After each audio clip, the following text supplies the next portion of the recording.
it's so much closer than it seems. A whole wide world of possibilities, but our one true passion is all we need. We're rising up, we're here to stay. We're having fun, we found happiness in the game. This is our game, so let's go. Na na na na na na na. We found our purpose in the goal. Na na na na na na na. Focus on what we need. Teamwork will set us free. Nothing is out of reach. This moment is all we see.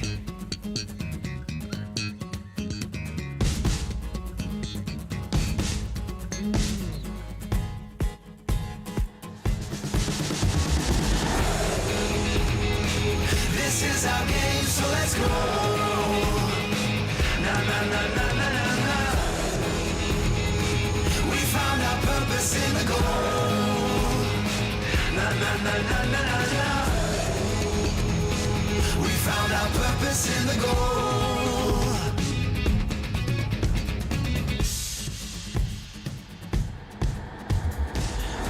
Disfrutar el juego. This is our game, so let's go.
Welcome to the 2022 PUBG Mobile Global Championship. This year, we'll witness the world's best teams fight for their share of the $4 million prize pool across the PMGC League and final stages. The league stage will be held in Kuala Lumpur, Malaysia, with an all-new format consisting of 3 parts: groups, survival, and last chance. The group stage will kick off on November 10th all the way to the 27th. And we'll split our 48 teams into 3 groups. The top 3 from each group will advance directly to the finals, and the bottom 5 will be eliminated. The survival stage will take place from November 30th to December 2nd. The remaining teams from the group stage will battle to stay out of the bottom 8 spots to advance to the last chance, held on December 3rd and 4th, where the remaining 16 survivors will compete for the last 4 spots in the finals. The PMGC Grand Finals will be held from January 6th to 8th in Jakarta, Indonesia, where the 13 league finalists will compete with 3 special invite teams for the 2022 PMGC Championship Trophy and be crowned as the best PUBG Mobile team in the world.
Hello everyone and welcome to the PMGC PUBG Mobile Global Championship. I'm Tash Bunny, your host for today, and today is going to be very exciting as we see the first day of Group Yellow. For now, with me, I have the man himself, the person I've been interviewing all the way from PMPL, MYSGPH, PMPLC, and finally here at PMGC. Please welcome Yuhai from Geek Fam. Hello, I'm Yuhai. All right, Yuhai, Yes. because you're very tall, right? Yep. There we go. So we talked from all the way from PMPL, MYSGPH, PMPLC, and now PMGC. How does it feel to make it all the way here? How does it feel to make it all here? First, I feel very excited. I've been waiting for PMGC almost for 1 year. Wow. Since last year, my team with my previous team didn't qualify, so I'm here to do better things with my new team, new lineup. We're starting fresh and yeah. Oh, fresh start. New year, new you. So for now, I am curious to know, how's your team's form for today? Team form for today. Yes. I think they're all ready. Okay. They are also ready. We've been training for almost 1 year. Wow, okay. 1 year. 1 year together. It's going to be really exciting. Now you're all the way here. So how do you feel about the first day of the Group Yellow League stage? I feel a bit, like scared a bit, nervous a bit. Okay. But I think my excited is more than that, and I'm here to prove that a lot of things lah. To prove myself lah, I'm here. So you're here to prove yourself and you're more excited than scared, which I'm very excited about. So let's talk a bit about your achievements. What are you expecting to achieve at PMGC 2022? What I want to achieve now is grouping, right? So our target is gonna be top 3 Top to three. qualify to the next stage in Jakarta, right? So yeah, Okay, top looking forward 3. for that. I'm really looking forward to it too, because as a representative of Malaysia. And for now, which team are you most looking forward to compete against and why? Most team that looking forward to compete is, of course, BTR, my previous team. BTR. Okay, I don't know why, but I was thinking you're going to say FaZe Clan. FaZe Clan, why FaZe Clan? Because everyone talks about FaZe Clan, but let's talk a bit. Why do you want to go against BTR?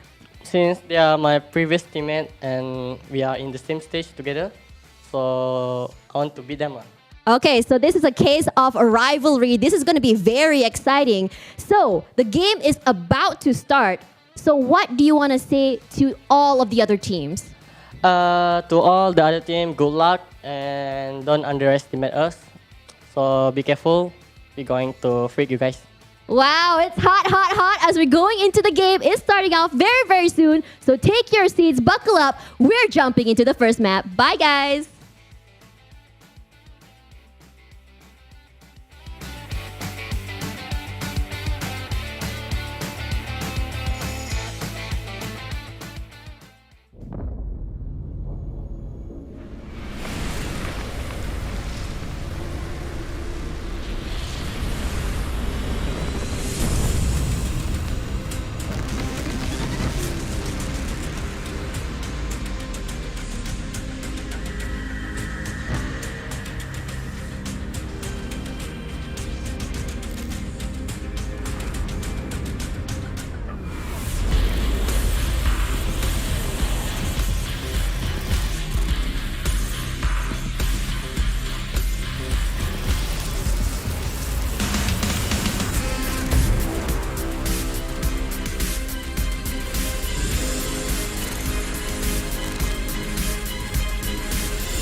What's going on, everybody? I'm your host, Todd Jukes, and welcome to the PUBG Mobile Global Championships Group Yellow. And by my side, I got two of the best boys in the business, the 7WG and Imperium. How are y'all feeling today?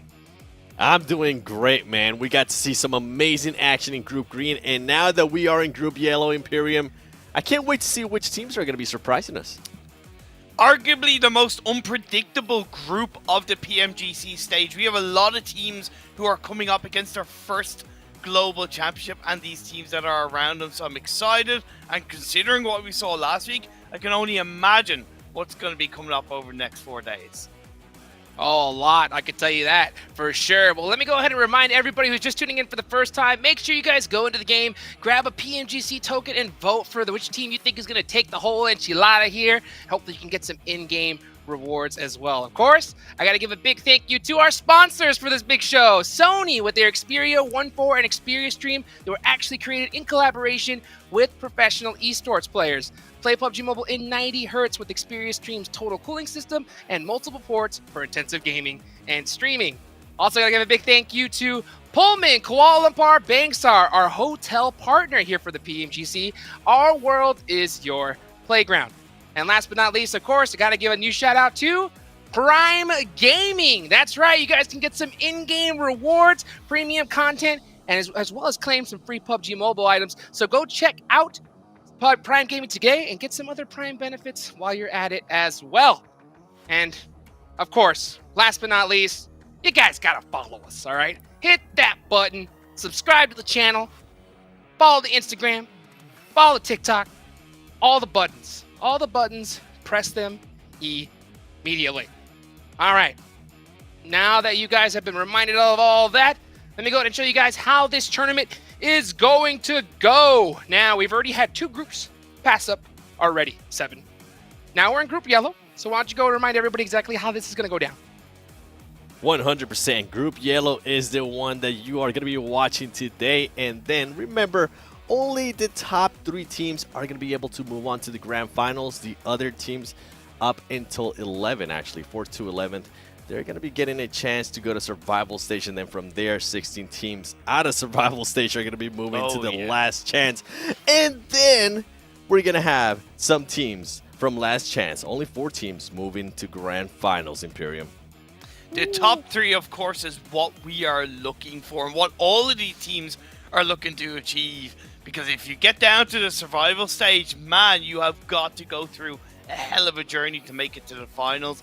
When you've got the prize pool, when you've got the points on the line, $4 million US, that's a decent chunk of change to grab along the way.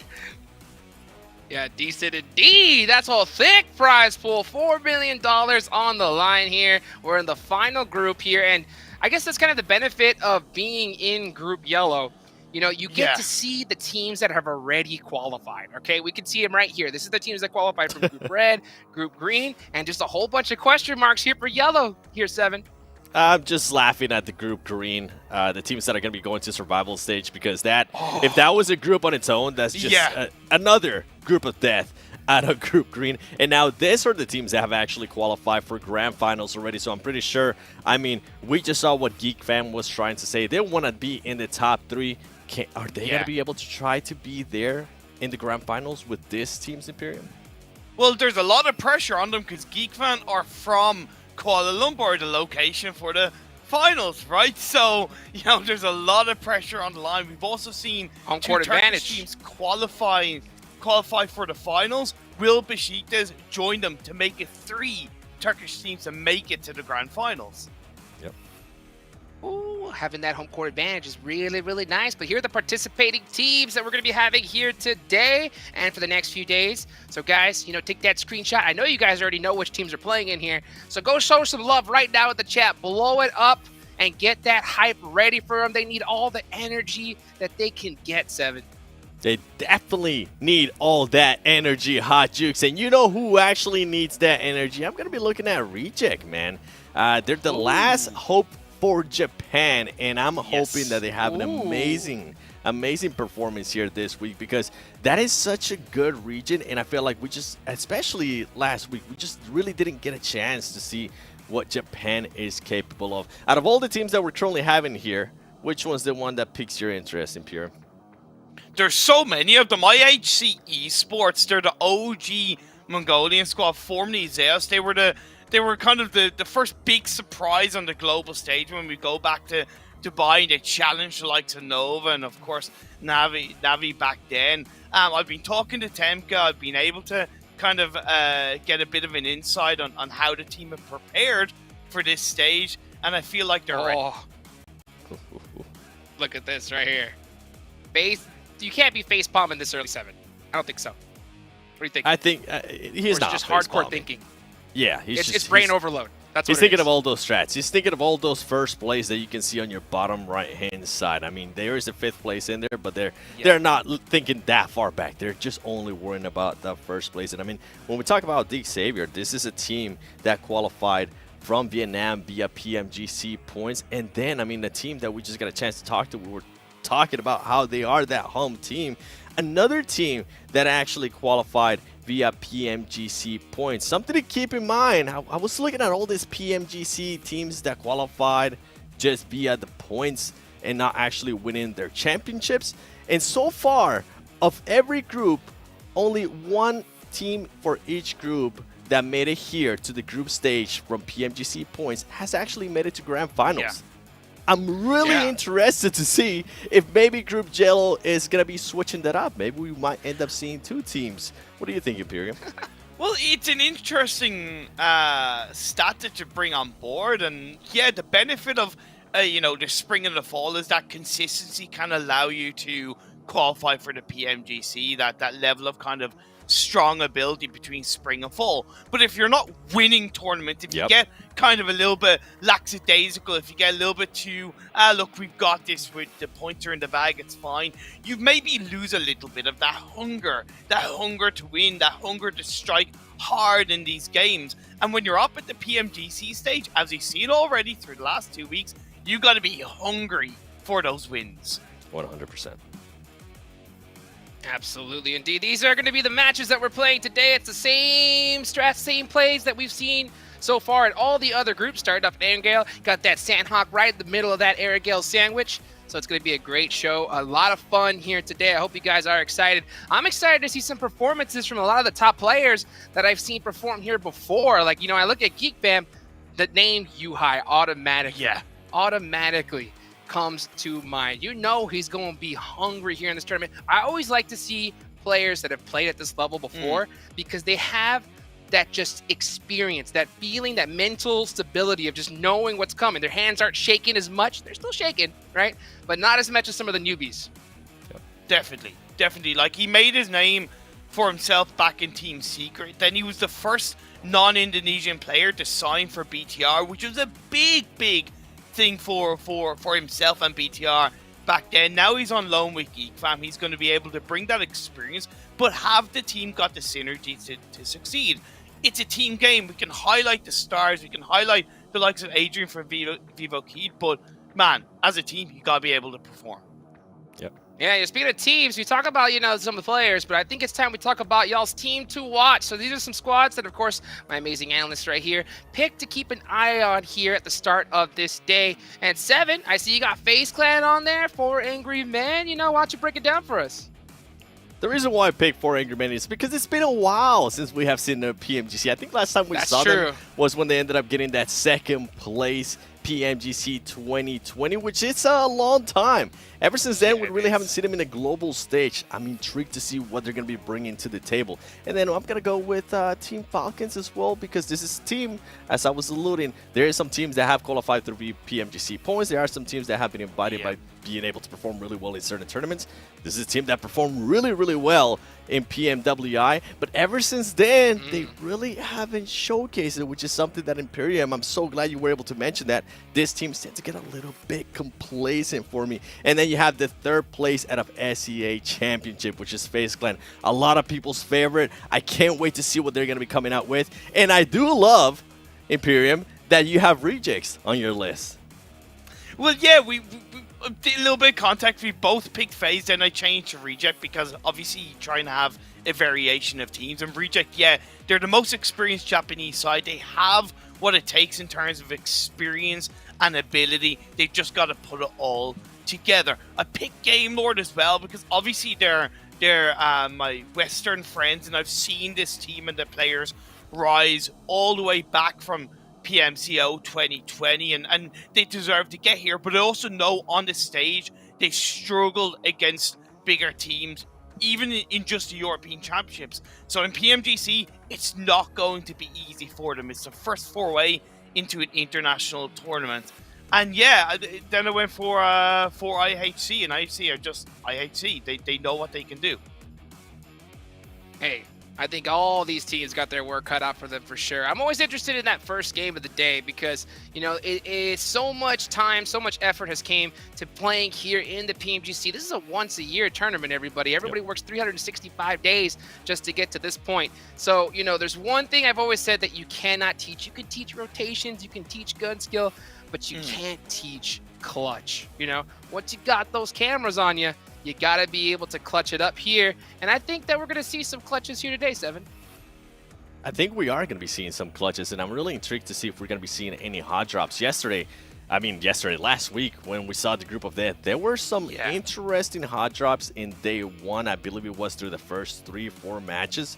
I want to see if that's going to be happening again today and how some of those teams are going to be able to readjust. And also, what some teams might be doing different besides just the hot drops, the plane path. We saw a lot, and I mean a lot of south plane paths in Erangel, and we saw teams being able to act completely different. I want to know how these teams are going to be adjusting, and I want to know if teams are going to be keeping track of what happened last week, because if you remember, Hot Jukes, the last game of last week, we saw a nice hot drop Nova, and I really feel like that cost Nova the first place finish. I'm sure a lot of people are going to be keeping track of that, Imperium. 110%. It is such an open door for what these teams can pull out of the bag. You can see GK Esports, they're going to be ready. I love that you mentioned the clutch factor, Jukes. It is something that can't be taught and can only be shown when you're in those moments and you need to pull it out of the bag. You make that 1v3 play and the world goes wild alongside you. But also, on the other side, you can do things to help yourself. Getting experience in terms of being on this kind of stage in the past. If you haven't been here before on a LAN event, it's going to be so much harder for you to pull out that clutch factor. We all know that it's way easier for players to be comfortable in their own bedroom, on their own pillow, in their own surroundings. But when you're in this kind of, you know, unknown entity, yes, you have your teammates by your side, but you have all the other 15 teams around you. That's when the nerves kick in. That's when it starts to get scary and things go through your mind. And when things go through your mind, you're far less focused on the game. Imperium, I'm so glad you mentioned that. I just want to chime in a little bit on that because we saw that last week perfectly. And I'm sorry I keep bringing in last week. It was just an amazing group green. And I'm pretty sure a lot of these teams were definitely keeping an eye on it and seeing how some of the other teams were able to react. I mean, Godlike Sour, this is a team that struggled in the first couple of days. You were actually able to see their frustrations when we showed the players, but they were able to turn it around. And that's something that a lot of the teams here that I'm going to be looking at in Group Yellow, I'm hoping they're going to be able to do. If for some reason they do have bad 3 first games, I'm hoping it doesn't get to their head. And if it does get to their head, hopefully it gets out of there very quickly because they're going to have to adjust very, very fast, Hot Jukes. Oh, they're going to have to adjust really fast. Yeah, I like how you talked about clutch factor, you know, and then last week, I got to say it last time, you know, Fireflux clutched it up so hard in the last game, and I'm really looking to see that coming up here really soon. But, you know, I also want to chime in on what you mentioned earlier, you know, Imperium. You know, the crazy part is, you know, some of these players, they even like to maybe be playing laying down, you know, you know, like you mentioned with that pillow, a whole different scenario. Now they have to sit in that chair with the lights on, not in a dark room, you know, playing, you know, on a new device, and they're going to have to just adapt to that and get it done here. There's no excuses, I mean, because everyone's playing on the same level playing field, and that's going to make a big difference here today. And speaking of today, it's time to get today started. Let's get match number 1 going, and let's take it on over to our casters. It's Zute and Esproxy!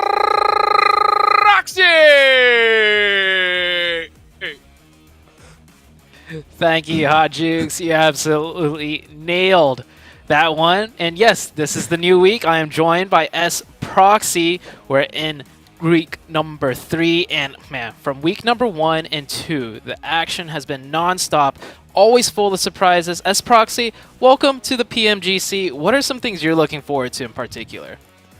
I mean, you know, our analysts, they mentioned it earlier, just the fact that we're seeing all of these players hitting everything. They're on the same devices, they're on the same ping. There's no ping difference for once, and they're going to be hitting it at an equal footing. So now we truly get to see who's going to be rising to the top, all the work that the different regions have been putting in to come to this stage to bring that performance here. That's what I'm waiting to see. I'm waiting to see who's going to be that first team to step on up above the rest. If I could give you some advice, I would say buckle up. It's going to be an absolute roller coaster of a ride. Day by day, we're going to see storylines develop. We're going to see teams rise to the top. We're going to see teams drop to the bottom and then rise back to the top.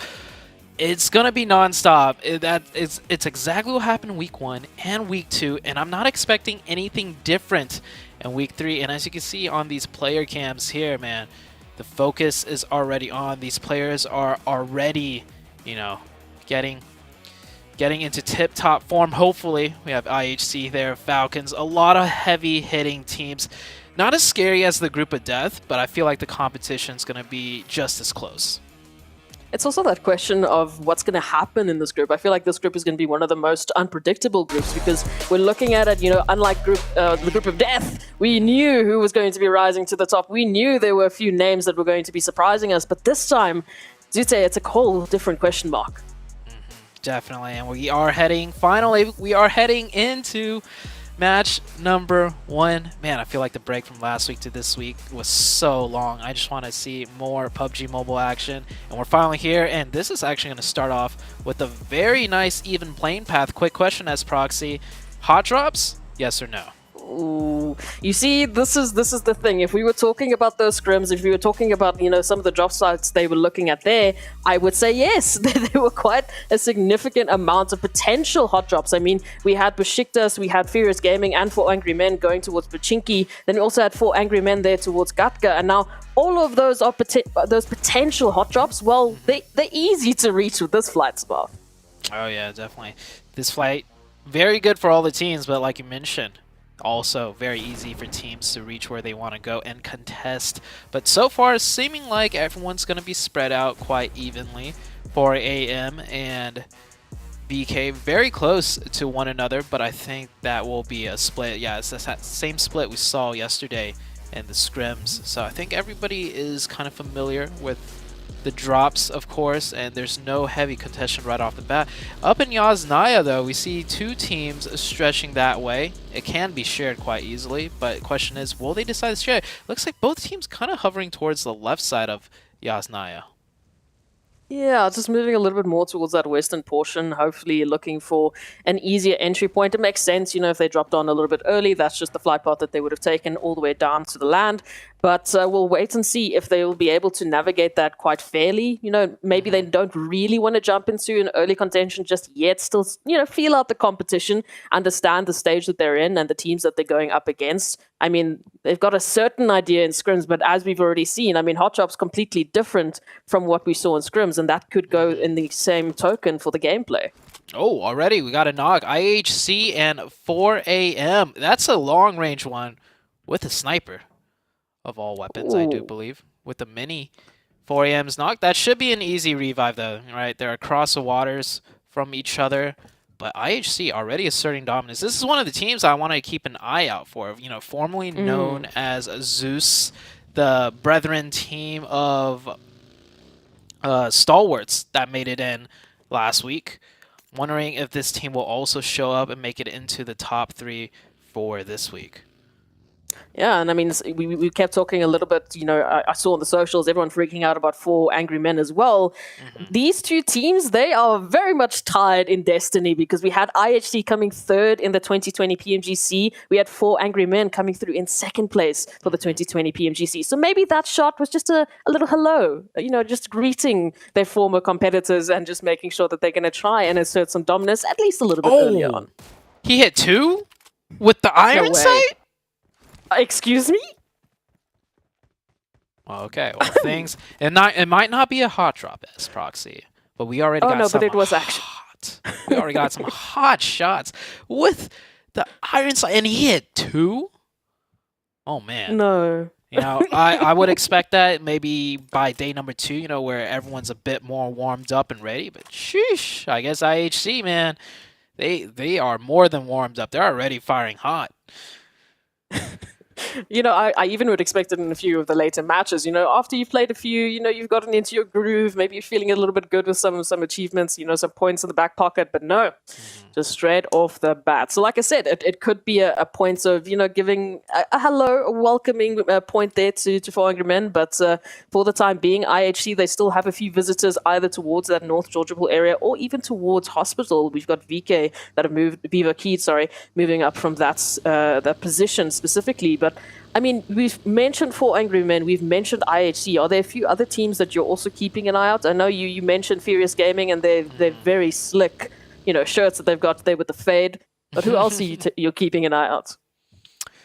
I'm really curious how the Rejects are going to do, because they've played in PMGC before, but I feel like overall Japan as a region has yet to shine.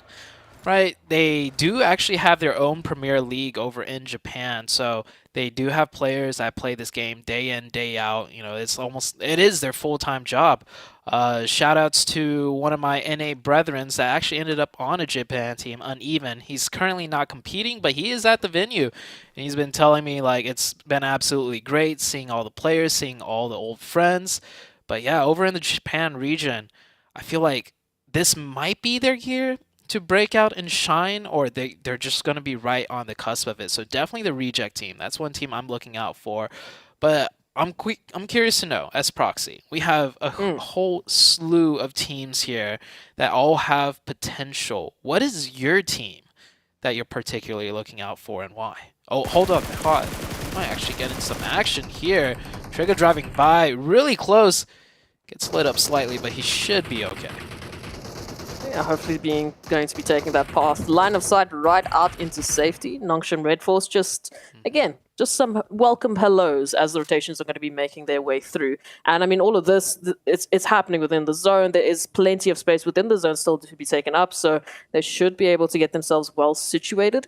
You mentioned one of the teams that I'm looking out for. I'm definitely just keeping my eye out on Falcons because of that invitation, because they are here with that added pressure coming through, you know, from that Middle East and Africa region. I got to give it up for anyone coming through from that region, because I was there, I watched them perform, and I want to see them take it further. And alongside that, I mean, it's IHC for me. We saw, you know, a little bit of that action in some scrims. We saw a little bit of that beautiful, coherent, you know, gameplay and the teamwork that they were bringing in. So I feel like they're going to be definitely a force to be reckoned with. Taking a look at the mini-map here. The first circle is on the eastern side. You can see a lot of teams having to rotate through these hillsides. Quite easy to rotate through, I have to say. You will definitely receive some damage and some shots. But with the terrain here, with it being so wide sloping, you can maneuver downhill or uphill to avoid those shots, and it seems like that's what a lot of teams are doing. We are 7 minutes in, and a lot of teams are rotating early. The center of the map starting to get filled up. Of course, you also have those teams that play from the edge and just take their time. So two drastically different styles, but 4 a.m. Ooh. Fast and Furious here, and that is the Rejects, the first team to suffer a casualty. I was just saying, I was looking out for the Rejects. It's that caster curse kicking in, maybe. We said you can't mention any team. You can't talk about You them asked in me. any way. You asked me. I blame you as proxy. Okay, fine. Okay, fine. I will take equal blame for that one. But next time it's all on you, Zute. But I mean, for Rejects, yes, they are going to be slimmed down just a slight tad. They are going to lose that one member. It is unfortunate, but at least the rest of the players are still going to be able to take that and move on through right past Rozok. So they should be able to get themselves situated. They're still not out of this at all. There's still an opportunity to fly that Rejects flag up high and hopefully bring it home for the first match. Yeah, Rejects is also a team that, from what I can recall, they are not usually an edge team. They like to play more center to get a bit more comfortable. And I feel like, as far as play styles go, I feel like if you're not an edge team, you're less comfortable going down to 3. Because if you're playing more center, you need like 4 up to, you know, man every sight line, every angle to watch out for. 4 a.m. continuing the rotation after picking up the very first elimination of the game. You see that lead scout player knocked down to red HP. 1 HP already. That's just the dangers of being the lead. They're going to keep continuing as the circle shrinks one more time. A little bit to the southeast. As you can see, the eastern side completely empty for now. And I like what some of the teams are actually doing, taking that southern coastline approach. We saw Geek Fam doing exactly that. One of the teams that are currently sticking to the edge, but Falcons making me proud and at least stepping up to find one potential elimination there, at least with the knock coming through. We'll see if they will be able to get that confirmation. Looks like they will. So an opportunity at least just to, pad those eliminations in the back pocket, but they still have quite a long way to go. We can see that entire western portion of the zone so extremely stacked. Yeah, definitely. I'm surprised 4AM is just cutting straight through the middle, but I guess they're already committed, right? Just by now, you can't loop back around, so they're going to suffer some shots right there. Rejects lose another player here, just trying to rotate through the center. I think teams are, feeling out rotation timings and what they can get away with right now. And I think both Rejects and 4AM are realizing, even if we're extremely fast, other teams are just faster if we're not already starting out, near center circle. So we might see these two teams adjust and start doing some more wrapping rotations as Rejects find a bunker spot. For now, with only 2 up, however.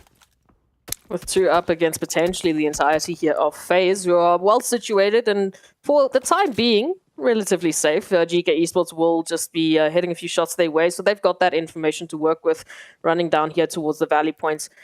And this is now the question, of course. I mean, those rotations coming in with all of the teams now trying to stack up into this next phase. Like you said, those wrapping rotations, potentially like Geek Fam taking a more southern approach, maybe even heading into that eastern portion. I mean, that would be a massive opportunity for any of the teams, because with the flight path, they might know with those early drops as well that there's an opportunity towards the east. It might be a bit more open. It might give us a little bit more safety into this next phase. Taking a look at Train to Kill here, they're wrapping in from that northeast, completely safe, no other enemy teams in sight.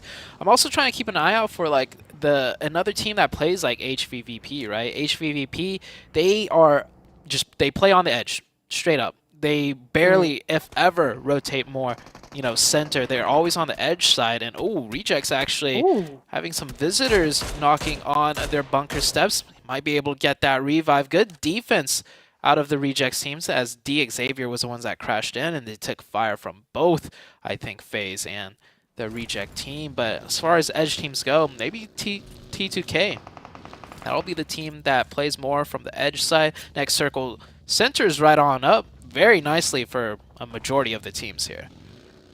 And I mean, the interesting point there for D Xavier is they sent those 2 in to scout out the shelter position. Obviously got a little bit of a shock when they found Rejects instead of an open shelter. And then to add on to that pressure, we had the likes of Genesis, Dogma, Gids actually applying that third-party action and just helping with those eliminations. So the pressure's not really going to be letting up anytime soon for Rejects. If they go forward, they find Genesis. If they go back, they find FaZe. So we'll have to see how they get themselves out of that situation. But for the time in, they're locked down. They can't really make another rotation. No.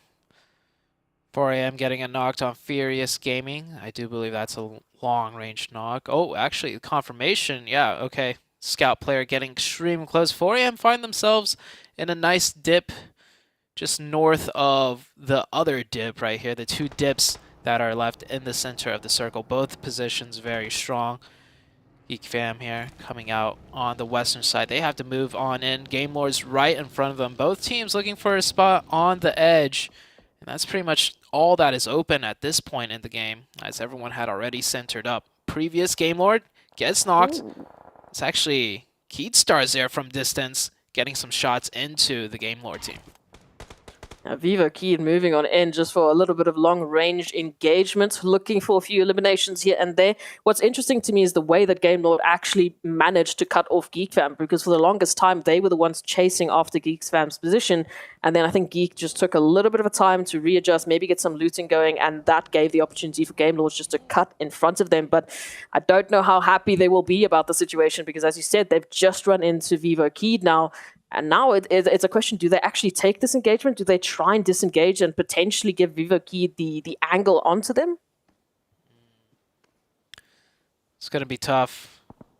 Game Lords, they're still looking for a way in. They have 2 in the backlines outside of zone, providing supporting fire and just sight lines. They have 1 player in the edge of circle, but they definitely can't stack on that as Geek Fam looking for their home. They'll find a position right on the very edge at the compound uphill. IHC in a very strong position in my opinion. They may be on the edge, but they do have access to that hillside right in front of them. And we're nearing the next circle shift, taking a look at the minimap. Pretty much every team is in somewhat comfortably besides Game Lord. They are still being kept out by Vivo Keed. Might end up having to be a full engagement, but Game Lord already down to 3. Might be the next team to suffer more casualties. They will start grouping up a little bit. And Vivo Keed, I expect a stronger... Yep, it looks like they are going to retaliate. I was going to say expect stronger retaliation as this late in the game. You can't just have a team on your backside. Time to go for the points, and the next circle will go out hard to the north. Oh, that just adds to the pressure that Game Lords are going to be experiencing. I mean, not only have they basically been contained out of the zone for the longest time, now with that closure, now with that zone shift, well, they have to make a decision. This War of Attrition no longer has an opportunity to take it further, so they're going to have to take that rotation. Rejects right through Furious Gaming manages to pick, well, at least GK manages to pick one up for them, but they will lose one in the transition. So now, Rejects, time after time after time, they just keep losing players, and unfortunately, that was the team. Yeah, the rotations, I feel like it's pressure and nerves right there out of the Rejects team. The first team to be eliminated. Their brethrens of USG Donuts already knocked out entirely. They're the last remaining Japan team. They're also the premier team, I would say, coming out of Japan. So that added pressure and the nerves, I think it really got to them on game number 1. Didn't even manage to mount up a fight, just losing players one by one on very messy rotations in my opinion. But this is the level of competition as we get another one. Genesis Dogma gets pulled up on. That'll be one player down from that. This is all out chaos. Not much hard cover left. All the hard cover already taken. So teams are forced to kind of fight for scraps and will have to take these engagements outside of zone to pick up whatever points they can. No other option whatsoever. And again, these rotations, these crazy rotations, you keep finding each other, you know, changing up those initial drop sites with the added difference with that zone shifting all the way to the north is going to provide a few of those, you know, surprises as the teams are taking those rotations on in. Now, Vivo Keed looking towards Nongshim Red Force, but Geek Fam up here towards at least a little bit more towards that western side, holding a beautiful rotation, trying to find a little bit of damage onto Vivo Keed. Some good damage numbers, but it's not going to translate into a knock that they were looking for. Rather, it's Icy to pick one up. Yeah, western side getting extremely crunched in here now. You see multiple teams, 4 teams lined up on the western side, all looking for a position. Vivo Keed getting naded in. A lot of defensive smokes. I don't necessarily agree with those smokes. Blocks off all sight lines and just invites grenades to rain in on them without them being able to really fire off some shots. Nongshim Red Force here, not connecting with any of the nades though. Both teams not in the circle either. Blue zone is closing in. Nongshim has advantage here with that initial knock. And with the smoke lines blocking out the Vivo Keed, I like to see Nongshim get a little bit more aggressive towards their west side. They can't just both share this southwestern edge. They have to eliminate one or the other. And time is ticking. On the northwestern side, we have IHC against Geek Fam. And you can see IHC getting a bit more aggressive on the other side. This very veteran team knows what needs to be done and will take the risks to do it. IC goes down. Not able to get revived by any means, and IHC's aggression might have to just come to a falter here. And Vivo Keed actually taking one back, actually getting aggressive on Nongshim. Nongshim, like I said, they had an opportunity there, and if they're not going to take it, Vivo Keed will take it instead. 3 eliminations for them, and more importantly, they'll get in with all 4 and control the southwestern side. That was massive for Vivo Keed because you were talking about those smokes that they laid down. That was some of the last pieces of utility that we've seen. I mean, other than another 2 smokes on 1 player, that's all that they had left to try and help them out of that situation. So to be able to fight their way through is going to be massive. But unfortunately, their journey doesn't stop here. They still have to get themselves into the zone. Geek Fam is still fighting it up against IHC to provide them that space to move on forward to at least alleviate some pressure from the north. That nade going to be sent through, and it has to come with the connection. It's beautiful. And now only 1 member left for IHC before they can have some peace and quiet towards the north. Geek Fam getting a nice advantage over IHC there. IHC down to 1. I think that's pretty much it for them. He might try and go for a shack position that's open, but that requires driving through multitudes of teams with sightlines trained on anything that is moving at this point.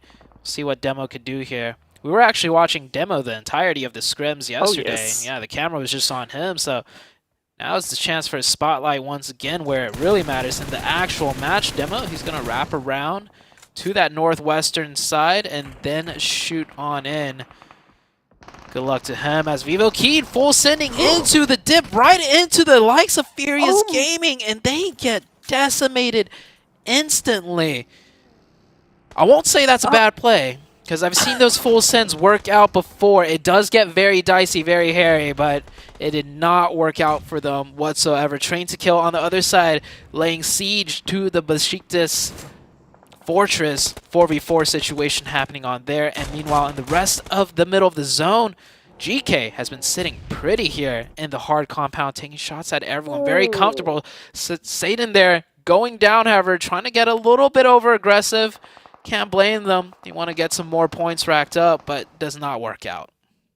I mean, with the absolute rush that happened there for Furious Gaming, GK Esports should know what exactly is waiting for them towards that end. So that scouting party, you do have to back that up with a bit more numbers or at least a little bit more utility. Otherwise, you could be finding yourself well in and exposed. But we'll see how GK manage that situation for the time being over here towards Train to Kill and Besiktas. As you mentioned, Besiktas currently finding themselves in a little bit of an interesting position. They still have all 4 members up. They still have that compound. They still have that hard cover. But will they be able to recover as well as Game Lords now up against Geek Fam here at Zute? Geek Fam has been asserting dominance early on. We saw the likes of IHC go down. Now Geek Fam controlling this northwestern side will look to rain in the nades. Should be good. I expect some nade knocks there. Nope, none yet. Didn't get it through the window opening. But man, this northern side, so much action ramping up. Tem Entertainment coming in with 3 players. 1 player knocked out in the blue zone. Won't be able to get revived. They're going to have to look to take out another team to get fully into this circle. Geek Fam continuing to lay siege to that shack with multitudes of utility. 1 connecting there. That is 1 more down from Game Lords. Geek Fam looking to go for the finish as the next circle shifts down to the south. So all 3 teams on the northern side will have to finish this up.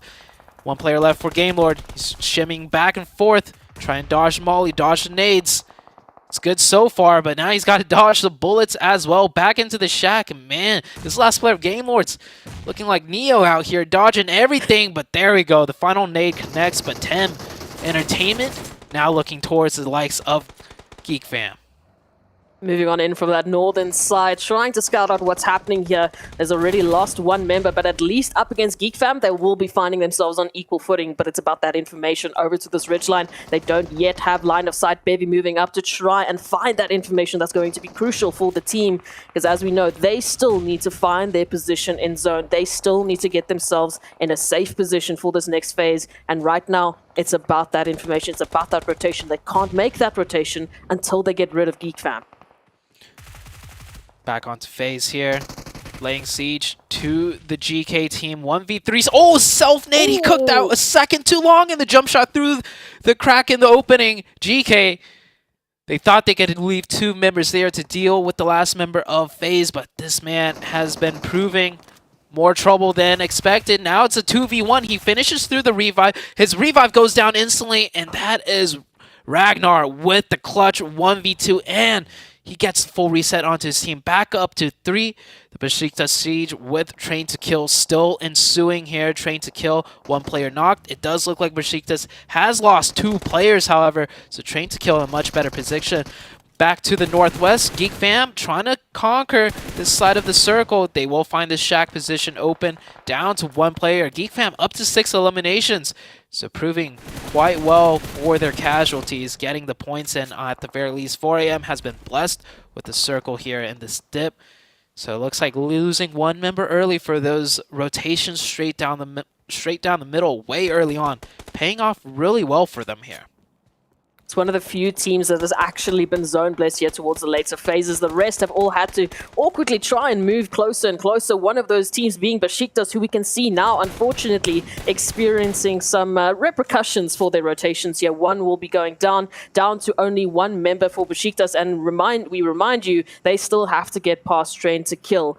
Over on the western side, we've got Geek Fam slowly moving up right alongside Furious Gaming, but towards the northern side, they've got 4am. So Geek Fam, Zute, they find themselves in a sandwich. I think they'll be fine for this circle, particularly on that flat side. No teams can really pick or peek out at them because so much crossfire happening everywhere. Train to Kill, down to 1 now. Their fight with Besiktas looks so good. It was a 4v2, and now all of a sudden, this is the entire... This guy, Enjoy, has 4 eliminations. I think that is the first 1v4. I don't know how he managed to do that all by himself. Maybe getting ahead of them, using that UAS with some nasty quick tight peeks. Cut down the entirety of Train to Kill. And that's Train to Kill out. Clutch, indeed, for Besiktas. Geek Fam here on the flat. Like I said, they're good for now. Up to 9 eliminations, but Circle shifts off of them. They'll have to once again head into the fray. And now there's a 3-man team of 4am, another 3-man team of Furious Gaming, and GK sitting very comfortable with 3 at the hard cover with pure sightlines onto everyone. Absolutely. I mean, one of the better positions, I mean, they've got cover virtually everywhere. It only might be this looming threat of Enjoy off of the bat of that crazy 1v4 that can make something happen and can really be a thorn in the side of GK Esports. But for the time being, over here towards 4 Angry Men, they keep their focus. Geek Fam is lurking in abouts. And we also have a wonderful, wonderful team here of Furious Gaming who are just waiting for their time to get involved. Again, it's coming down to that numbers game. They don't really want to get involved with a team that has the upper hand, that has more players. But Geek Fam, they're scrambling. They need to get into zone. They need to make a play happen, and they try it. And wow, great cover fire. And Snipes actually manages to stay alive. Furious Gaming getting picked apart. Geek Fam with an insane entry right there.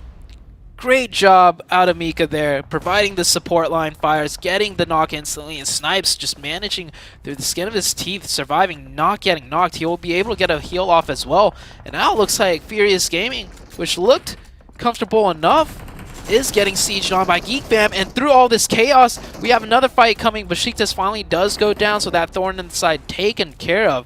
Geek Fam, 10 eliminations, about to make that 11. All he's got to do is pop in and fire off some shots, and there we go. We're down to the last 3 teams. Geek Fam, definitely the team that has impressed me the most so far for this match. I mean, we have to remind ourselves that they're running as a duo right now with 11 eliminations. They keep finding teams, and it looks like they have no idea. They have no threat of backing out just yet. Over to those 3v3s that we were talking about. It's GK Esports and 4 Angry Men that have the better numbers, but will Geek Fam be able to climb that mountain high, to take on that challenge, and to end up as one of the last teams standing right now in quite a bit of a position, as both of those 3-man teams are applying pressure to their situation and their current position. And once again, GK Esports, they find themselves absolutely zone blessed. Man. Give the circle over to Geek Fam, man. They worked for it. Coming in from the northwestern side, dealt with IHC, dealt with multitude of teams on the north, cleaned out the last player at the shack to take the flat, and then had to press in, downhill, being shot at by every team that was up, and then taking out Furious Gaming, and they still don't get the favor of the Circle Gods? I don't know. But then again, they've lost Circle every time, and all they've been doing is just been picking up eliminations. So maybe this will work out for the better of them. This is going to be the most difficult one yet, though. Meanwhile, 4am on the northern side. They'll lose the cover of the dip, so yeah, they have to leave the dip side. It looks like they'll lay down some smokes and use their vehicles as a last-ditch attempt at some hard cover. Ideally, I think 4am chokes out the Geek Fam team. And then with the last 3, goes in for the last fight with the side of GK. Actually, they're not going to wait to choke out the team of Geek Fam. They're going to go ahead and slam right in already. 4am now turning on the aggression. This gives an opening for Geek Fam to maybe get into this zone as well. This is the best possible opportunity here for Geek Fam. As 4 a.m. they take on their only other competitors with the 3 men still up. It is GK Esports. Gaith right now trying to hold them off with a few nades, a few mollies being sent on out just to make this approach for them as difficult as possible. Has at least ticked down those HP bars to half, but it's going to be Ragnar and Hope that have to apply that backup, that have to give that backup and that covering fire. Otherwise, Gaith might be finding themselves in a difficult position. Ragnar now moving on up as Gaith goes down to a nade. So 4 Angry Men, they might take this as the trigger to move on up. Yeah, that's another really good nade right there. Knocking that player down to have to get the confirmation too. That should be an easy revive for the 4 a.m. team, as now GK on the back foot will probably play a bit more passive. There is still a team of Geek Fam out here for both teams to deal with, and Hope gets one of Geek Fam. 4 a.m. picks up the other. We're down to the last 2 team. It's a 2v2 situation. Savon here, such a veteran player. We have seen this player all year long. They get the revive. 3v2. GK on the back foot here. Ching Chen pushing up close, establishing pressure. All the meanwhile, 4am getting ever so closer. Do they know Ragnar is in that shack though? They're throwing util at the building. If they had an idea of clearing out this shack, I feel like at least one util would have gone their way. So they got to be careful. And just as I say that, they do check the shack with the grenade. 3v1 situation. Hope, he is the last hope now for the GK team. 1v3. UMP out on the side, gets one, can get the second one, but the trade is good. And that is 4 a.m. coming back from a very quiet year last year. This team looking so strong. And then last year, they pretty much fizzled out and disappeared. But they are back again this year, and they are back with vengeance, taking the very first chicken dinner of the week for Group Yellow. You might even say that 4 Angry Men are back from the grave and they're ready to take that potential spot in the grand finals, already making statements here on the first map and bringing in a beautiful performance. I mean, towards that final path, I was worried. You know, we mentioned it. The best possible opportunity for them would have been to find Geek Fam first, then worry about GK Esports. And even in that initial entry to GK Esports, it looked difficult. I mean, there were mollies, there were nades, every which way you looked. 4 Angry Men, they didn't have an opportunity to just take a breath, yet they made it happen. And it came down to that clinical precision, that execution towards those final phases, just slowing things down and ticking off the boxes, making sure they're doing everything right. Take a look at that Geek Fam. That's the util use. That just shows how much they had to fight through. But ultimately, Geek Fam with the eliminations, it came down to 4 a.m. getting the massive chicken dinner, and we are setting the stage for a great week number 3.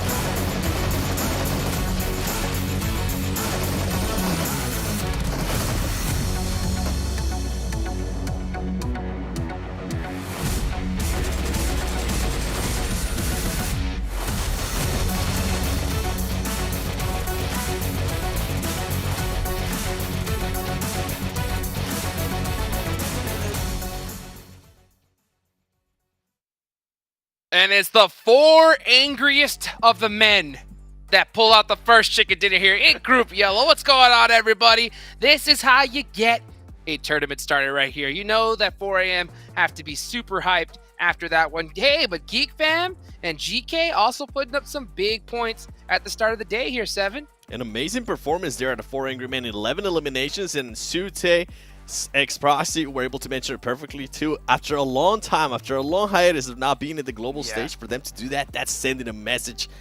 GK though, that was impressive up until the end. Imperium, I felt like they should have done at least a split. They shouldn't have stayed in the house for that long, and they should have actually kept hope there because it worked out perfect for them, but it was a little bit too late. It was just a little bit too late indeed. Looking at the head-to-head though, Kunshan and Mika of Geek Fam, what a performance from himself. 4 eliminations, 755 damage. He was absolutely on point. perfect. They lost 2 players at the mid portion of the game, but they acted so strongly with just 2 players left.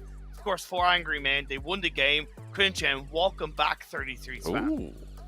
I'm really excited to see somebody from Purist Gaming right there. Trigger with 5 eliminations and only 288 damage. Yeah. That is so impressive because you know he was looking to steal those eliminations, which is always comes in clutch for his teams. And also their precision. How they were able to just hold up people from their position. At one point, we actually thought they were going to be able to maybe come up with the win. We saw Vivo Key try to crash on them. Dude, I don't know why people keep trying to crash on that spot right there in Erangel. It always backfires. Furious Gaming actually came out super aggressive. I love how many eliminations they got, and I think Trigger was a big part of that, Imperium. Yeah, I was I was kind of a little bit worried about Furious coming into the PMGC because when we look back at the PMPL Americas, they kind of only finished in 9th place. They didn't really look like a solid team that could consistently perform. Maybe that's because I knew they already had their ticket, but yeah, I was worried about them, but very happy with how they performed in this game 1.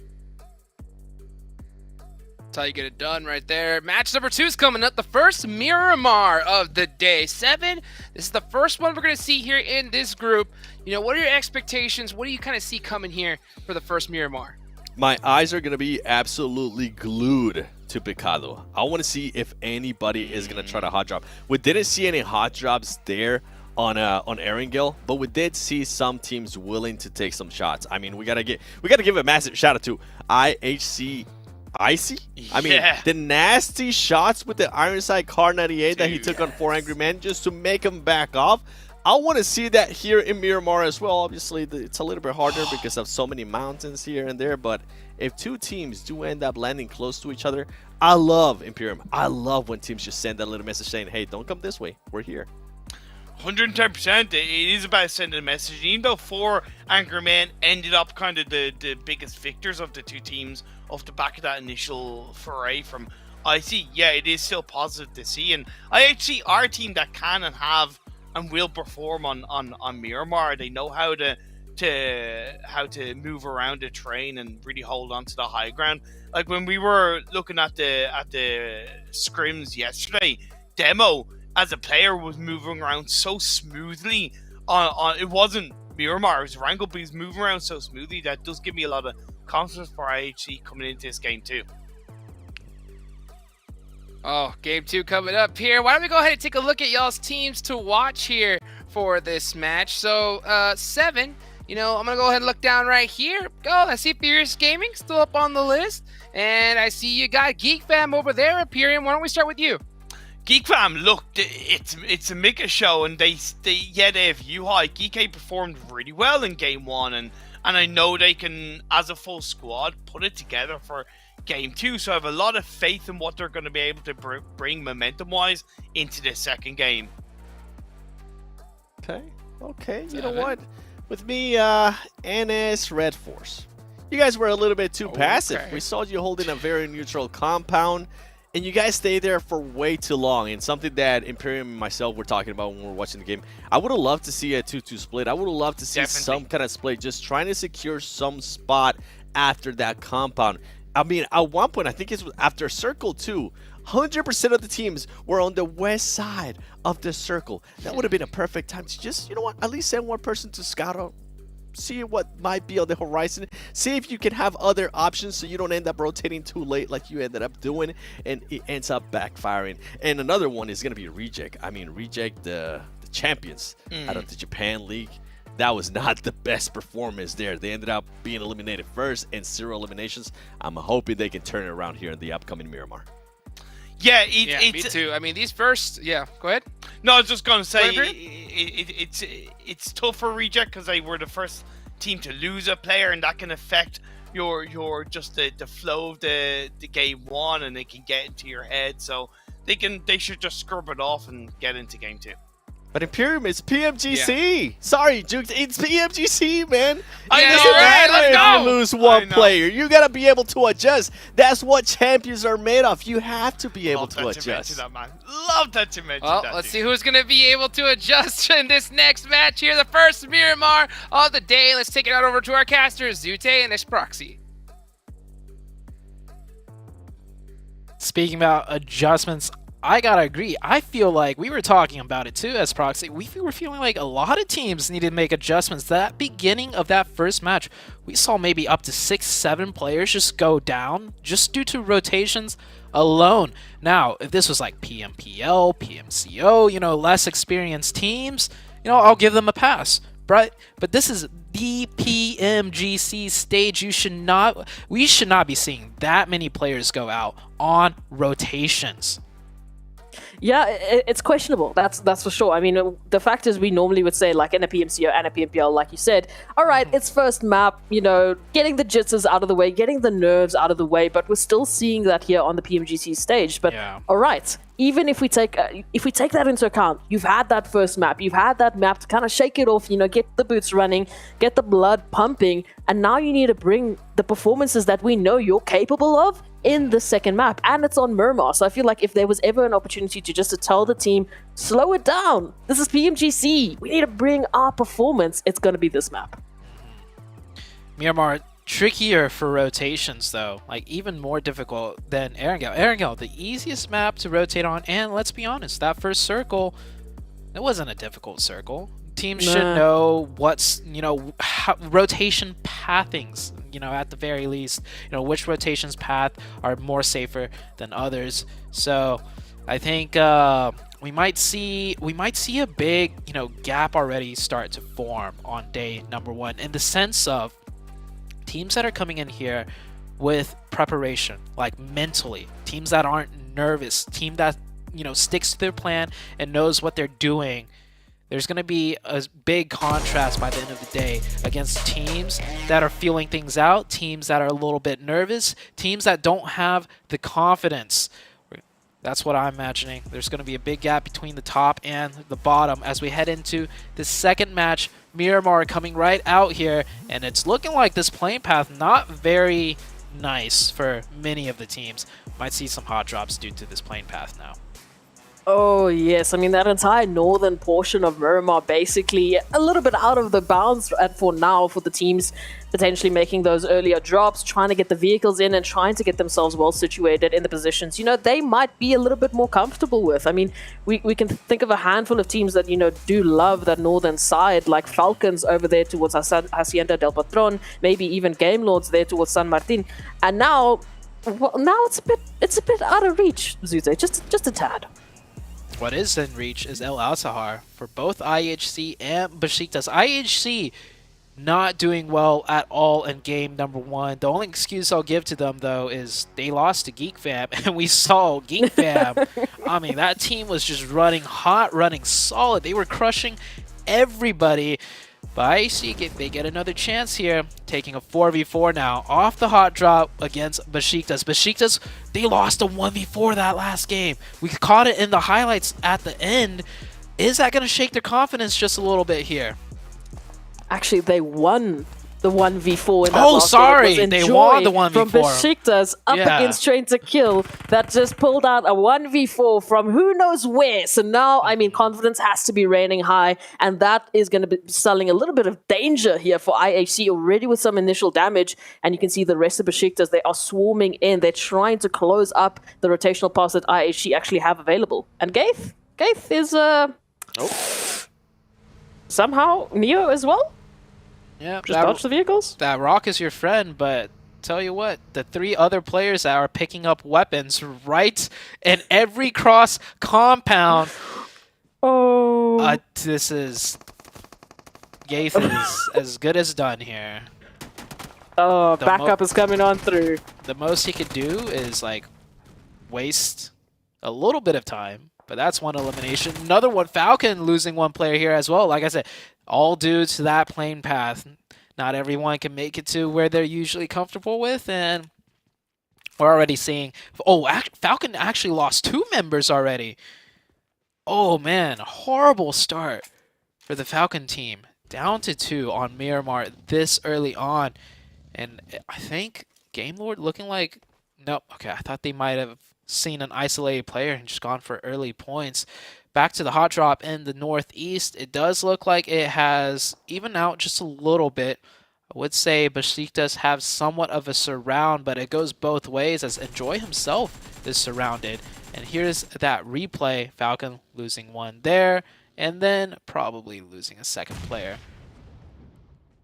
Yeah, I mean, looking at the eliminations, it looks like it was pretty spread out. I mean, we had, Game Lords taking one. We had Genesis Dogma also taking another. So it looks like for the time being, eliminations are just being spread out amongst at least 3 of the teams for the time being.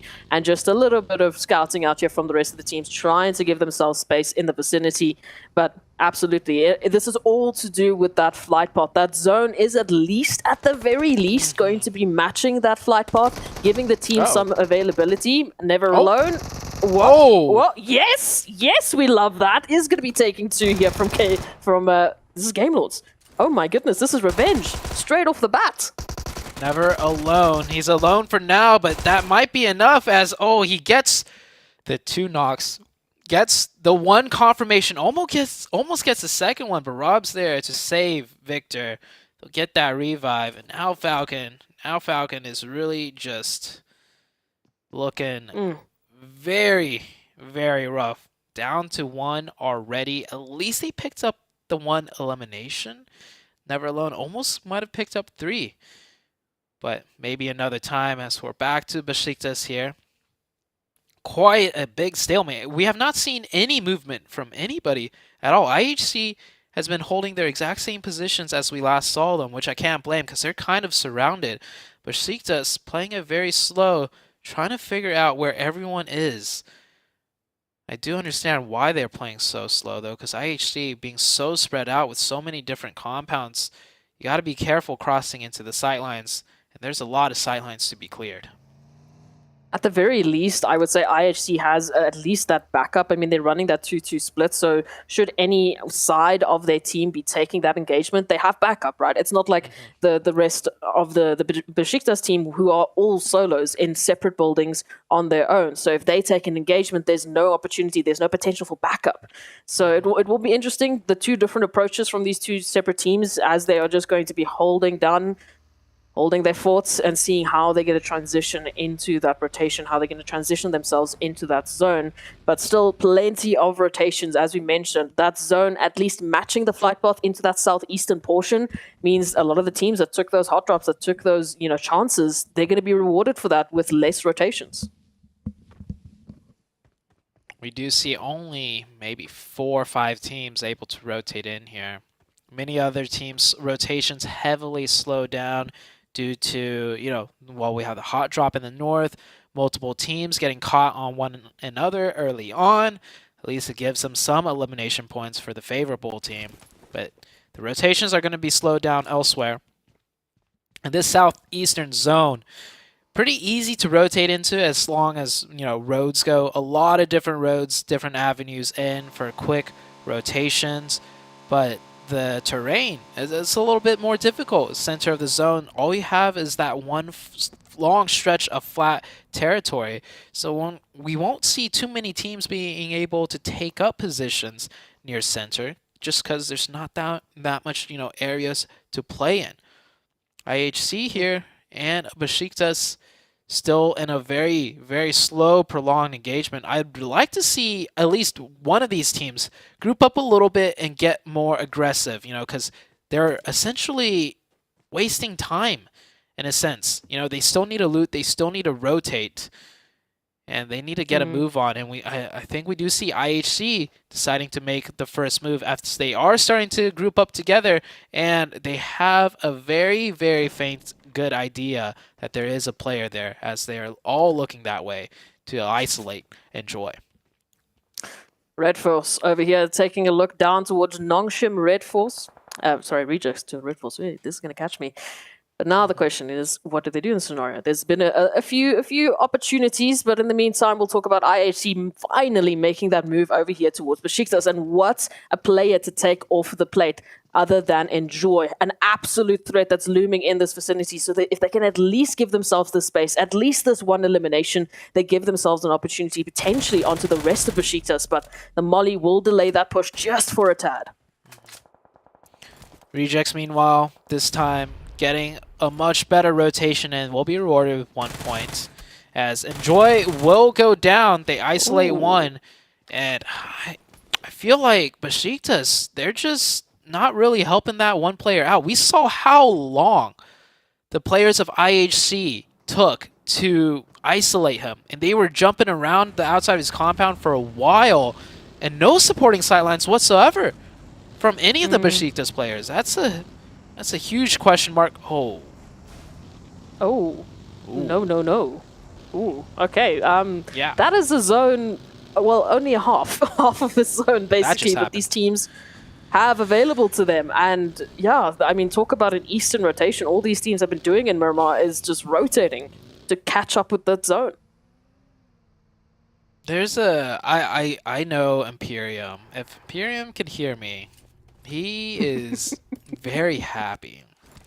Imperium's got a sick mind for that, tiny island ending on Miramar. I remember the last time I casted with him, we had a circle, like nothing like this, but even then Imperium was like, Zute, it's gonna happen. Ooh. It's gonna happen. Well, if it's ever gonna happen, it could happen in this zone. 50% of the zone and water. That small landmass of those two islands on the eastern side, well, it's almost like 30% of the landmass that is left in zone. So there's a chance it could go down there. We'll see if any teams are going to be ready for that. I'm hoping, for the sake of the teams competing, it's only game number 2. Don't shift out into the islands. Give them something to work with here. I don't know. The fact is that Geek Fam didn't get that zone blessing in the first wrangle, and they literally went to the tippity top of the rankings. They literally went the full mile to try and get some favor there from the Circle Zone Guards, but it didn't happen. So maybe they're feeling a little bit malevolent. Maybe they're going to be bringing in some absolute chaos and making Imperium's day. But over here towards Geek Fam, as we mentioned them already, taking a couple of shots over towards IHC, who, again, they've had such a tough time. You mentioned that they took that time with Besiktas. I mean, Godless for the longest time didn't even have meds. And now, because of that delay, they're catching themselves on the far end of zone, on the outskirts, right behind a team like Geek Fam. Not where you want to be. I feel like they should have just kept rotating. They allow Geek Fam to get in front of them. And now, with Geek Fam getting into the circle before, they might look to trap the IHC players. This might be a rematch once again between Geek Fam and IHC. And last time, Geek Fam definitely got the better out of IHC. And in similar fashion, it was Geek Fam more in the circle compared to IHC. So IHC were forced to press in to the likes of Geek Fam. And once again, see a similar story playing out. Besiktas taking a different pathing will avoid the Geek Fam and IHC team. And yeah, IHC, one player going down.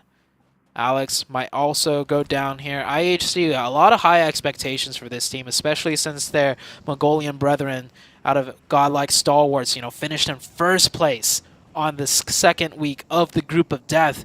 So IHC, man, they got a lot of pressure on them. And the next circle does shift. It does keep that one island in zone. So might still happen as 4AM find themselves in the very center of the circle. And a lot of teams with a lot of players still alive, but this zone is looking awfully small. But at the very least, it's giving some opportunity here towards IHC. So they're a little bit closer to the zone, but they still have to try and grab it. And Geek Fam have not let up on the pressure just yet. That rotation that IHC is going to make now is going to hit them straight into the pathing here of Besiktas potentially if they take it further. So it is a long fight for IHC if they want to get themselves back into contention with the zone. And it looks like Geek Fam might even be going for just a little bit of a hunt. They're keeping a line of sight onto IHC, trying to apply that pressure. Maybe they might be rewarded here with a knock or an elimination even. But for the very least, they are locking down this northern portion of the zone to their own. Geek Fam doing a very nice job pressuring out the entirety of a 4-man team. Pretty much sending IHC into Besiktas. And now Geek Fam don't have to worry about anyone on their backside. And I would say they have a nicer, avenue of approach on their northeastern side to work into the rest of the zone. Whereas IHC is kind of stuck with those, mountaintops, not very easily traversable. Meanwhile, on the rest of the circle, you see a lot of teams just slowly working their way in. A lot of dips and ridges for multitudes of teams to make it in here without going into full-out engagement. We might see teams lose a player here and there, but it looks like there's a chance we might be keeping upwards of 50 players alive coming into the fourth circle, which isn't unheard of, but with the zone being this small, it is rather, going to be chaotic towards the late game. Yeah, it's a bit packed. It's feeling a little tight here for the teams. Already we can see a 3-team engagement here between Viva Keed. We've got Genesis, Dogma, Gids, and of course the Rejects, who all of us are holding high hopes for as the team coming through from Japan. They want to make a statement, and potentially this is the way that they do it. Genesis now applying that pressure over to Viva Keed is going to find at least one towards Adrian. That nade's going to be sent on out, so I don't think the confirmation is far off. However, here for Genesis now, if they move on forward, they're unfortunately going to be exposing themselves here to Rejects as well. Rejects, they do have an opportunity to move on up and maybe get a line of sight here to Genesis Dogma. So this is going to be a very interesting manner in which they have to actually approach and manage the situation. Yeah, the Rejects team could just bide their time, maybe go for a third party once a fight is fully engaged. But with the next circle shifting, I think they're just planning to prioritize the next zone shift. And here we go, Eastern Shift. Nope. We are going to end on the main island. Most likely, Rejects do find themselves in a good position to just keep holding. They don't even have to third party because the fight will have to come to them eventually. Viva Key now have to push into Genesis Dogma Gets. We see Nongsham Red on the south side pushing up into the likes of Tem Entertainment. Tem Entertainment a little bit trapped in on those ridges, those nades raining on in. And this area of the map so tricky to navigate and fight because not a lot of teams, have too much experience down here. This zone is a very, unfamiliar zone for many of these teams. Maybe they've only played a handful of matches down here. So a lot of sight lines and potential, entryways, not all familiar with anyone. I mean, if you want to talk about this side, the team that strikes me as someone who's the most comfortable with this coastline would be the likes of Four Angry Men, because this tends to be one of their drop sites. Impala tends to be one of their drop sites. Then over towards, Puerto Paraiso, it's normally Furious Gaming and Genesis Dogma Kids that would find themselves here, at least from time to time in the scrims. We've seen them drop towards that location. So potentially those might be the teams taking that advantage into this next zone, because it is, as you've mentioned, such an odd zone to find these teams in, and now they need to navigate this terrain, and they have to. Otherwise, they might be losing up that opportunity to take a lead. But Geek Fam, just talk about consistency. Once again, finding IHC. Yeah, I was questioning on the very first game, which team is going to be that edge team that starts dominating and picks up all the elimination points like we saw with HVVP last week, and it looks like Geek Fam is going to be that team that plays from the edge and just bulldozes everyone. Up to 2 eliminations. Geek Fam still with 4 alive, and with a decent entryway into the rest of the zone.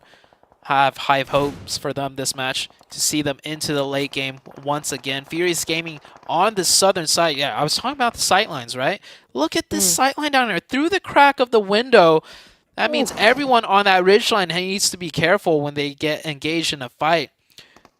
And on the north side, Geek Fam coming in here on the edge, onto the back of Besiktas. Besiktas already down to 2 as they lost 1 player extremely early. Yuhai looking to get picked up here. That's a really good Molotov. Snipes getting it in that shack. That's another player knocked. Besiktas did get the revive back up to 2. Now back down to 1. It is all riding on the shoulders of Peace here to pull out a potential 1v4. Not looking very likely, though. Not at all. Even if Peace manages to take on the 3 here, as soon as they go outside, they will be spotted out by that flanking position here of Damn Rude. So Geek Fam have this locked down. Peace just going to be taking the jump off the cliff, quite literally, but they will not escape. Snipes will find that final hit, and Milos, with the fantastic line of sight that they had, somehow, some way, still gets knocked down. So Furious Gaming, they now need to recover their numbers. They need to reset. That revive is coming through. A lot of teams starting to get cut down now as the circle will continue to shift once again. That southwestern side, just so many ridges and pockets for teams to just stay alive in. the circle doesn't change too much. It does force everyone on the north to move in. You see the Rejects team right there getting very, very close to a central position now. And Ching Chen forced to fall back. I don't know if the Rejects know he's here. 4 a.m. Continuing to hold somewhat of the split. Yeah, Ching Chen is going to try and make it out in time, but a little bit too slow. 4 a.m. coming in very strong, taking over the center of the circle on the high ground, but that does kind of put them in potential sightlines to be surrounded by other teams. However, this position does have a lot of ridges to work with, so if they can weather this storm, although the teams circling them will probably end up fighting one another, and Rejects could just sit comfortably.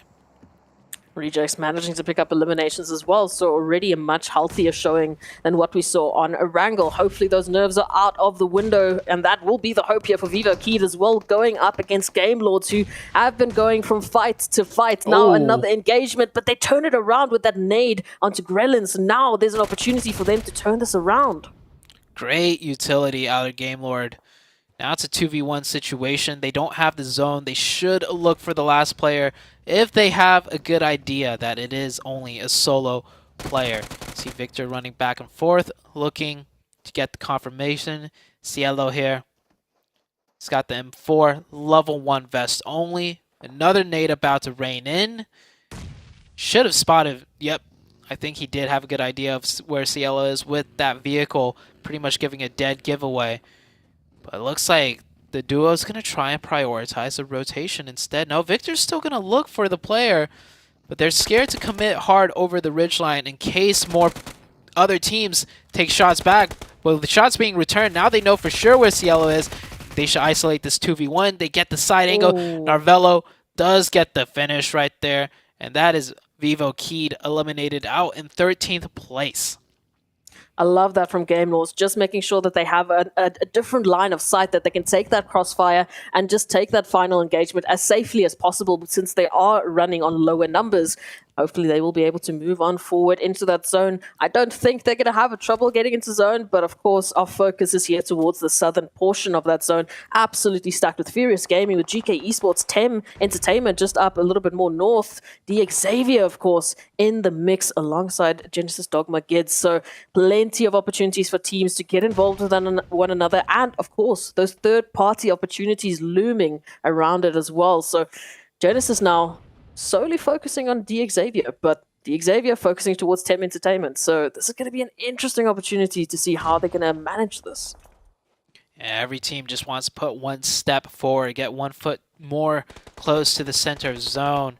For Genesis, that would be the Xavier, and for the Xavier, that would be Tem Entertainment. Furious Gaming, meanwhile, though, on the southern side on the low ground, have been sitting very comfortably, just taking those high angle peak shots onto the multitude of teams on the ridgeline. It is going to lead to another circle shift, and it's just, man, this is an absolute slow grind of a match. Teams just getting slowly crunched into each other with constant fighting. Rejects now feeling the crunch, the pressure of FaZe. Like I said earlier, Rejects do put themselves in a nice center position to get the next zone, but they kind of put themselves just in a little pocket area to get slowly pressed in on. And you can see there, as they try and get the revive, how close they have to be clumped onto one another. Geek Fam, however, on that northern side, working in as a 4-man team. We saw what they could do with 2 towards the late game. Now that they got 4, oh man, it's looking quite scary for everyone else. I'm saying maybe the winning condition for Geek Fam is just the fact that they never get the zone, because it seems to be the opportunity that they thrive the best in already, applying some pressure over towards Train to Kill, but slowly and methodically trying to get that information, holding on to whatever opportunities they have, because as they know, there are so many teams stacked into such a tiny area and to such a cramped area. You can already see the turnaround there for Angry Men on the back line. IHC still mixed in, still alive, still somehow managing to stay in this one, but for how much longer is the question. Oh yeah, we got a swimmer. IHC Icy swimming out in the water. Explains why his HP is still red this whole time. Game Lord gets a nice lock on a Train to Kill from the high ground. Taking shots now at Geek Fam. He's got to be a little bit careful. Yeah, it decides to back up after letting off that many rounds because you have a whole entire team, a Geek Fam, ready to fire back. That knock actually going to be stolen. Geek Fam, 7 eliminations already and still with 4 players alive and in a very controlling position, I might add, to pick up a couple more. Yeah, T2K just getting absolutely sandwiched by Game Lord and Geek Fam. Game Lord on the high ground position, but with only 2, not much that they could do. They also might not just get involved in this engagement, because as soon as they do, well, then Geek Fam, they have that opportunity. They have that line of sight onto Game Lord. So for the time being, Yuhai will be sent on in to get the confirmation, but will actually turn around, potentially spotting out Game Lord there. So some information is available, and they don't want to make that commitment. This northern side is looking absolutely stacked. IC from IHC in the meanwhile has made it to land, so they're done with their swimming shenanigans. But all of the teams here towards the northern side still pressing in, still trying to give themselves space. Look at how Geek Fam is moving right now. They look like sharks in the water. From Victor's POV, you can just see them cresting the ridge up and down, slowly, methodically getting more and more territory control, clearing out the sides. They're about to clear out Train to Kill here. That Molly, though, not fully finishing this player out. No, but they know. They smell blood, and they will go for it. Up to 9 eliminations now, still with 4 members alive. And if they lose the circle, more power to them, like you said. It's the winning condition, baby. Geek Fam just moving on into every single zone. And again, it's not working with them. It's centering on up, allowing the likes of Rejects still that opportunity in center zone. But as you've mentioned before, all that might be doing is putting a target on their back as the rest of the teams now need to move in. And time is running out. Game Lord's now going down with Victor. Down only to 1, who's trying to scramble on out of the situation. Leaving Victor alone will mean that Mika has the perfect line of sight onto their backsides. You know a team is scary when the last member up of the enemy team will decide to leave the ditch and run on the flat grounds wide in the open. That's how scared they are of this Geek Fam team. Geek Fam, they get edge control now on the north. 10 eliminations. It's going to come down to FaZe versus Geek Fam. And luckily for FaZe, they have 4 up. Geek Fam actually down to 3. Taking a look at it, they did lose 1 member. On the southern side, we got Furious Gaming now. Finally forced to show their hand with 4 players. They will now take the high ground and take the fight to everyone else that they've been shooting at pretty much through the entirety of the game. Tem Entertainment down to 2, caught in a tough spot, and they also have to worry about another team down on the southern side. Now Tem Entertainment down to 2, GD Gigs on the north side, raining in pressure onto Furious Gaming. Furious Gaming does have 1 player knock. Blue Zone crunching in. They might lose the entire team. It's just all down to Milos. Look at that, all 3 players trying to crawl in. GD Gids here, now crunching in for the finish. You cannot mess with Genesis. They will lose 1 on the way, with Rejects actually stepping up. This is a fantastic form coming through for Rejects. They've completely shaked off what happened in that first map. GD will find that final hit onto Furious Gaming, but immediately gets retaliated on. Icy still in the midst, just on the edge. Geek Fam, in the meantime, they've lost 1. Now they might be in danger of losing a second, as FaZe might be the first team to put up an assault against Geek Fam, as they've just been taking names after names after names. Will this be the final stop for Geek Fam, or will they still manage to be those survivors to move on into that next phase? FaZe looking good for now, but they can't get the finish. All of Geek Fam stuck in a dip, but with flat ground for FaZe, they don't want to make the push either, even when they got a knock earlier. So it is pretty much stalemated. Position advantage for Geek, but manpower for FaZe. However, this next zone is gonna force the Geek Fam onto the opening themselves, and this could be the demise for Geek Fam. 4 players of FaZe. All they have to do is mount a good defense and they should be fine. But I see some smokes raining down for the Geek Fam team. This might cause a lot of trouble as the sightlines are starting to be blocked. Tony K, though, thinks differently as he gets a knock onto Mika. That's going to slow down the push just for a little bit. They have the time to get the revive and push once again with 3. 4 a.m. now making a move with the 3 players. They've been sitting very quiet in the entirety of the game, but now with 4 a.m. coming out, taking shots at the Reject team through the bus window, some very nice shots, but neither team losing a player yet. And with 4 a.m. moving in, that provides an opportunity for GeekFam to go more towards the southern side, but instead they're going to be heading straight into phase, dropping one immediately. Tony K down to a sliver of HP, and will go down swinging as well. Down to Damn Rude, who picks up Lycan, looks for the second, has to retaliate as Vinatros comes through from the back line. So unfortunately, GeekFam, it was that manpower to absolute explosive energy that did go the way of FaZe Clan. At least they did manage to, put a hit into the FaZe Clan numbers. We're finally down to the last 5 teams. By the way, IHC Icy still alive, swimming in from the water, playing so quiet. FaZe, after fighting with the likes of GeekFam, too many of them got knocked in the process of that fight, and the other teams will take advantage. Now the Reject team up to 9 eliminations, getting 2 onto 4 a.m. 4 a.m. with the mad full send. They will go down as well, last ditch effort, and now it's down to GK and the Rejects team. And Icy still in the picture. These teams are definitely thinking it's a 4v3. But Icy, he never got the meds. He's been swimming in the water, never had the meds, got onto land. Has he managed to find a box maybe to pick up some bandages?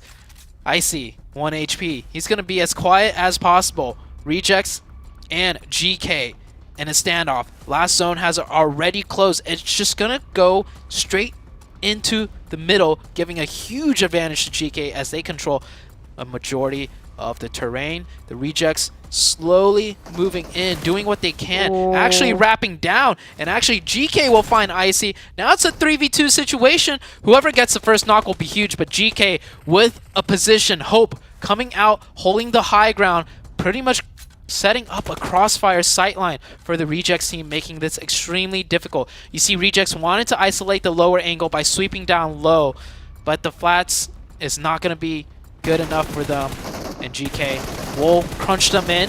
Shots going back and forth here. Both Reject players stuck and cornered in the blue. 3v1 situations down to Ray J, but it is not enough, and GK will take a dub, and one of the probably more difficult Miramar matches we'll see for everybody out here.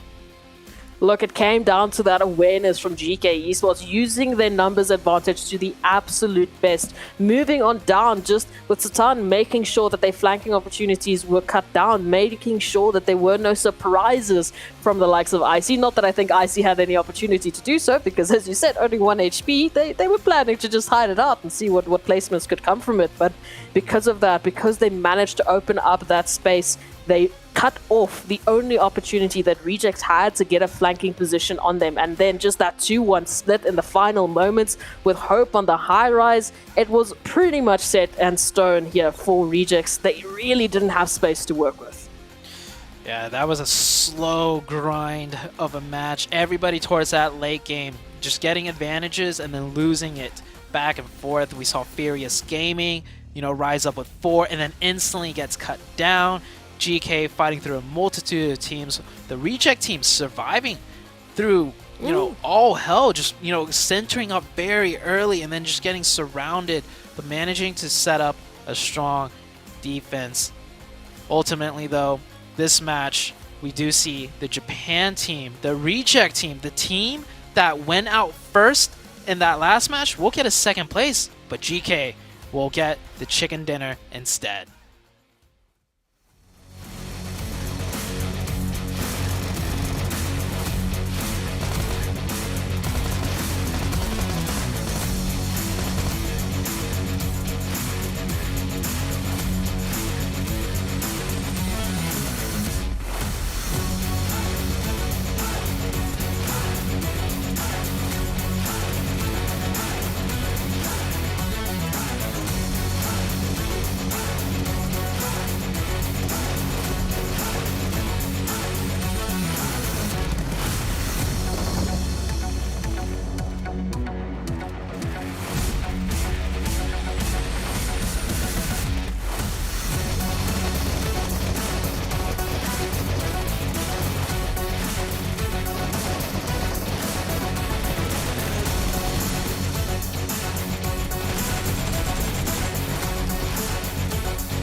it's GK that end up winning the first Miramar match, but it does look like Reject end up stealing the most points here in the first Miramar of today, man. 7. GK with an amazing performance back-to-back, by the way, for them to be able to come out with that chicken dinner with how much they had to rotate. Love the difference there from the first game to what we're seeing here. And then with that, I mean, Reject, we got to give him some props too. 12 eliminations, 24 points total, Imperium. That's where experience can really come into play, right? You know, and you said it, this is PMGC, you know, and Reject proved that they deserve to be here, bouncing back from a poor game 1 to get a fantastic result in game 2, a little bit of revenge on the 4 Angry Men as well along the way. You know, 6 eliminations for Divine, 4 for Rejoko. You know, that purple hair is doing wonders, Hot Jukes. Oh yeah, it's the purple hair buff, man. You know, we've seen a couple players with the blonde hair buff, but the purple hair ends up winning the 6 eliminations, most elims in that last one right there. And man, I mean, just the plays, the movement that you see in Miramar, it's just so dynamic. The zone was a little bit toxic, I think. I don't think the players were a really big fan of it, but still, you know, I think so. I think so, because anytime I see that particular zone going to like the south side, you know, it's just, it's always a pain, especially for rotators. Yeah. And Zute made a pretty decent point that, like, it's an area of the map that not a lot of teams will traverse a lot of the time, obviously, unless the circle goes. That way, it's rare that it goes that, you know, that long in the southeastern side of the map for that long in the game. So, yeah, very unknown quantities for a lot of teams in that game 2-7. I mean, when you go into the second circle and it is about 50 to possibly 60% water, yeah, I'd say it's a toxic, a very, very toxic circle. But I was impressed with what some of the teams were able to do to counter that, right? We saw a little bit, even though there wasn't that much area for teams to move around, we saw teams willing to take a bit of a split to just hold a little bit more land. That's what you want to see. By the way, we saw Geek Fam Mika again on the top performance, which is great to see out of that team, because that team is being so aggressive. I love it. Like, Geek Fam as a whole, even up until the bitter end, they still pushed FaZe, right? They were like, look, we're going down swinging, guys. They pushed in, they ended up losing it, but man, for them to have that level of aggression and just great team synergy, they weren't like too huddled together. You saw UI was playing that kind of support role quite effectively in the back line. You had Mika in the front line. They were just really working so well together, playing on the high grounds on that northern side. It was so good. Like, they punished the likes of T2K, who were too late rotating at a compound. They punished so many other teams around them. Yeah, just a wonderful performance again from Geek Fam. I mean, when you have a player like Mika just go off like that, you know that's gotta hype up the squad. Speaking of hype, let's go ahead and take a quick break to cool down a little bit, and we'll be right back here in just a second.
And we're back. Welcome back, everybody. I hope you guys are really enjoying the show. And of course, we have to give a big thank you to our sponsors to make this show possible. I gotta give a shout out to Sony with their Xperia 1.4 and Xperia Stream. They were actually created in collaboration with professional esports players. You guys can play PUBG Mobile in 90 Hz with Xperia Stream's total cooling system and multiple ports for intensive gaming and streaming. Also, got to give a big shout out to our platinum sponsor, Prime Gaming. You guys can get some free in-game content with Prime Gaming, as well as some other great Prime benefits. So go check it out, get some in-game items, and check out some of their other premium content. You guys saw it there in the ad, and I hope you guys can enjoy it. Now that we've got that, I think it's time to take a look here at the overall rankings to see how everything is stacking up here after a couple matches, and it looks like GK Esports, with that consistency, are going to take the top spot for now, 7. Consistency is definitely key, and that's what they've been able to do in the back-to-back matches. 39 points for them, but I mean, then you have 4 angry men with the performances that were able to put up in the first game, and kind of following up some there in the second game. Second place for them in Reject. This is going to be a big bounce back, right? Because remember, they're 0 points in the first match, and for them to make that jump up, it's huge, Imperium. It is. But one thing that I've noticed, and I kind of slightly expected this in Group Yellow simply because of it being the first PMGC for a number of teams, it's quite top heavy, right? You got kind of already over 30 points dividing 16th and kind of first, second, and third. So that's something that hopefully we will see change, because you want to see the bottom teams come back up and show us what they've got. But it does leave me a little bit worried. Well, I'll tell you what, I'm so excited for Sandhawk. You know, Sandhawk, I know, is going to wake up those teams at the bottom. It's going to wake everybody up, because the action is always like this, baby. Papa Blue is going to come in heavy, and let's see which teams that you guys are keeping an eye on here for this Sandhawk match 7. I see you got Geek Fam on there. I think it makes sense how they're performing so far. I do, and I'll tell you why in just a second. First of all, I want to talk about IHC, and the reason why I want to talk about them is because I felt like they could have done a lot better in the rotation if they wouldn't have taken 8 minutes to fully commit to an actual hot drop.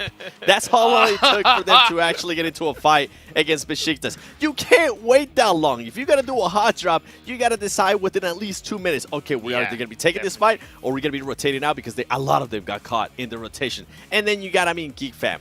The aggressiveness that we're seeing out of this team, I absolutely love it, Imperium. Definitely. Reject, the bounce back, incredibly impressive. Geek, man, back-to-back strong results, especially against teams like 4 Angry Men, is not easy. This is their first PMGC, but they are making it count in a big way. And of course, at the Big Bone Boys, furious. I saw them in Americas. I was a little bit worried, said it, but it was a much cleaner, swifter performance coming in from that Southern Edge. They didn't have as much traffic around them, but they still dealt with what they had very well. It was a step-by-step progress for them. Some of their players do have PMGC experience, so I wonder if that's playing into part. Yeah, definitely. Yeah, I think it has to. I think it has to, absolutely. Take a look at some of the player shots here as these players are getting ready. See some hearts being thrown up, and we'll see how the performance does, and hopefully we'll see those hearts still stay up here. Team's getting ready. Jupes, I got a question for you. That's so crazy. No, go ahead, bring it. I got a question for you, Imperium. Do we think we're going to be seeing, and also for everybody currently watching, let us know in chat as well, do you think we're going to be seeing any hot drops here in Sandhawk? Yes. The answer? Yes. Okay, 100%. All right, let's see if we're going to see them. Let's take it on over to our casters for some Sandhawk action. Thank you, Hot Jukes. Hot drops, yes or no? My money's on yes. Looking at these teams, the way they've been playing, I feel like certain teams are definitely confident in taking a fight, or at least dropping on top of each other. And with Sandhawk, of course, being such a small map, there's got to be at least one hot drop. Am I right, S-Proxy? At least one. At least, man. I mean, we started off with Murmur, one of the biggest maps that we have available, and we still had hot drops. So over towards Sandhawk, surely Ruins is going to have a little bit of action. I mean, there's so many great opportunities for hot drops on Sandhawk that, you know, it could just be absolutely fire. Speaking of Ruins, that was actually where the hot drop was happening in last week's Sandhawk matches. Yeah, no one actually took the fight in boot camp, nor Paradise. We'll see how this one plays out. 4 a.m. out very early on the eastern side of things. On the north, we see two teams, Train to Kill and Genesis, I believe. No, that is actually Game Lords on the north side. It looks more like a split, though. 3 teams flying over boot camp. One of them is probably going towards Camp Alpha, I'd imagine. And 2 of them, though, are indeed landing within boot camp. A little bit of a split fight on the northern side, and then I do think we will have a boot camp hot drop. Oh yes, that was Besiktas and FaZe, and we saw this happening in the scrims as well, so it looks like both teams are looking to set some dominance up in here. MR5 going to be the first player to drop down for the time being as Besiktas swarm on in, and this is beautiful for them because they're taking that central position and they're making sure that FaZe are actually split up. Now it's only 1-for-1, and each of those players are isolated. Yeah, 2v3 situation now. Venturas did get a trade knock back. They need to add the pressure. They need to just go for it right now, even if it is unfavorable for them, because the longer they take, they're just going to get revived. So now it's a 1v2. Venturas tries to get the second one. Now just like that, down to a 1v1 situation. It's all down to Peace. Peace versus Venturas here. A little jiggle back and forth. Oh, he goes aggressive. Venturas smelled the weakness. He will go for the clutch finish and will get the revive on Tony K. 1 HP. That was FaZe getting 2 knocked down early and only 1 trade back. So it was a 2v4 for the side of FaZe Clan, and FaZe will come out on top.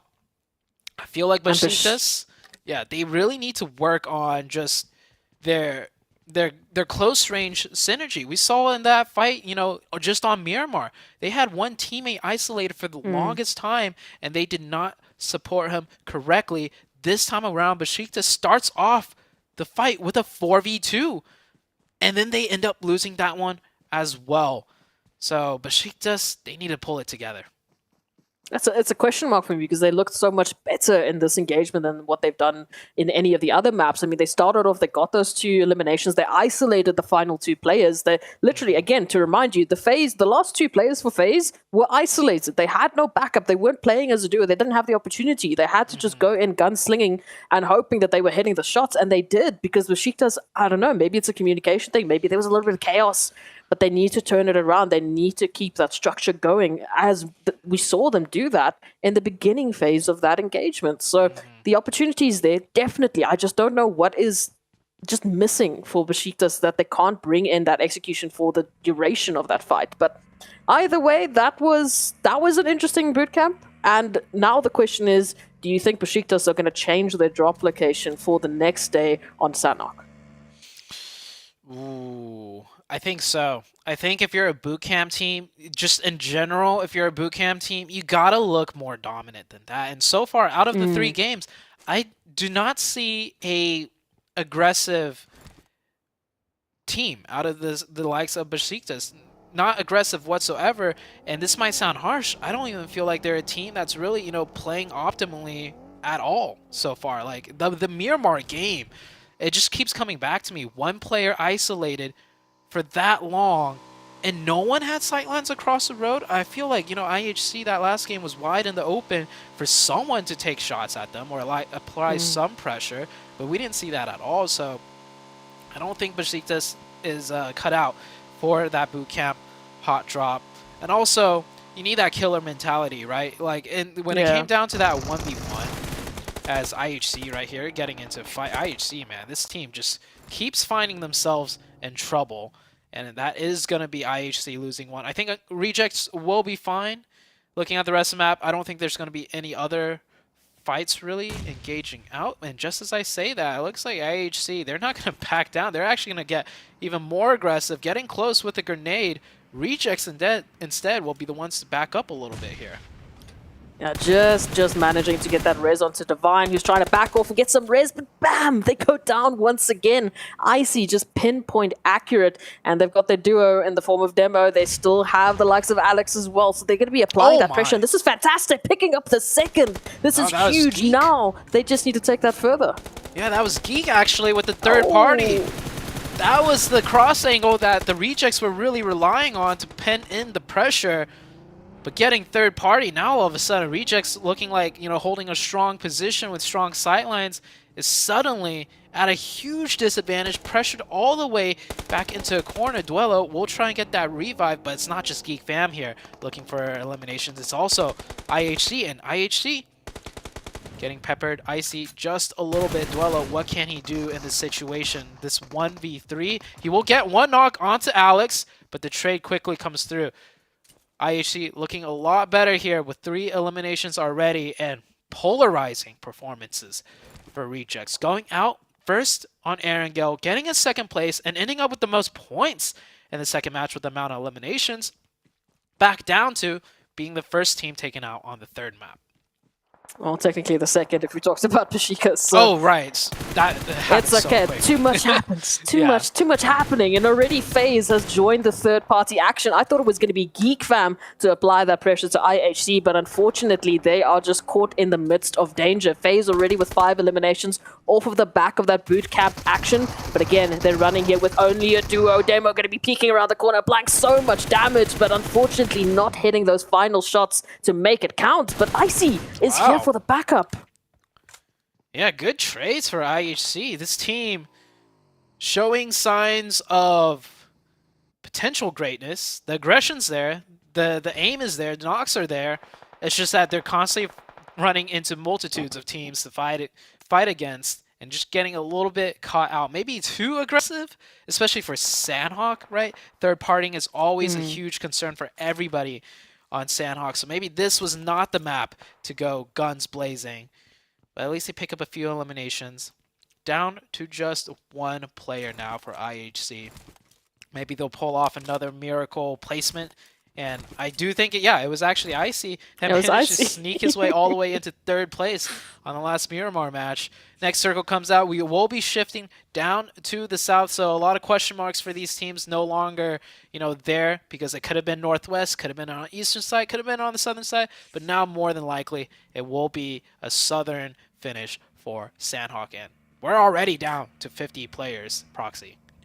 It's ridiculous. I mean, the opportunity there for Icy is that there's a lot of rivers, there's a lot of water, so if they want to take another swim into great placements, it's available, of course, but the rest of the teams are going to be applying a lot of pressure. As we know, so many teams rotating on in from both that northwestern side, from Camp Alpha, and the northeastern side being, of course, Boot Camp with Nongshim Red Force, and of course the likes of Genesis, Dogma, Gids moving on in from that cave direction. So the outskirts of the zone is going to be quite packed. But the question here now is, how is FaZe going to get themselves out of the situation?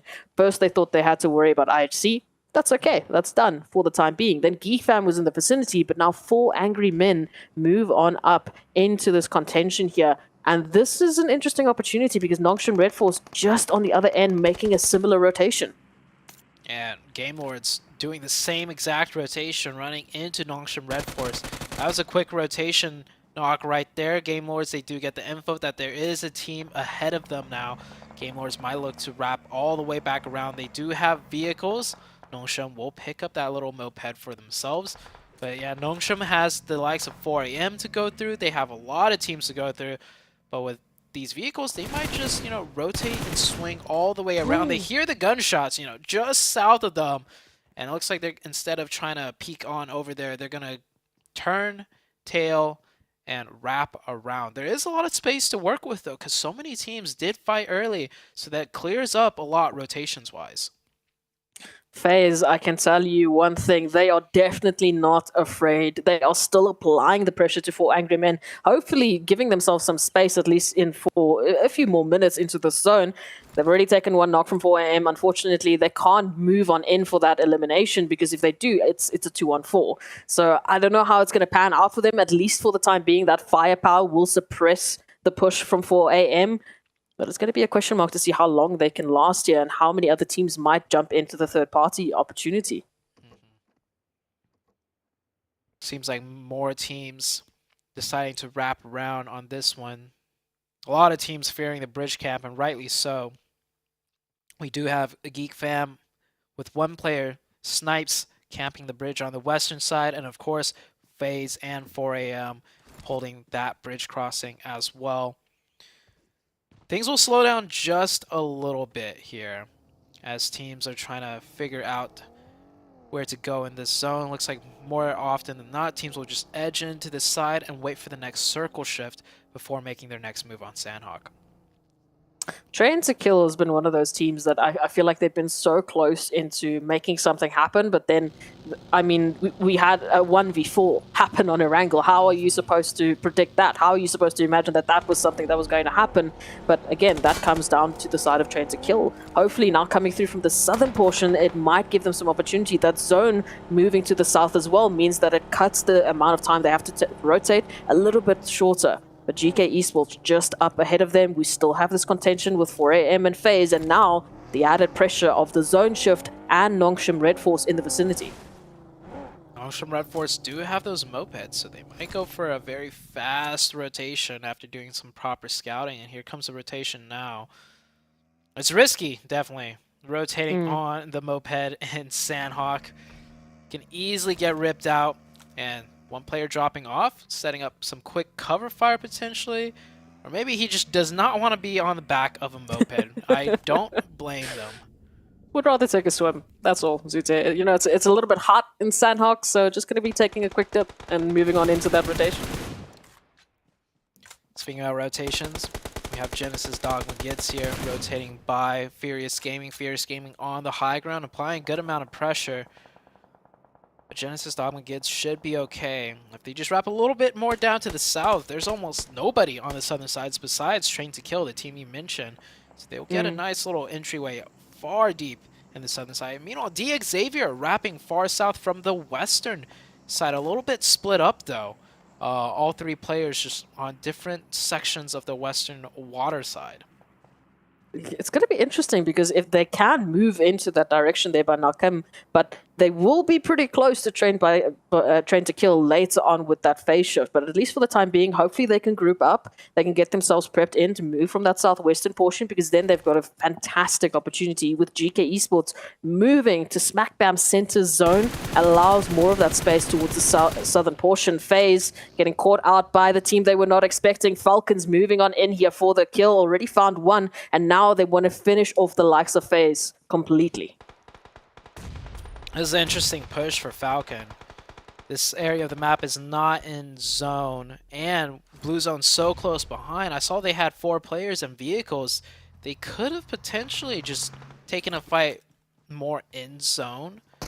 Maybe they want to clear out everything slowly. And luckily for them, right, FaZe is only down to 2 players here. Tony K trying to make a valiant last stand, firing off a lot of shots, not much connecting though. And when you're down to 1 player, you got to go a little bit aggressive. And that's the perfect timing to go aggressive, as Powerful looks and turns the other way.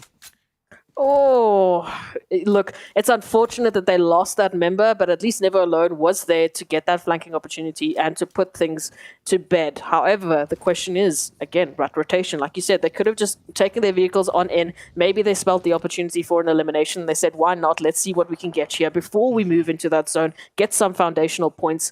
But it is going to be a hard rotation for them. They have to go through the likes of Tem Entertainment, Nongshim Red Force, Furious Gaming, all the teams towards that northern side of the zone. And even if they try and take more of a western approach, they still find themselves in the crosshairs here of Vivo Keed. So I'm not sure how they're going to fight their way into this zone. It's going to be difficult for everyone to fight their way into the zone, because all on the outer edges of this new zone is high ground, meaning all the teams not in the zone got to work uphill from different multitudes of sightlines raining down on them. 4am coming in from the blue zone here. Very difficult rotation to make, as the circle hard shift is so far down towards the southern side. And yeah, just take a look at that. What's waiting for them in the distance. Everybody set up in different positions. Layers of teams getting ready to gatekeep anybody trying to come into this zone. Already the damage is there. A little bit of action towards Nongshim Red Force as well from Furious Gaming. But it is Game Lords applying the pressure, trying to stop anyone from rotating on in. And they will find at least one. They will find a second. Akashi just laying down the law. And not much any of these teams could do coming into the edges of the zone. It's all uphill from every side of the circle. It is a low hill going uphill. So 4am try to go for a full send, did not work out. Savon, the only player managing to come in here. Can he make a valiant last stand and maybe get 1 or 2? There is only 3 players of Game Lord. So if he comes up huge here, comes up clutch, And just as I say that, the grenade will be his demise. On the other side of things, the northern side, here's that Nongshim Red Force push uphill. Also not working out successfully. Falcon, they're going to be the next ones to try and do it, pushing right up into Tem Entertainment. They will stop a little bit short and prime their nades. Comes down to who could get the opening knocks. Trying to capitalize off of the chaos from Nongshim Red Force. Unfortunately, Tem Entertainment have just been so clinical. They weren't really in a position where they were hurting from that engagement. They're all full HP, and now they're applying that pressure here to Falcons. Yusef up close with that nade, trying to prep it, trying to give themselves an opportunity. But just look at this onslaught from Tem Entertainment. They are making sure they're keeping an eye out, but Yusef stepping on up from the flanking line is going to find two. It's down to only one now for Tem Entertainment, who has to rotate around. The Rock will find that connection. Now Bevy moves on in for the elimination. Falcons down on their last legs of Never Alone. Never Alone. 1v1. Did not spot out the player in the grass. Very good try for the likes of Falcon. I feel like if they just, gave up the push against FaZe and instead prioritized that one that we just saw, they would have had more time to work with, plus an extra member to play with, because they did lose one player to FaZe. If they had that one player up, it would have been a 2v1. They could have got a full reset, taken that position on the high ground, and been in good standings. Next zone shifts further down south, so everyone on the north side now has to cross over this giant road. That's definitely going to spell doom for many of the players. Again, I'm just thinking about Train to Kill coming through from that southern side. That rotation in the zone is paying dividends for them. They are so well zone blessed right now that they are just waiting for the teams to push into them. This contention here between Genesis Dogma and Game Lords is going to be an interesting one. Down to Victor now, who's just slowly but surely getting pushed on out of position with that zone. At least does find one. But again, they still have to make a rotation, and the rest of Genesis is trained on this position. They are just waiting for a pixel to pop to take them out of the count, to take Victor out, and to provide them that space from that southern side. The domino effect of 4 AM pushing, it forced Game Lord to all three of them go down to isolate that one player, and they gave up the high ground. This was Game Lord's position. Game Lords was gatekeeping out Genesis and 4 AM. But the second they gave up that high ground because they didn't want to risk a 2v1, it was the Genesis team to overtake it. Now Genesis in a great position. Meanwhile, on the edge of the map here, both teams of GK and Xavier in the hard cover. It is Vivo Keed and Geek Fam that needs to move in. Geek Fam is eliminated. There's still the team of Vivo Keed. One player left in the blue zone. He probably won't be making it in here either. I highly doubt. I mean, up against the likes of GK and Xavier, who have their eyes set and trained on that coastline on the edge of zone as well. It's just going to be about that interesting question. When does GK take the action to Xavier or vice versa? Again, they're not the only team in these final zones. We've got Train to Kill already planting their flag in the zone, at least with one. Furious Gaming doing the same. And now it looks like GK Esports are trying to find an opportunity here to Xavier, but Train to Kill will actually be the ones to find that first elimination. The sightline's so deadly down here. There is a lot of trees, covering soft. You could consider it soft cover, but you just saw right there, players do sometimes just shoot through the brushes for those lucky shots, and it sometimes does connect. Circle centers right on up. GK and Xavier will have to move into the zone. I would like to see GK maybe just take the fight with Xavier rather than, just trying to creep into the zone. It looks like they're going to keep that pressure up. Meanwhile, Genesis sitting really nice on that high ground with very strong sightlines onto everyone else. Train to Kill, likely doing the same here, looking at not just Xavier, but also potentially GK if they creep any closer. Rotations, the name of the game, and right now Xavier, they are falling victim to this rotation from the zone. GK Esports moving on in, applying the pressure to one, looking for a bit more, and they've got the numbers to do it. Frankie still trying to slowly but surely move on up. Train to Kill now making their move as well, but feeling some pressure as Genesis makes that appearance and looks to take them out. Ooh, Genesis nicely sleeking up to Train to Kill. Train to Kill was a little bit too focused, but now that they've given away their positions, Train to Kill is now trained onto the side of Genesis, and those nades will be good. Slows everything down. That is 2 players all of a sudden for Genesis knocked and finished. I do applaud the effort on potentially making the game-winning play, but hold on, everybody's getting involved now as 360 all around the map. Shots getting traded back and forth from one side of the map to another. Everyone is going to be able to take shots. We still have Furious Gaming here on the northern side playing very quiet. We'll be able to get the revive onto Trigger. Probably will have to pick him up as the blue zone is creeping in. Milo's pumping up the booster. Furious Gaming down to 2. It is a slow crawl for everyone, and is Train to Kill still with the massive advantage because they have this hillside to work with. They have this hillside. They have all of their numbers still up and applying the pressure, just shooting every possible pixel that moves at this point in time. And now Furious Gaming feeling the action as well. GK moving in, Train to Kill not quite finding that connection. So GK will have just a space, just an opportunity, a glimpse of time to get that elimination. But for how much longer will they be able to survive here? Train to Kill just looks like they're just tunneling vision on GK Esports here. And GBK is definitely their biggest threat with 3 players up and in closest proximity to them. GK knows that they have to make this push. GK has been playing so well today, Game 1 and Game 2, racking up a huge amount of points. If they were to go down here, they already have 9 eliminations and a 3rd place finish. And what's even better, Ragnar's going to open this fight up with a grenade, setting this fight back to a 3v3, and they're giving up the high ground.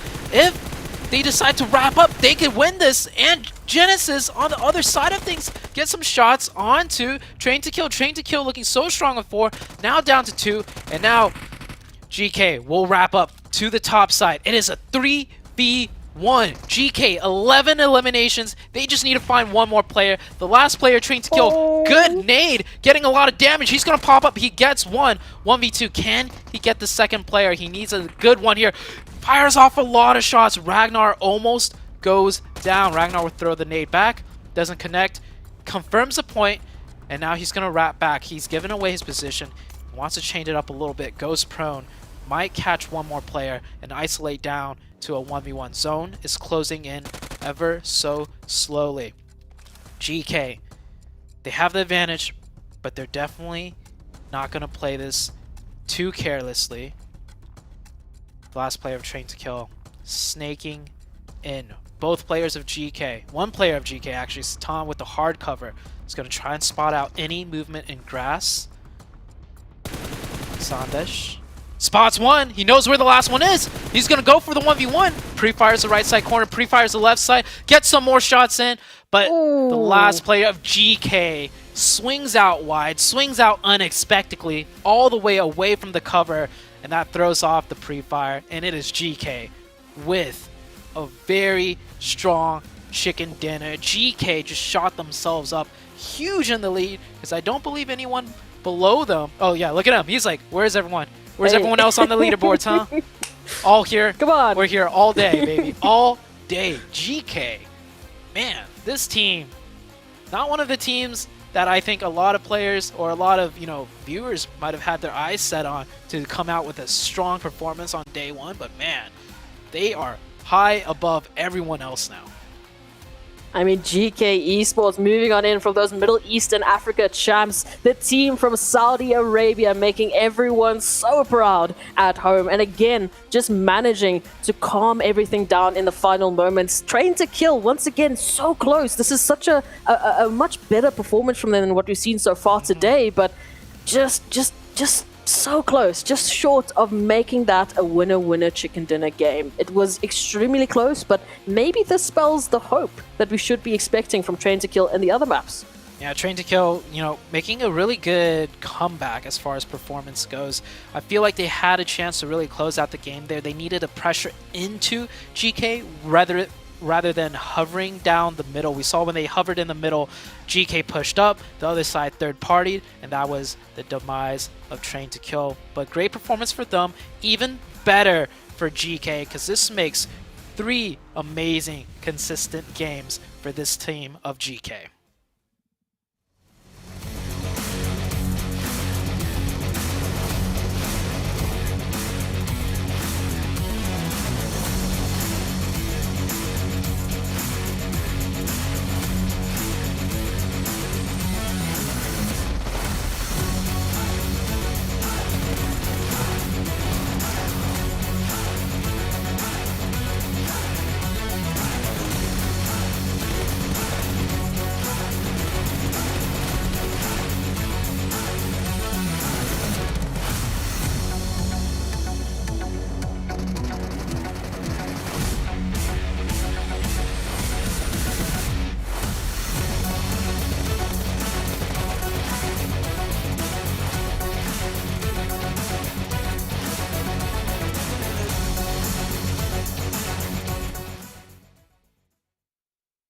And it's GK Esports that get the first back-to-back chicken dinners here in Group Yellow. And it's only match number 3 at the start. Crazy. This team is absolutely dominating and crazy indeed, Imperium. You know they got to be feeling the hype, huh? Definitely, they held on to one of the strongest compounds coming into the mid portion of the game down on the southwest island, and they controlled from the north extremely well. They took down 2 players from T2K into the late stage of the game, finished off Genesis Dogman. It got a little bit scary. 7 got a little bit scary because Sandesh made a good run of it, but in the end they closed it out cleanly. Very scary, I would say. I think we were both just waiting to see what was going to happen there. I thought T2K might have been able to take it, but you can see Ragnar there with 6 eliminations, 708 damage, and I felt like that nade that he was able to throw and knock the player from T2K at the end of the match was perfect, and what was the opening that they wanted, that they needed. Yeah. I must say, and I'll be completely honest about this, when we saw the overall earlier and I saw GK Esports up there at the top, I was like, okay, that might be a bit of a fluke, just 2 matches. But after this performance, I mean, now it's starting to become consistency. I know it's day 1, but Yeah. I love the adjustments they've been able to make. I mean, in Erangel, right? First match, they weren't able to fully defend the compound the way we wanted to see it. Yeah. Now they're starting to show us adjustment on the fly, which is great to see. It's insane to see. As a matter of fact, insane. Take a look at the bottom. You can see the fan vote leaderboard right here. Looks like S2G is up on top. BTR a close second. Looks good to see 1 million up there as well. You know, Okay. nobody I don't really see from this group, but Not heck, yet. who knows? Not yet. After yet. today, these first 2 games, I think, or 3 games, right? I think we may see one particular team named GK up on that board. I wouldn't blame anybody either. They're performing strong here today. Hey, by the way, you know, we're also seeing some great performances from some of the other squads as well. You know, Furious putting up some good consistent points on the board here. I know it's Yeah. only 3 games in, but at any time we could see another squad pop off here, period.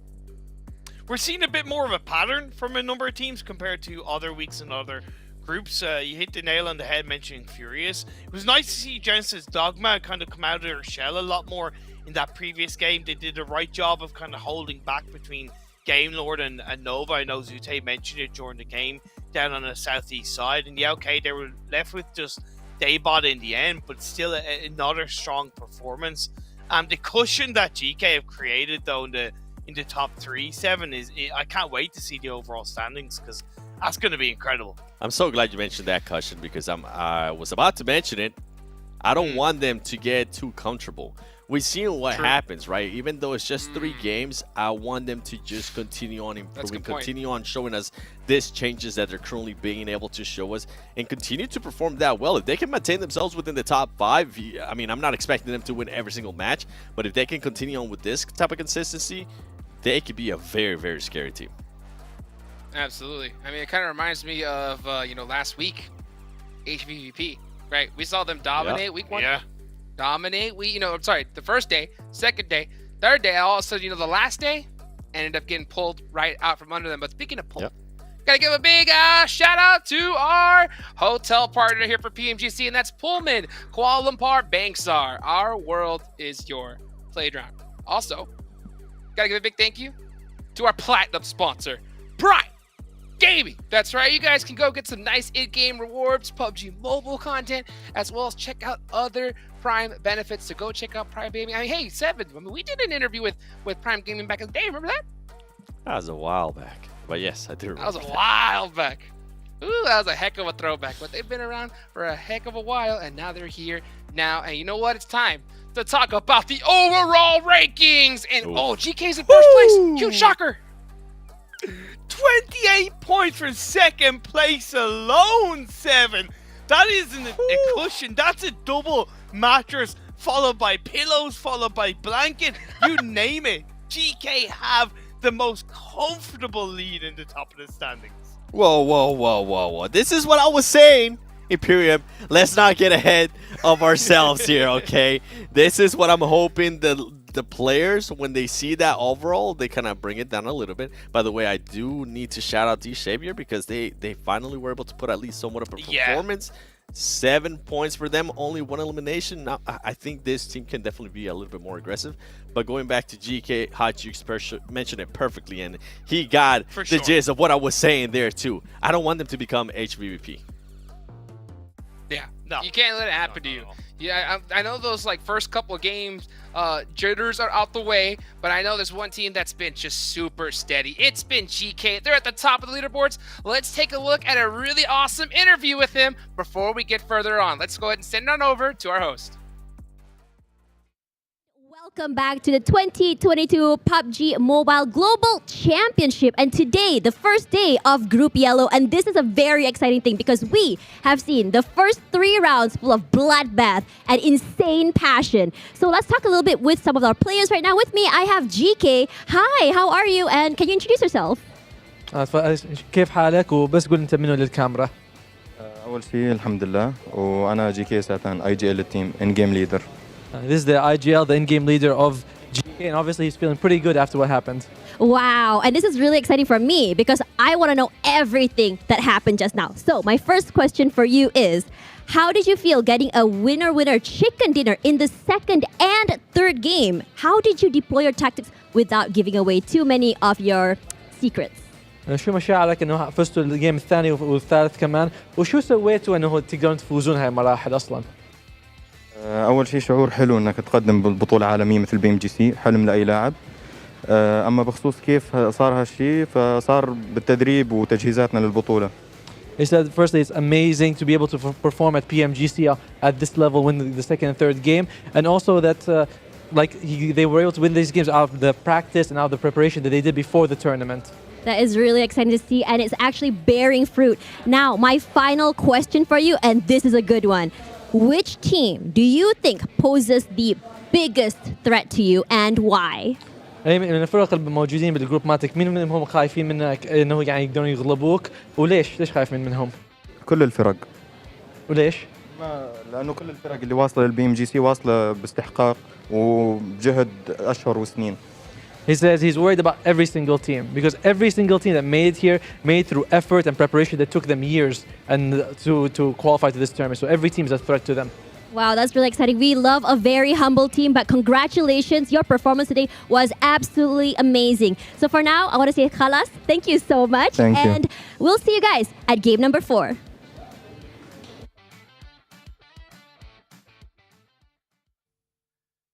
What a great interview there with GK Esports, my Tash Buddy as well. Hey, yo, Seven. I mean, I know just a couple things stood out to you right there, some questions. So what really stood out to you? I love that he mentioned, by the way, I actually got a chance to spend some time during PMWI with Satan. And I saw him grinding, man, and I saw him being able to get info. And I love that they mentioned the practice because that's definitely showing right now with what they're able to do. I mean, day 1 already, back-to-back, if I'm not mistaken, and I'm pretty sure YouTube chat's going to be able to correct me on this. This is the first group on the first day, the first team to get those back-to-back chicken dinners, which is super impressive. Another thing that I did love, Imperium, is that he is not overestimating any team. He's not looking down on any team. He said every single team is his biggest threat, and I love that. Very much echoed what you said. They don't want to get too comfortable. They understand that every single team in this lobby, good at the moment, bad at the moment, is a threat because there's still plenty more games to go, Jukes. Here's a big question, okay? Thanksgiving is right around the corner here, okay? It is. It's actually right now, technically, here where I live, okay? Can they get 3 in a row and get the turkey, 7? You know what? I'm going to become a believer. Yes, I do hope they end up getting 3 in a row. And that's why I have them on my teams to watch, because I want to continue to see this amazing gameplay. I mean, I said it earlier, I'm surprised. I thought it was a fluke. This game kind of nailed it for me a little bit more. Now, Dig Savior, I mentioned it earlier as well. This is a team that's been able to bounce back. And with FaZe Clan, the reason why I picked them is because even though they did end up winning the hot drop, they ended up losing 2 players at the start of the game. Not how you want to start a game with Sandhawk. I'm hoping they're able to adjust to that. Yeah, not ideal, but also they won the hot drop, and that's a big message for the other Sandhawk games in the rest of the group, right? So hopefully they'll be able to build on that. I picked up the Xavier myself because honestly I've been a little bit disappointed with them. right? I was expecting big things from this roster coming into the start of the day. For whatever reason, they haven't really performed. I put Game Lord once again in my team to pick because despite them being low down, I think they've showed a lot of prowess and they've showed a lot of confidence in all the games. And deserves a lot of props. I want to see more, though. Well, True. well, yeah, let's see if we can see more here in this next match. It's ready to go, everybody. Grab your popcorn, get your drinks, and we're going to send it out over to our casters. Will they get the turkey like Hot Jukes? That's 3 in a row. That's going to be quite the tall ask for a team of GK, but hey, I think GK have been playing it extremely well from what I've seen, and there's a chance they could get 3 in a row. I mean, like Xperia mentioned, the fact is that they aren't, really taking anyone as, not a threat. They're thinking of every single team as a potential threat. They're not taking advantage of anything. They are keeping their heads cool, calm, and collected, and understanding that in a stage like PMGC, if you give any team around you, no matter where they're currently placing themselves, if you give them an inch, they will take you for that mile and immediately put you on the back foot. We've seen that happen in past PMGCs, so they need to make sure that they keep themselves at the same standard all the way through. Xperia mentioned he expected more out of D Xavier, and I think D Xavier themselves do as well, as they have made a substitution there, we just saw. Same with IHC.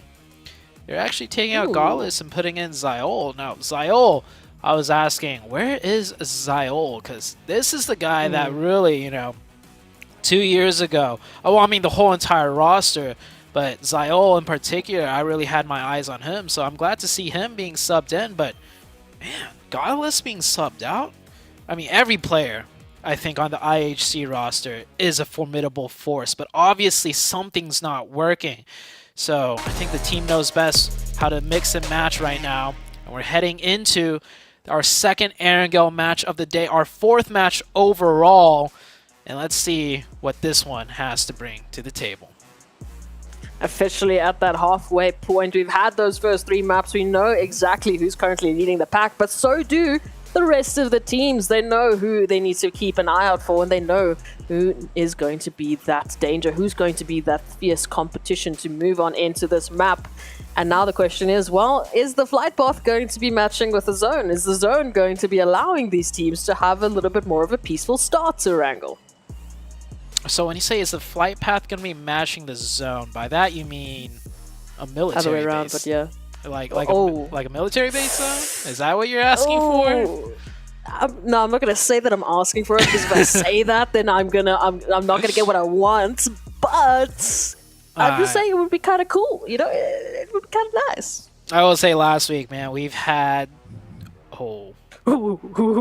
that matches the plane path quite well, actually. Not only is it south, it's southwest, just like where the plane path started from. So, hey, I would say you got what you asked for. The circle does match the plane path quite extremely well. Now, it's going to be difficult for a lot of these teams to deal with, because it's not just a military circle. You don't know if it's military circle or not. And, man, I would love to see a beachside ending, because that beach has a lot of those, hollowed out little shells, those bunkers, those blown up, tanks to use for card cover. Always a cool dynamic ending if it goes anywhere around there. Of course, you have that long pier, that not ridge, but that pier that juts all the way down into water, which is also a strong position if the zone ends anywhere down there.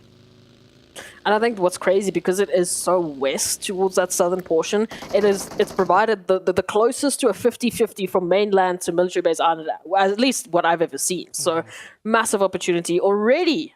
IHC and already the substitute making a stand, picking up that elimination. Yeah. He comes in hot. He's like, all right, you kept me out for enough. I'm going to come in here and get a point instantly. Divine? Not sure. Hello? Okay, I mean, if he gets knock in the point, that's worth. But I was going to say, he's by himself.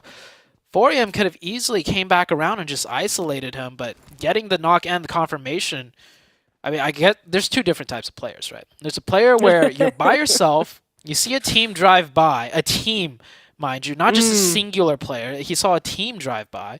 There's 2 types. You lay low, you lay quiet, or you're Divine.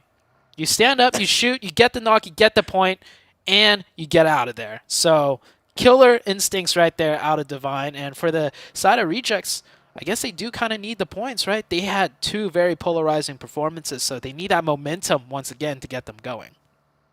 You mentioned that, and there's 2 different forms of momentum now available as well. I mean, there's the substitute being Zayol coming in with fresh-faced, fresh energy, ready to bring that to the team, already starting off with an elimination, the first elimination of the Sarangle, saying, okay, cool, we've set the standard. This is how we're going to be taking that forward. And for Rejects, that killer instinct, we've mentioned that before with some of the other teams. That's been our criticism, that they lack that killer instinct. They lack that energy to take it all the way. And now Rejects, they're stepping up once again. I agree with you.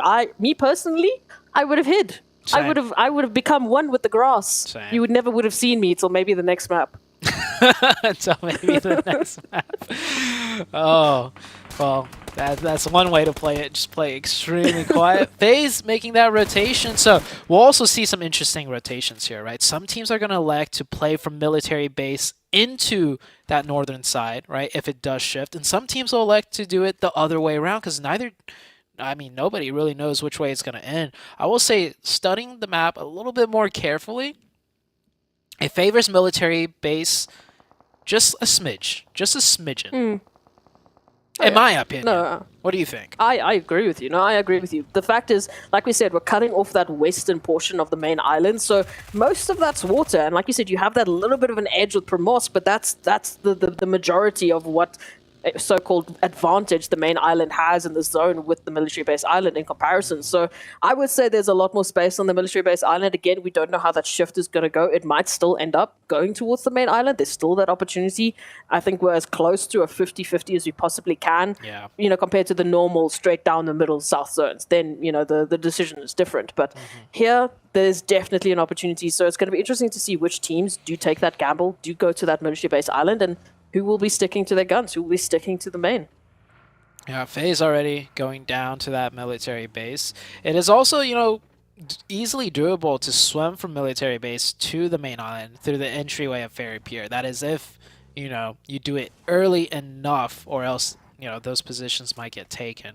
So far, only 2 teams on military base. We have IHC, who just started off looting there, and FaZe is the only team, I would have to say, that made the decision to rotate to military base for now.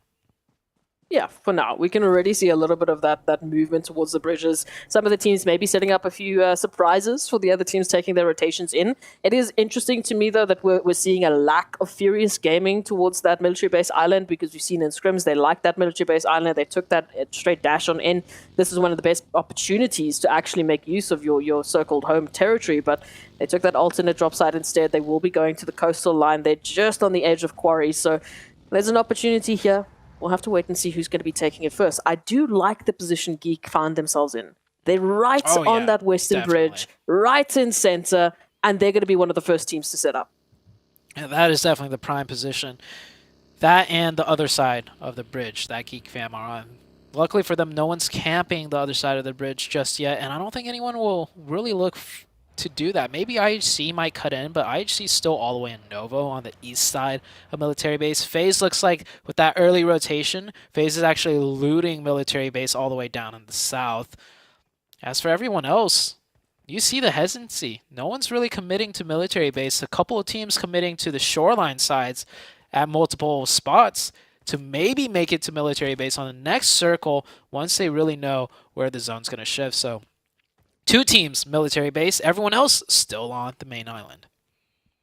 Yeah, did you bring your gambling boots today? Because that one's going to be a bit of an interesting one. So here now for the opportunities for some of these teams to bring themselves into this action, to bring themselves into the fold. I mean, we know that GK have been consistent. We know that Geek Fam have been consistent. We made that joke. If you have too easy to name, clearly you're going to be the ones winning today. But there's still so many other teams that have brought through that semblance of hope, that shining moment that have made us question, okay, well, is this going to be the next challenger? Is this going to be the next team to try close that gap with GK? Potentially here.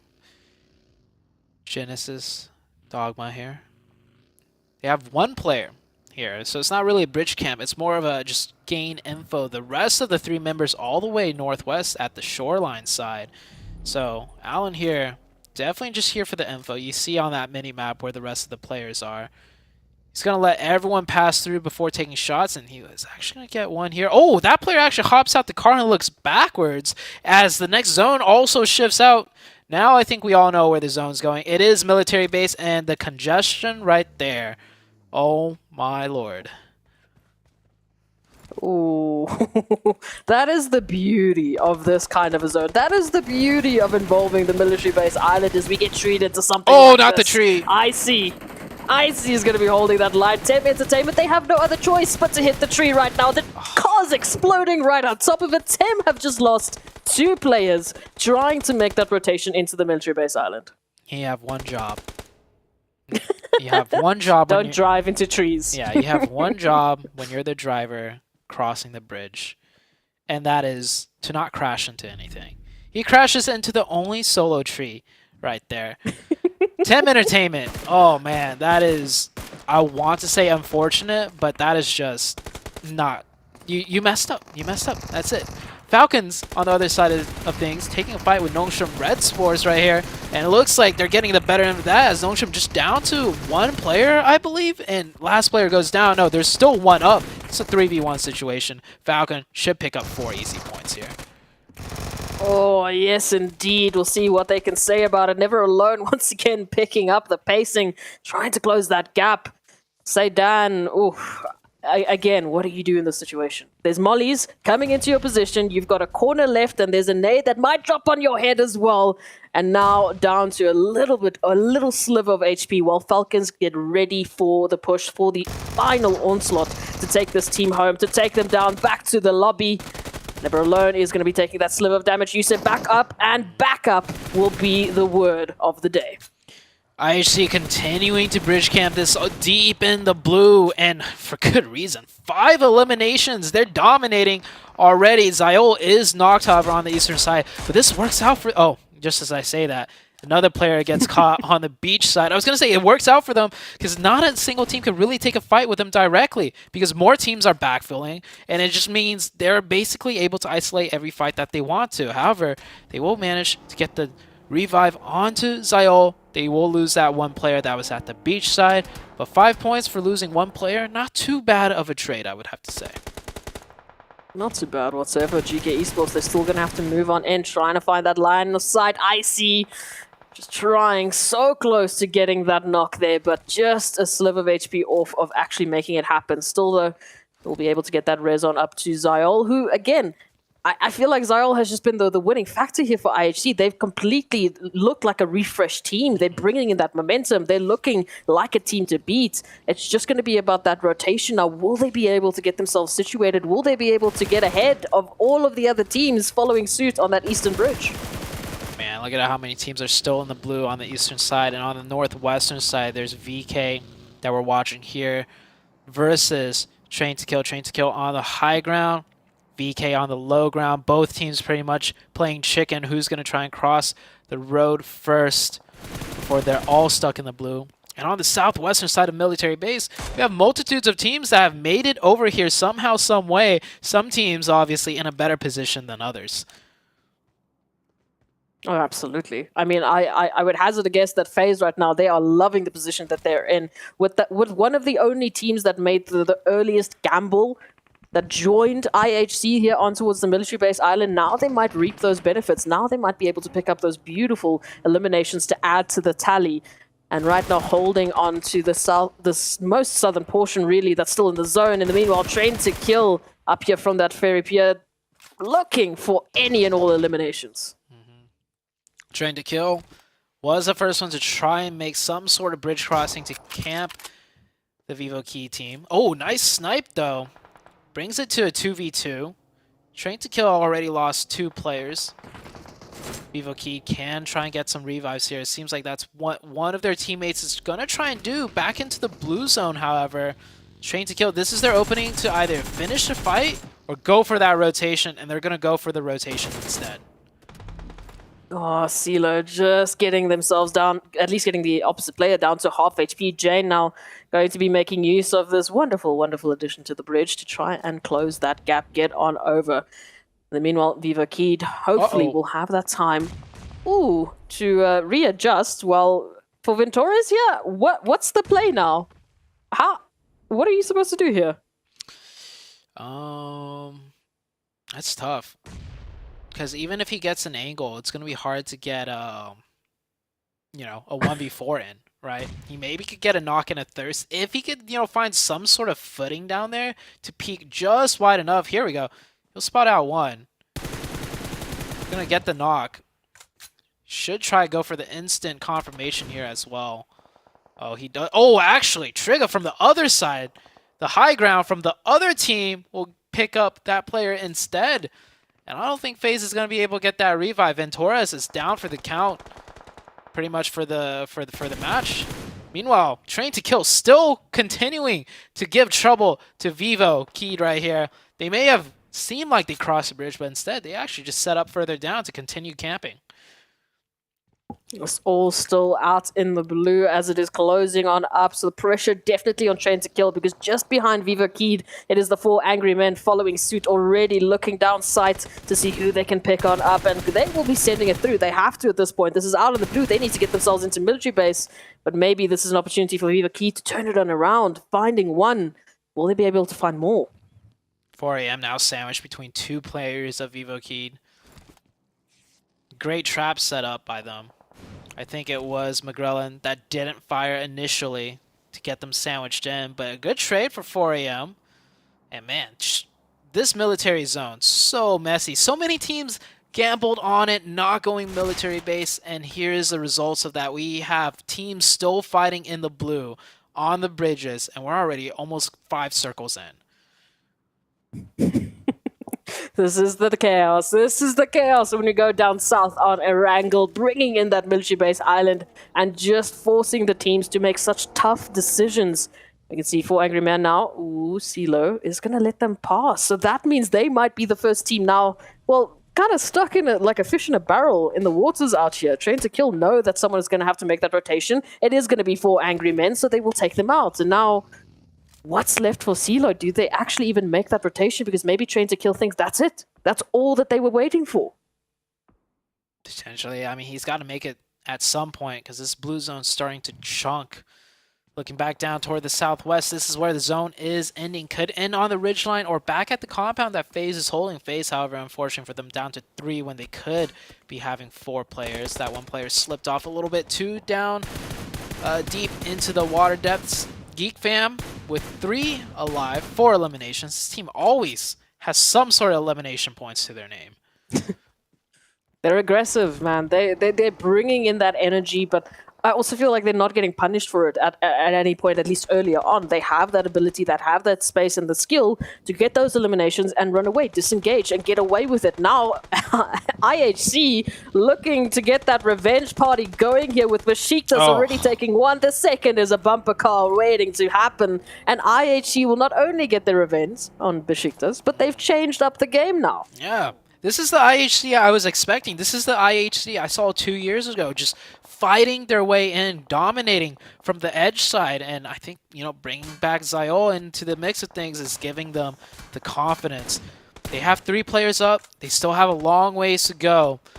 There is a team of Falcons in front of them with 3 up at a hard compound. That could be the next spot for IHC to look at.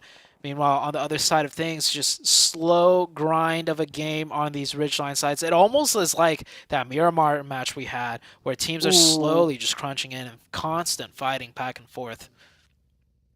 We said it from like fight number 12. Yeah, we've got it from fight number basically 11.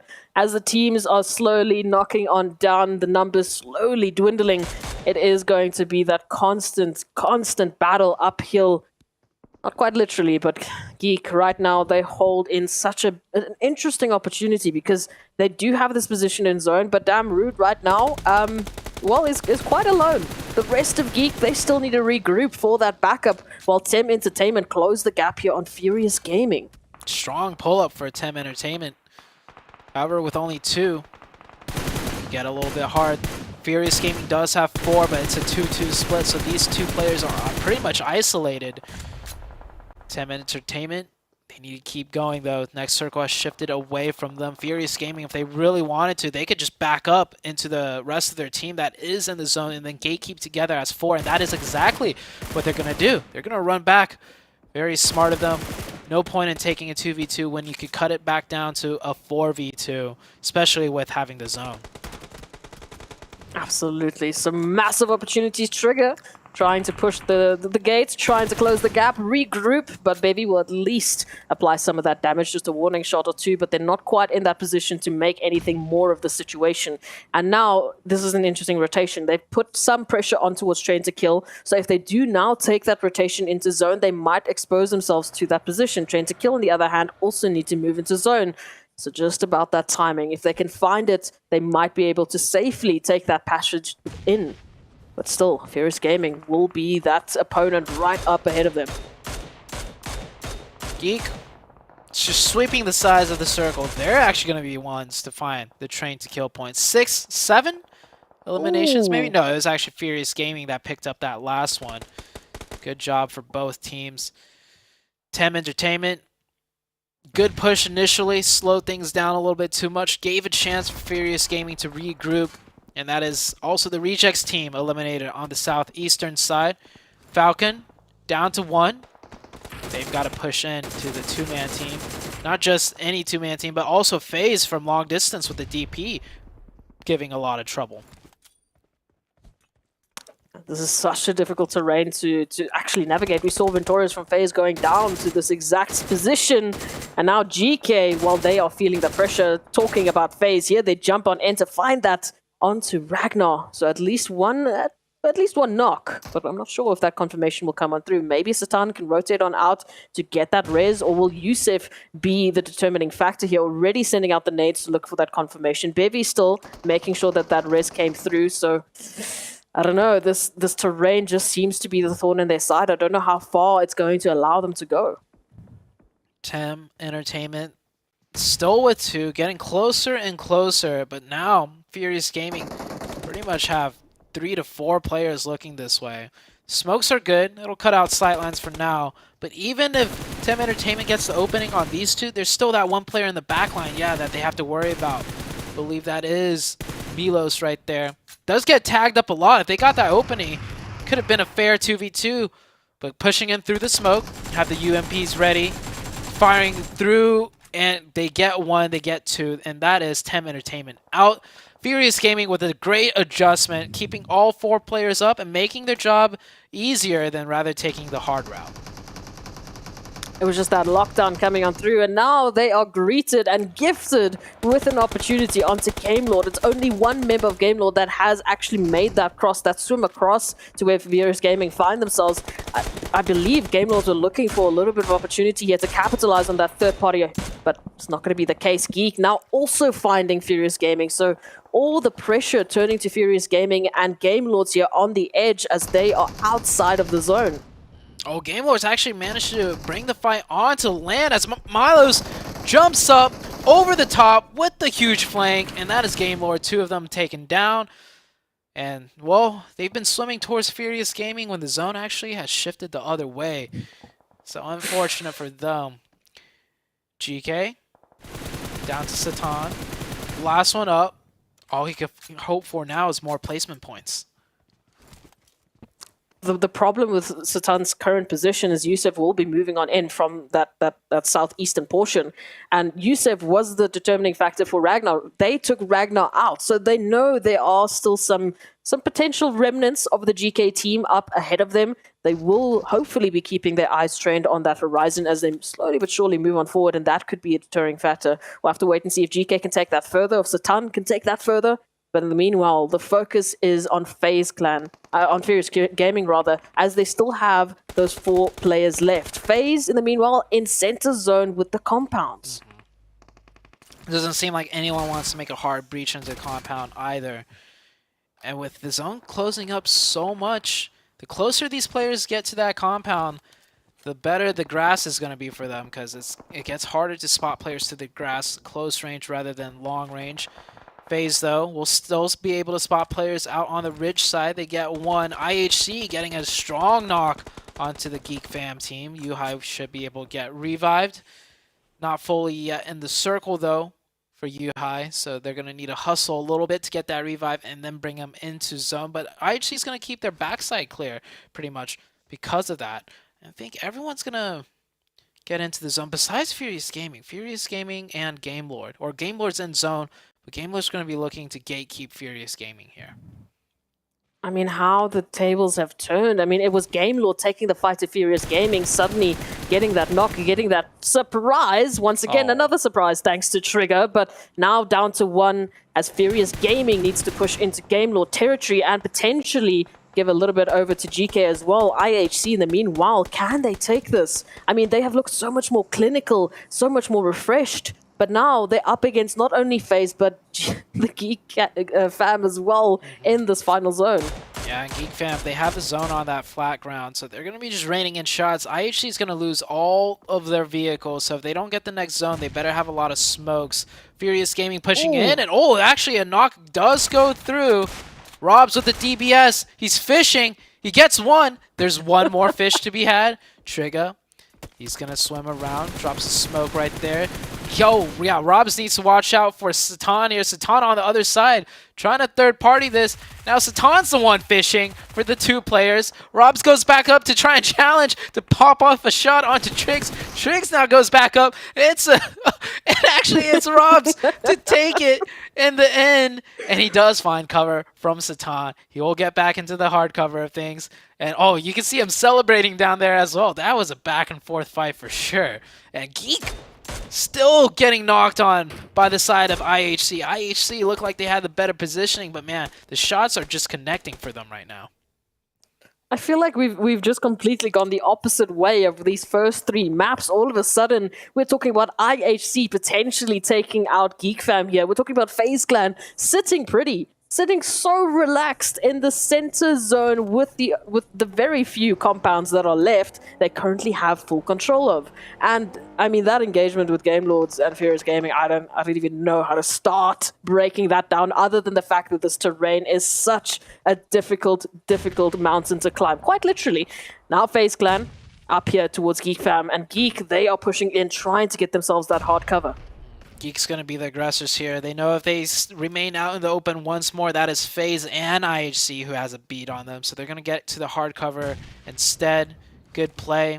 They do have Rude out here providing supporting fire with that mini. So they do keep a player on the outside for the off-angle support. They don't want to stack all their eggs in one basket. And for good reason here, because Rude is getting some nice shots in with that mini. Very accurate long-range player there. And Geek actually opens up the fight with FaZe with the great grenade, like an isolated, not going to be able to get revived. Another grenade comes in and chunks him down to 60% health. I mean, this reminds me of that Gatka hot drop that we had. So many players in the different buildings taking on that engagement and that small war of attrition that's happening. But IHC from the back line applying the pressure. This needs to happen. And again, the turns have tabled. Yusuf out in the water now. And Robs is going fishing. So many teams going fishing today, Zute. Man. Look at... Looks away at the exact wrong time. I was just going to say, look at how dominant he is, keeping eyes on the water the whole time. But the second he turns around, Yusuf comes up, and that's Falcon eliminated in 4th, but he will pick up that one fight. We're down to 4 teams, and GK still in the game. Oh, Alex, just that long hit coming through from Rude, who has been the thorn in their side as they're trying to move on in from the southeastern portion, and not a lot of options. Again, those compounds, that hard cover, it is in control of Geek Fam and FaZe. And they know their position is given away. They know they are exposed, so as soon as they make the move, it might go downhill for them. They need a little bit of chaos to happen in these compounds to give them that opportunity to quickly make a dash in. Things are going to slow down a little bit here. I don't think any team is really going to move up too much. They're going to play for one more zone, but the last zone, it's pretty much going to just close down the middle. Most central part of the map is maybe the hard compounds. It might shift a little bit out towards the side of IHC into the grass. Geek is going to make the first play here, getting on top of the roof. Geek still has 3. Satan crawling in from the grass side. FaZe is going to go into the engagement. FaZe now down to 1. Geek about to take control of this hard cover compound. Zayol from distance is going to fire off some shots to slow things down for both teams. FaZe, oh, does he know? He isolates the 1v1. If FaZe could pick this one up, it'd be huge. But Rude will just win and take the 1v1 instead. Now that another team is out, you see IHC getting up through that chaos to just create a little more ground for himself. But now it's a 3v2v1. I don't think anyone really has realized Satan is still there on that southern side. Satan become one with the grass, as we mentioned earlier. A very different situation this time around. If you're the last player for your team up against another 2 teams that you don't have information about, all you can really do is keep it safe, keep it clean, keep it quiet as they snake on forward.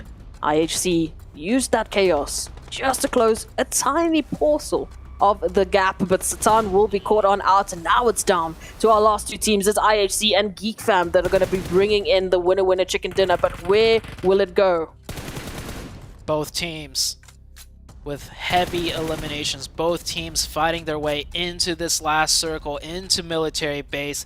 Geek with the upper hand. Geek's also got this rock to peek up and over and just spray the grass, just mow the grass pretty much at free will while maintaining some hard cover. Does Icy have the grenade though? Second Rude fires off those shots. A grenade should be raining his way if IHC have it.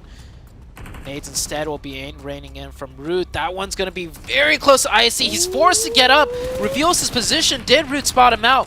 Yuhai spot him out. Yeah, they're going to be spraying that grass, but I think Icy's prone area just dips down just enough to make the shots difficult to be connected.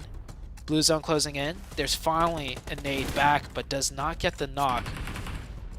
Geek so desperate to find an opening here. They know they're out there in the grass somewhere, and Rude actually goes down to play zone. I think he got tagged up, and then the play zone take them out. Icy's not even going to go for the confirmation because his eyes are set for the prize. He doesn't want to reveal his position with the spray and give up the 2v2. Yuhai stuck behind the tree. That is a magnet for grenades. There's another one coming in. Icy forced to peek out from behind the tree. Goes down. 1v2 situation. Zayol pops up. The sub player coming in. Goes for the confirmation. I don't know about that one. But it is a great game for IHC that they desperately needed. And Geek Fam, after slugging it out for 3 maps in a row, fighting their way in over and over and over again. Look at the relief on that player hugging the wall. I don't even think he knows what to do right now. He's just like, I need to hug something. It was tense for them. It was definitely tense. I think that was a buildup of 3 games in a row where they've been so close, or they've been fighting so hard, and finally they get rewarded with that chicken dinner. A long time coming. 3 maps is a long time coming, but they've brought it home, picked up that winner chicken dinner, and Zayol for IHC made the world of difference. Again, maybe it was just the change of player, maybe it was the fact that Zayol has just been sitting and waiting for that opportunity to jump on in. Absolutely refreshed, brought that energy through, and IHC capitalized. They really were so close in making it a different point there. As if the zone just shifted in a slightly different manner, in a slightly different pacing, we could have been seeing an IHC winner chicken dinner, which has been long awaited as well. But Geek Fam, I have to give it up to them. They've been that consistent team today. I think it's well deserved Geek Fam took the win for that one, because Geek Fam was the one that decided to push the compound and take the risk, take the fight with FaZe. IHC also could have done the same, but you saw them use their vehicles as hard cover, parking them out in the field. So IHC essentially gave up the chicken in a sense, and it was Geek Fam who worked so hard who got the chicken dinner and the eliminations.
And now it's Geek Fam busting out the chicken dinner here to bust down the turkey from Geek, but they still ended up in third place regardless.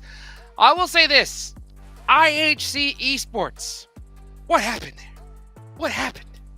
I thought beautiful. They could have had it. Beautiful, I thought they could have had it there towards the end. But you know what? Actually, when I'm speaking of what happened, the real question is FaZe Clan. What happened? Yeah. Right, Seven? Yeah, that's exactly it. Like, look, they rotated early. Credit to them, they rotated extremely early from Milt to Power, right? Seven, and they got themselves in a great position, but they didn't really do anything with it in terms of trying to control and manipulate the game. They just locked onto that compound. But then when a team crashed it, they didn't really do anything to really punish them for it. And that's something they're really going to look back on and kind of go, yeah, we messed up. I'll be Imperium's translator. What he's trying to say is that FaZe Clan absolutely threw that win. That easy win that they would have had. And also, on top of that, they didn't even take advantage of the position they had the whole time. Are you going to tell me if you're in the middle of the circle the whole time, you're only going to come out with one elimination? Not even try. I know terrain is a big part of that last circle and those last couple circles, but you should at least try to. I love how the team was spread out, but I felt like it was absolutely useless and they didn't use it to the actual potential that they could have used it. We saw Icy in the head-to-head, but I think a big focus needs to be put on Zio, right? The casters talked about it coming in for the side and genuinely helped to make a big impact on that performance, Hot Jukes. Yeah, honestly, when I see FaZe Clan perform like that, it just reminds me of just a squad that just looks nervous, scared, you know, just saying, hey, we just want to stick right here, wait and see what happens, and hopefully put some points on the board. Hopefully we can see a little bit of a change of pace here coming up soon. Let's throw it to a quick break, and we'll be right back.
And just like that, we are back, everybody. I'm your host, Hot Jukes, here with the 7WG and Imperium brothers.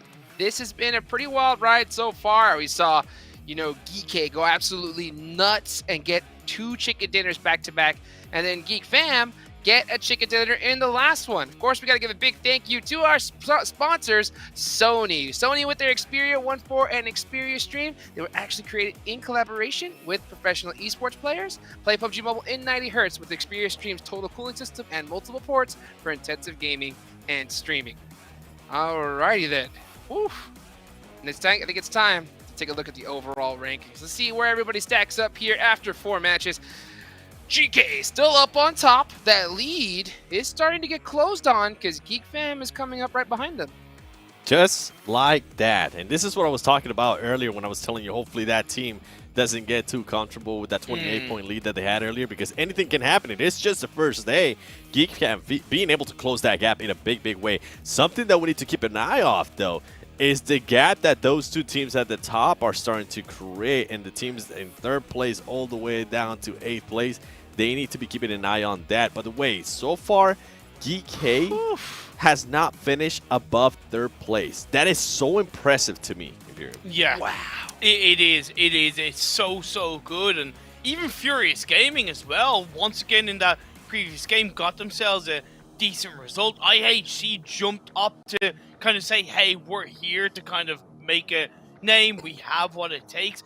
couple of teams have been disappointed, and I mentioned the Xavier already, but Vivo Key, man, they've been kind of nowhere across the games. Their rotations have been sloppy, their engagements have been off kilter. They've lost players here, lost players there. We saw in game 1 when they pushed down the dip onto Furious. They can't make those mistakes, and unfortunately they made them more than one occasion. And talking about disappointing teams, I mean, we kind of have to mention Besikta Esports as well, because right now they're currently in 14th place.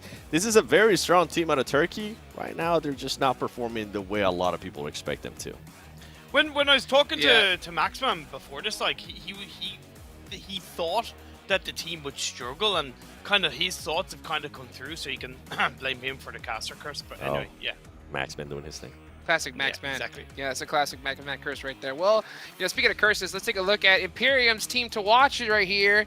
We see IHC, Falcon, and Vivo Keed. Yeah, this sounds about right, Imperium. Yeah, again, Vivo Kid already talked about the Falcons on a similar level. The Saudi team just have been heavily overshadowed by their country counterparts in the form of GK. And IHC, again, good progression from the previous game. I was very impressed with how they held on to the eastern side of the military base. You got to follow it up, because you look at Reject, guys, they got a strong result, but they haven't followed it through with any kind of decent performances. You need to have a little bit of consistency in this kind of lobby. I agree with you in regards to IHC, and I was impressed with the way they were able to perform on that bridge camp on the east, and they also picked the right time to rotate out of that, coming out with a lot of elimination points. I think it worked out perfectly, and I mean, for them to be able to finish off with the second place after all of that, it's even more impressive. Some of the other teams I was looking into, I mean, FaZe Clan, you heard me talk about it earlier. I felt like they could have done a lot more. They didn't. Hopefully they can improve from that, as we have seen GK do that from the first game. Well, you know what? It's time for match numero 5. Let's take it on over to Miramar with our casters, Zute and S Proxy. It is SSSS Proxy out here. Proxy. Out on the desk, man. We are having a grand time, especially seeing, Geek Fam finally getting a well-deserved chicken the whole entire time. This whole entire day, they've been impressing us, and it's great to see IHC on the comeback. And then, of course, GK, once again, in one of the craziest zone shifts we've seen on Erangel, getting up right in there and getting the placement points still in. I am telling you, the fact is, that Erangel was hot. That Erangel was ridiculous. The terrain these teams had to work with. Our 5th match of the day. Our 5th match. We're almost closing in on the final game. And I think, so far, we've seen some dominant teams that have constantly been up there in the top of the leaderboards. And then some teams just been constantly struggling so far. No, it's been difficult. It's been difficult. I think I hit my mic mute there as well, so don't worry. Okay. I made it difficult for you already, I gotta keep you on your toes, man. It's because you flexed that ice cream on the break. I had to get you back one way or another. But we're starting off with a very interesting Miramar. Like I was trying to allude to, that Erangel was absolutely stacked. The terrain that we brought into that final zone was ridiculous. I mean, we were talking about it, shooting fish in a barrel. I mean, team after team was just unfortunately in one way or another falling victim to that crazy final zone. And now over towards Miramar, the opportunities are boundless when we talk about crazy terrain. We started off with that very difficult terrain over towards Impala and Puerto Pareso. Now, where's that question? Where's that zone gonna go? And are we still gonna see these hot drops coming on through? Oh, we are. It's IHC back at it again with another hot drop, this time against a different team, this time with Genesis Dogma Gids here. We saw IHC. They were the aggressors last time on the hot drop, but took a little bit long this time around. Genesis Dogma Gids is going to open up the fight, get a quick isolation and confirmation onto Demo. Daybot there with the opening. IHC, are they going to stay here and fight, or are they going to start to retreat and back out? It looks like they are backing up a little bit here. Do they have a vehicle for an escape, however? And how aggressive is Genesis Dogma Gids here going to be now that they have the advantage? I feel like we're looking at two very different question marks here. IHC now with the addition of Zayol, we know what happened earlier on Murmur, but this time maybe they'll have that different energy. And now they're going up against Genesis. They can't take that time that they did with Bashika. Now they need to bring in the action. Genesis, they're holding the high line, and we're getting some good information now. But will they make use of it? Will they take that push on in? IC already trying to isolate some 1v1s, yet get some knocks moving up so that IHC have an ability to take on the rest of the team. It doesn't seem like IHC is going to go for a full disengage, which is good. Because usually the second you start disengaging extremely quickly, the other team could kind of sniff it out and then apply the pressure and probably catch another player in the back. Instead, they're going to put out some pressure to slow things down, to let Genesis know, hey, we're not just going to roll over and die, essentially. We're going to fight back a little bit, which might give IHC an opening to retreat or press engagement. And it looks like instead, IHC, with the addition of Zayol, like you said, they're going to lead the charge, and it is Zayol in the front leading the pack. Safety in numbers, regrouping with this 2-2 split that Genesis are bringing to the action. IHC, they need to be very, very careful in the decisions they're going to bring forward here. Again, trying to isolate something, trying to find that opening, and Genesis scrambling, making sure they're not giving them any sort of openings here, any opportunity to pick that first elimination, to pick that first knock.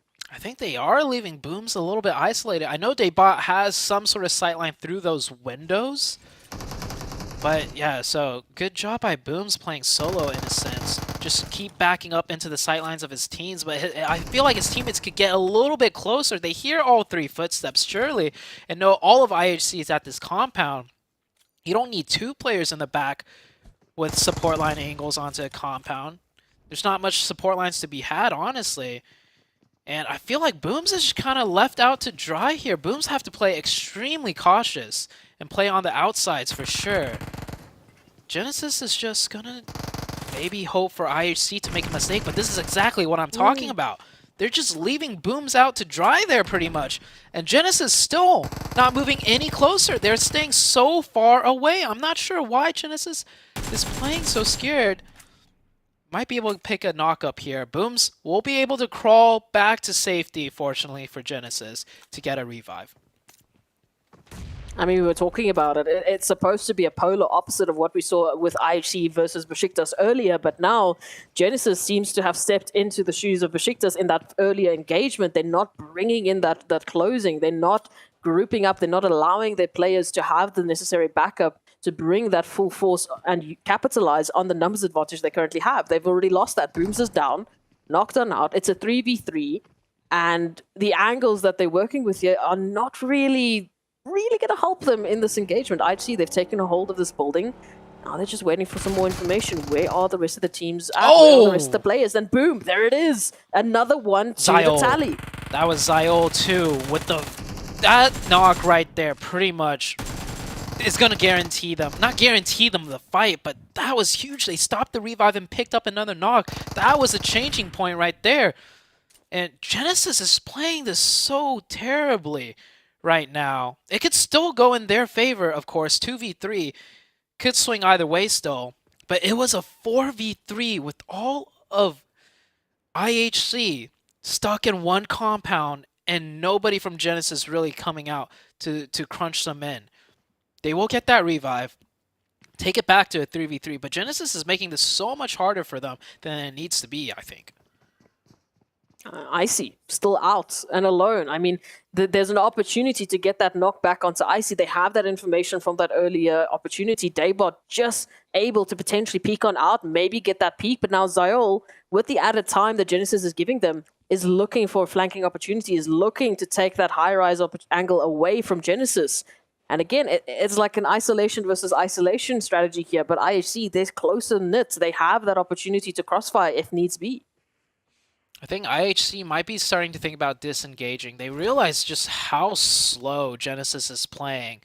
And honestly, that knock out of the car was rather on the lucky side. So I think with IHC picking up 1 point after losing one player, it's like fair trade almost, right? Like if you guys are going to be playing this slow and not giving us the fight, we'll take our 1 point, we'll take back what you took from us, and we're going to play the rest of the game now. Because the circle is far north, they need loot. This is not a 4v4 game.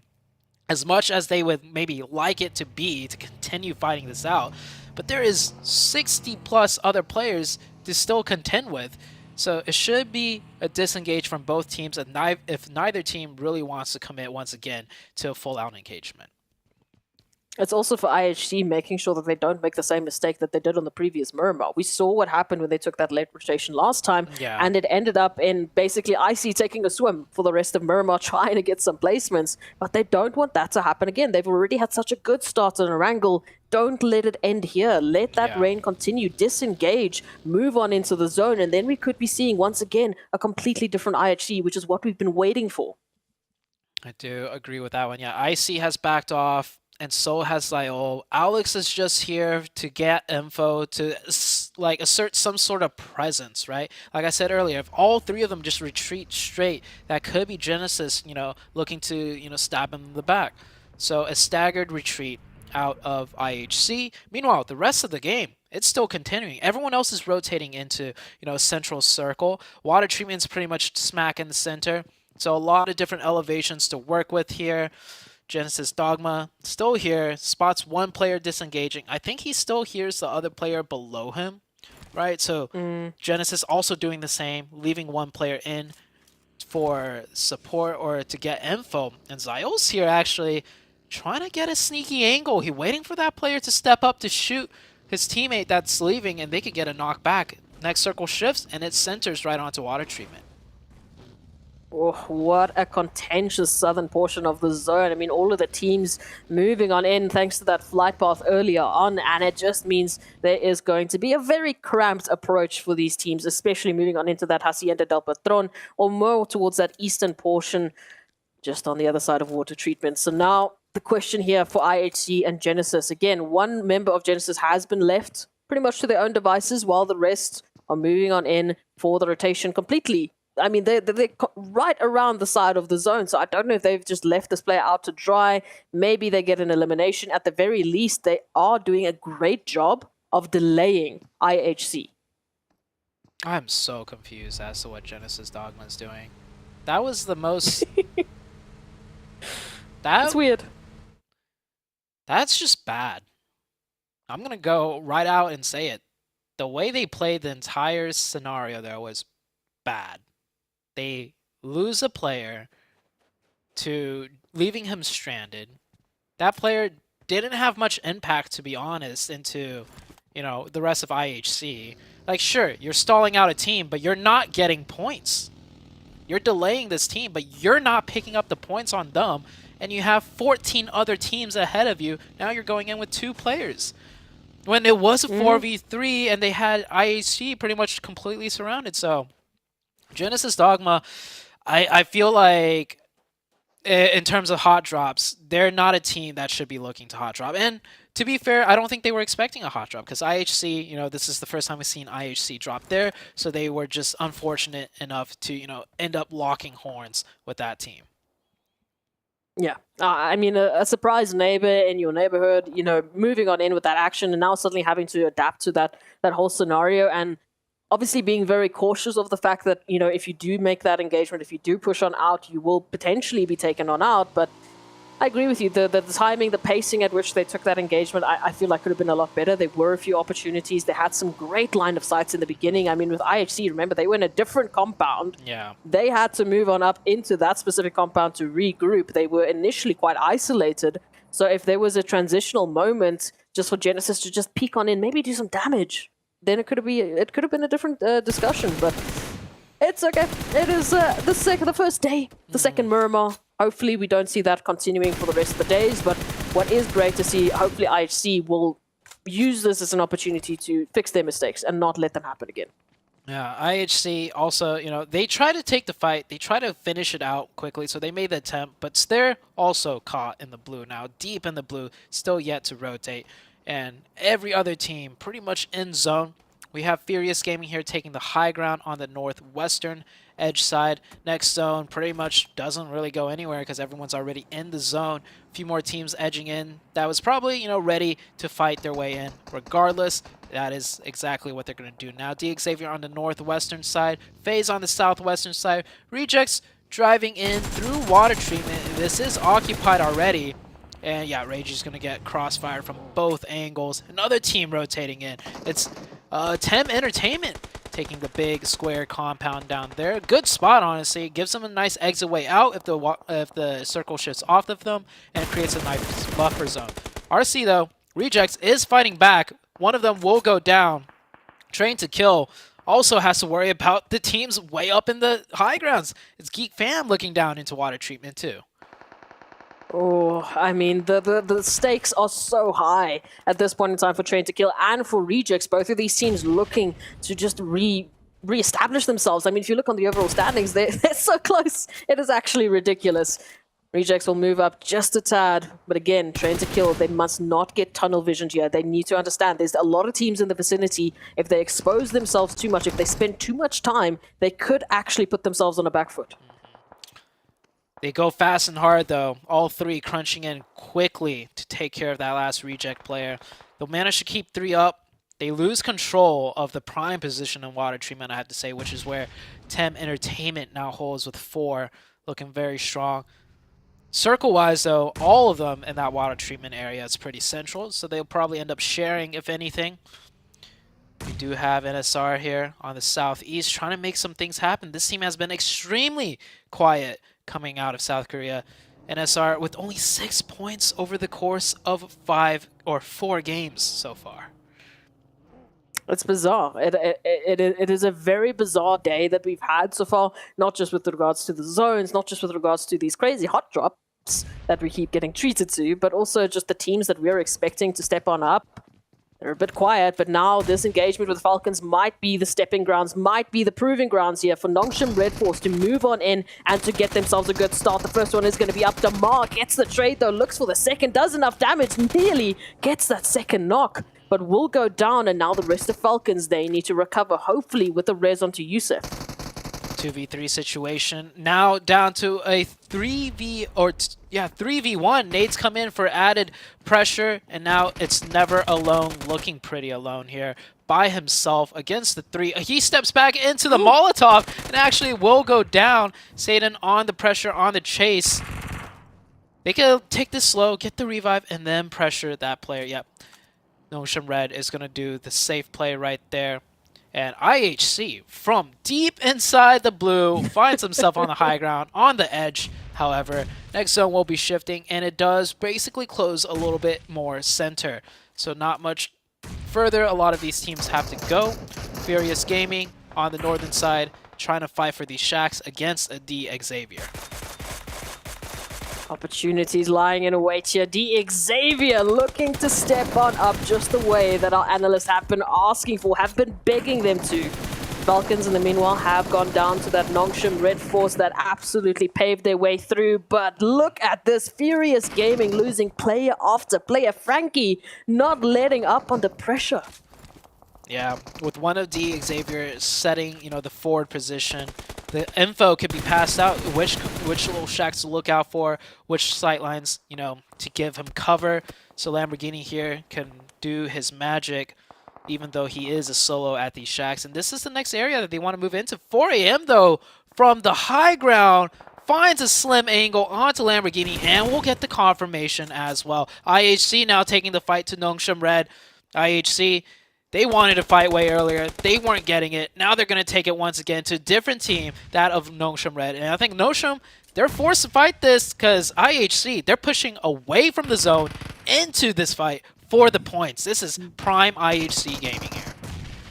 Third parties all around, IHC being the next one up on the block, down to only one Nongshim Red Force player who is putting up a fight, trying to make them stand up and trying to let the Red Force name continue, but it will not be the case. IHC, this is what we've been waiting for from them, coming through from that southeastern portion, and like you said, what a rotation they had to take.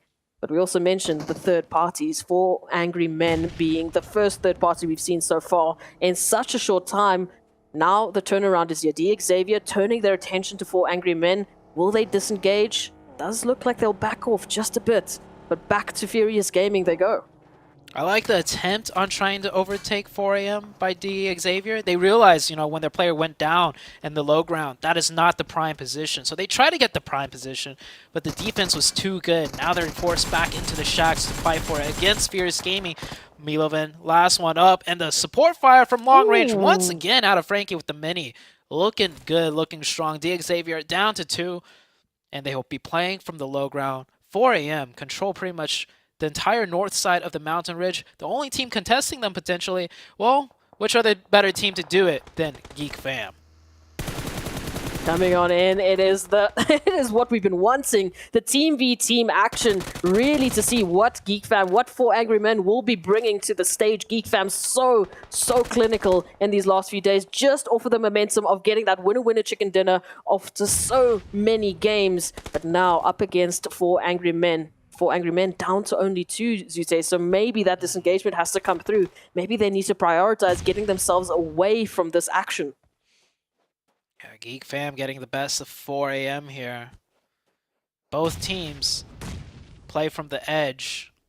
At least traditionally, that's how 4AM used to play. I don't know if they've changed up their strategy. We saw in Game 1, Erangel, they went for heavy rotation and got the chicken well rewarded. But here, once again, they find themselves on the edge against probably the strongest edge team we've seen so far for this week. That in the likes of Geek Fam. FaZe taking a fight with Genesis Dogma. Genesis Dogma, I mean, they lost so many players just, slowly rotating in here. Now they have a 4-man team of FaZe to contend with. And the crux of the issue here for 4AM is they're chasing after Geek Fam on the overall standings. It's Geek that are up ahead of them. It is Geek that is their goal. And now, well, turning back around from 2nd to 3rd place, Geek Fam are looking to take 4AM out almost completely as they go down to only 1 remaining hopeful here. Savan having to take that rotation on in. Hopefully, will be able to navigate it because as we know, Zute, on the edge of these zones, it is absolutely stacked to the brim with teams. There's some nice shacks that he could use. Oh, nope, never mind. Ooh. As 4AM eliminated from a huge Game 1 chicken dinner to some pretty subpar performances out of 4AM. Definitely a lot of, viewers, fans looking to see 4AM back in the PMGC, hoping they pop off. I mean, they're still doing well overall in the sense of points compared to everyone else, but it's a huge drop-off from that momentum that we were expecting after they got the chicken in the very first game. Absolutely. But we'll have to wait and see. There is still that opportunity to turn it around. On here onto Miramar, however, Game Lords, again, they had a tough time there on Erangel. We saw that terrain. They somehow managed to turn it around against Furious Gaming, but then eventually got knocked down there by Falcons in those last one moment that you look away, bam, there it all ends. Well, Game Lords now up here against potentially IHC, moving on in from that southern portion. They have the compounds, and for the time being, they have the zone. So might just be laying low for the time being, waiting it out, and really seeing what they're going to be forced into. Will they have to take that fight against IHC, or will they just be able to contain IHC out of that next phase? Seems like everyone's just waiting for the next circle to see what to do. It's a huge divide. I mean, the center of zone is just that road with no cover. There's a shack that is still open, but no one wants to just default to the shack just yet. Not in case, they get that zone bless on the edge side. Meanwhile, we do have GK here with 4 controlling the northwest. They do have a team in front of them, that of Vivo Keed, but Vivo Keed, playing a little bit more quiet. Satan, getting shot at long range, is going to fall back into cover. What's interesting also for GK Esports is that Geek Fam is still up and at 'em. And now Geek Fam has just found D Xavier, picking up at least 1 with an immediate clapback here from Vivo Keed. Might mean that we can see some sort of a change. D Xavier will go out, and Vivo Keed still keeping their eyes trained on that position, maybe to see if they can pick something up. Same can be said here for GK Esports. If they manage to take Geek Fam out, that is their last biggest competitor. That is the last team that is the closest to closing that gap and taking pole position. On the southern side, Circle shifts, and IHC, well, they were ready to do this. They were just waiting to see what the Circle does. They go aggressive. It's a 3v4. Alex is down first, making this a 2v4. Now the trade does come through, but the rest of Game Lord, they should be coming in here quick to get the trades, to get the support in.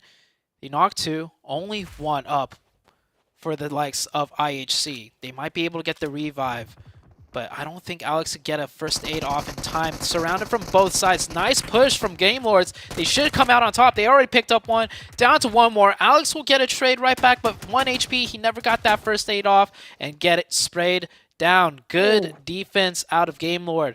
Losing only 1 player might have been able to prevent that, but still, they control the dominant position and take down the 3 players of IHC.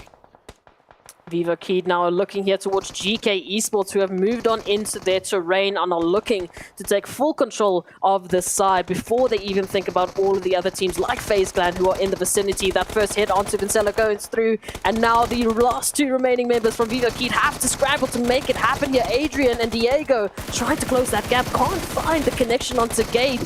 And unfortunately, that is going to give GK Esports the timing they need. Gate down to the 1v2, and Adrian will clutch it on out for Viva Keed. But, I mean, by the skin of their teeth. That was a very close one. That came down to that 1v1. Only a couple shots difference of HP. Viva Keed will finally stop the likes of GK. GK had 4 amazing games in a row, and honestly this 5th game not too bad. 1 elimination and a few placement points. Could be worse on the other side of things. But Besiktas, this is a team that has been extremely quiet, a team that has PMGC experience, if I'm not mistaken, and they're in 14th place, but they have 4 players up, picked up 2 eliminations in an okay position. They do have to worry about Game Lord there on the top. But Game Lord, they only have 2 players, so not as a strong opposing force as, you know, they were only a few circles ago when they had 4.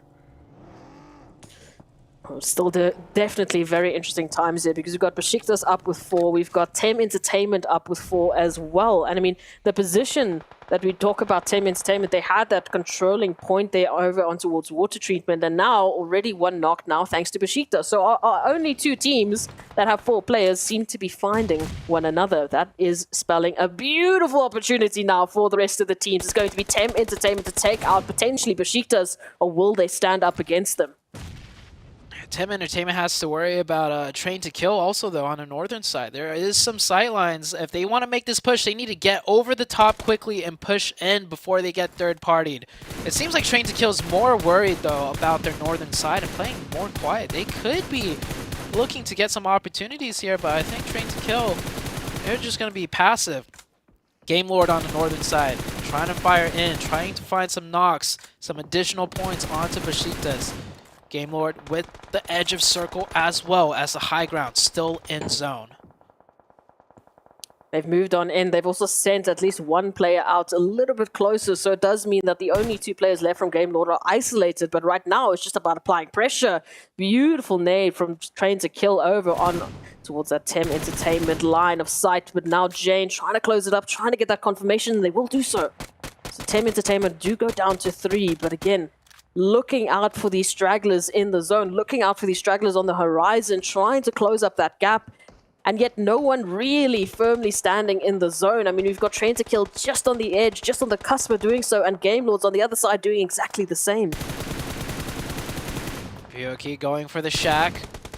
Does manage to make it in. Oh, just as I say that, gets caught by a stray bullet and will get knocked. Vivo Keed down to 2, not in the zone. Same could be said for everyone else, though. Everyone's just trying to slowly make their way in.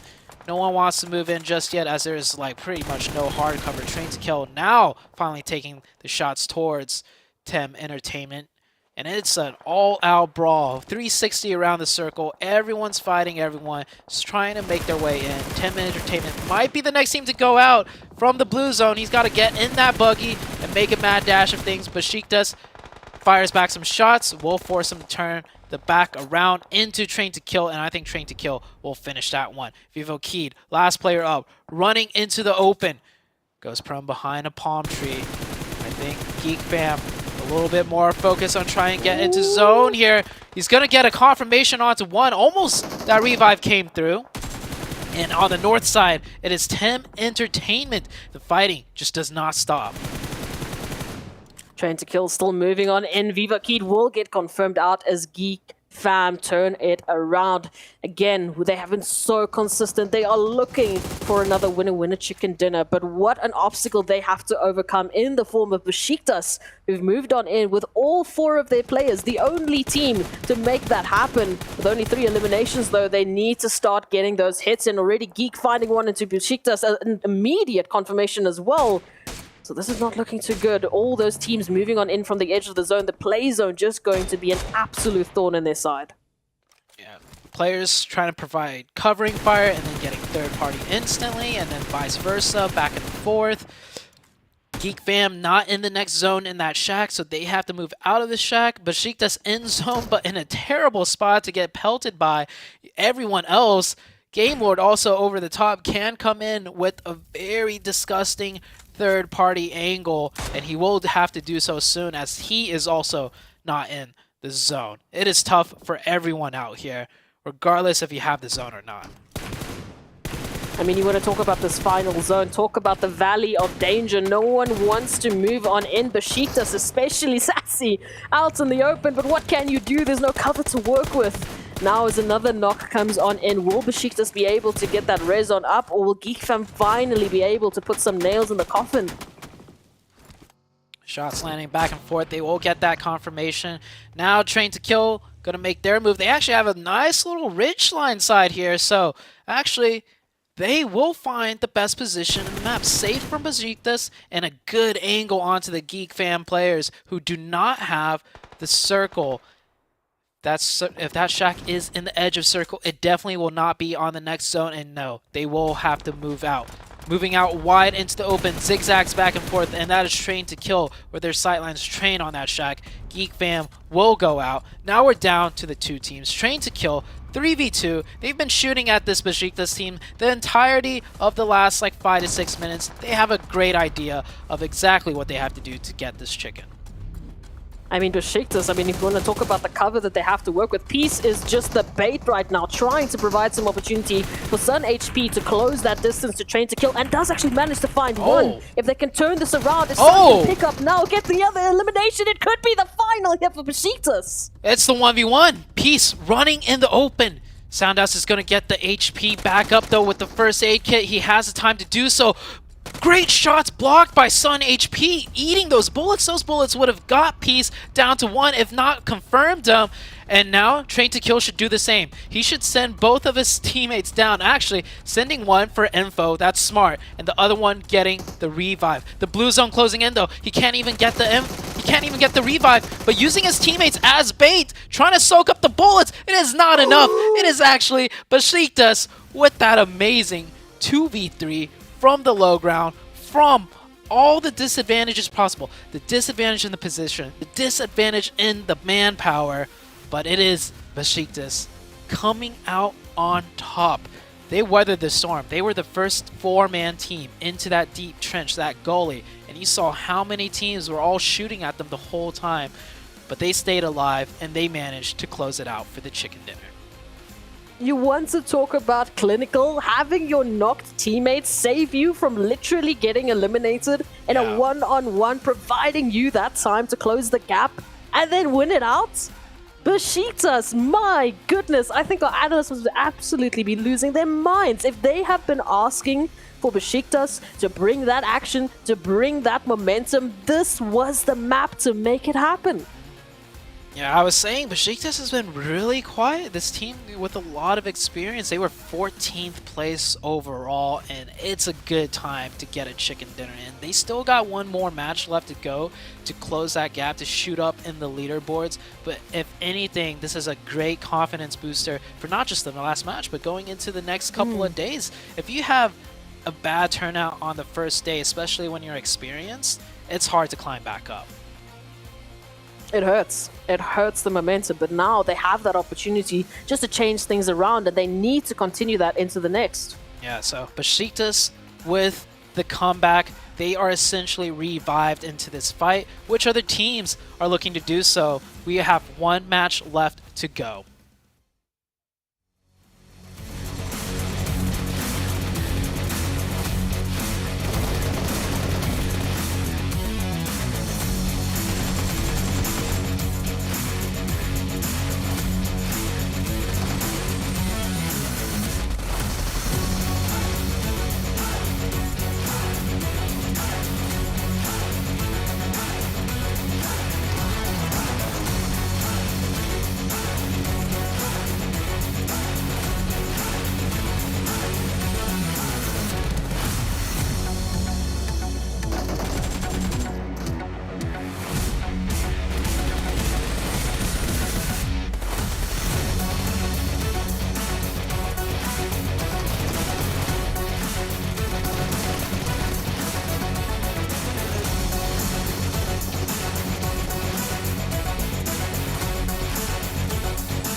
game was sick. Oh my goodness. Piecing them up right there at the end. Besiktas Esports finally put some big points on the board. Could you ask for a better ending than that? You can't. That's the answer. Jukes. It is grade A example of what you mentioned at the start of the broadcast. Clutch factor. Sandesh hesitated. He went for the revive as the blue zone was coming in. You can't give a player like Peace or any pro player that can clutch factor that kind of space. You really can. And I mean, Geek Fam, though, continues to perform so well, even though they... What?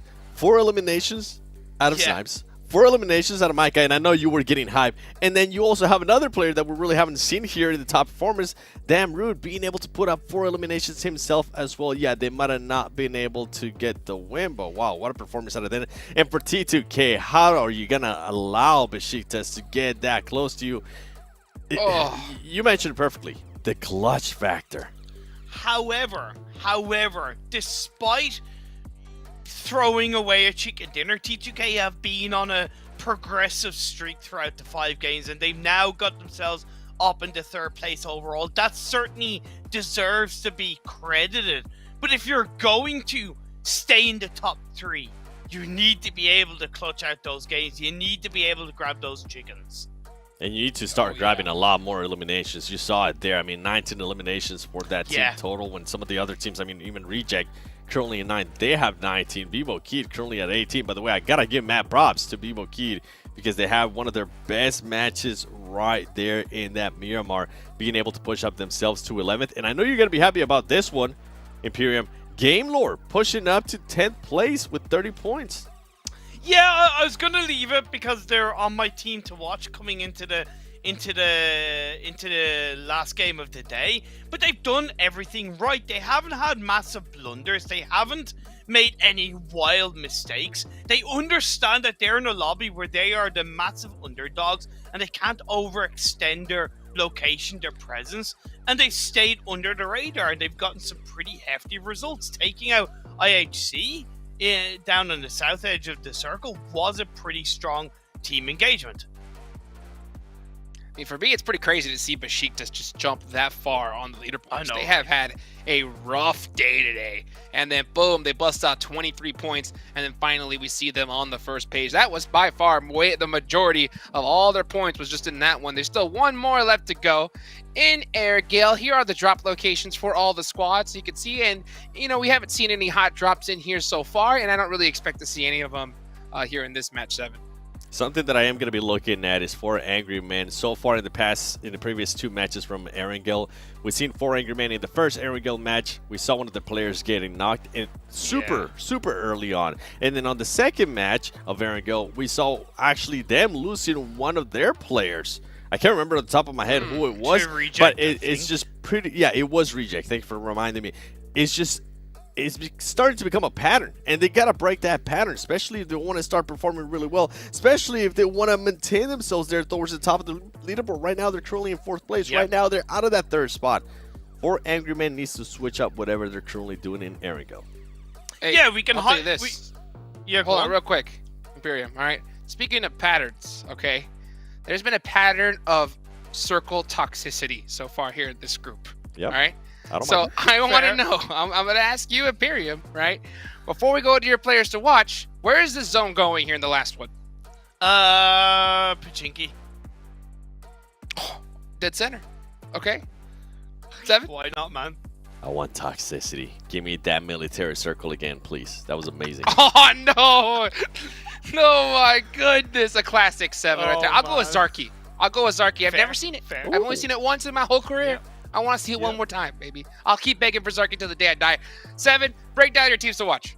I mean, Vivo Keys, you heard me talking about them earlier. They were able to put up 6 eliminations. They were also able to take the fight between Geekfam and Missiles, which was super impressive. I was not expecting that. Hopefully, it's going to be a bit of a confidence boost for this team. It is going to be a bit of a turnaround. Now they are within the top 11. Maybe that will spark them up even more with the performances that we have seen out of them before. D Savior, I mean, I picked them because they are heavily underperforming. I don't know what's currently going on with this team, but it's giving me the vibes of the Infinity that we saw in the first week of PMGC, and that's something I definitely don't want to be seeing here. And with Rejects, I mean, we really haven't seen them since they got that chicken dinner. This team started off super slow. They got the chicken dinner. We kind of celebrated a little bit, and then all of a sudden, they absolutely disappear here.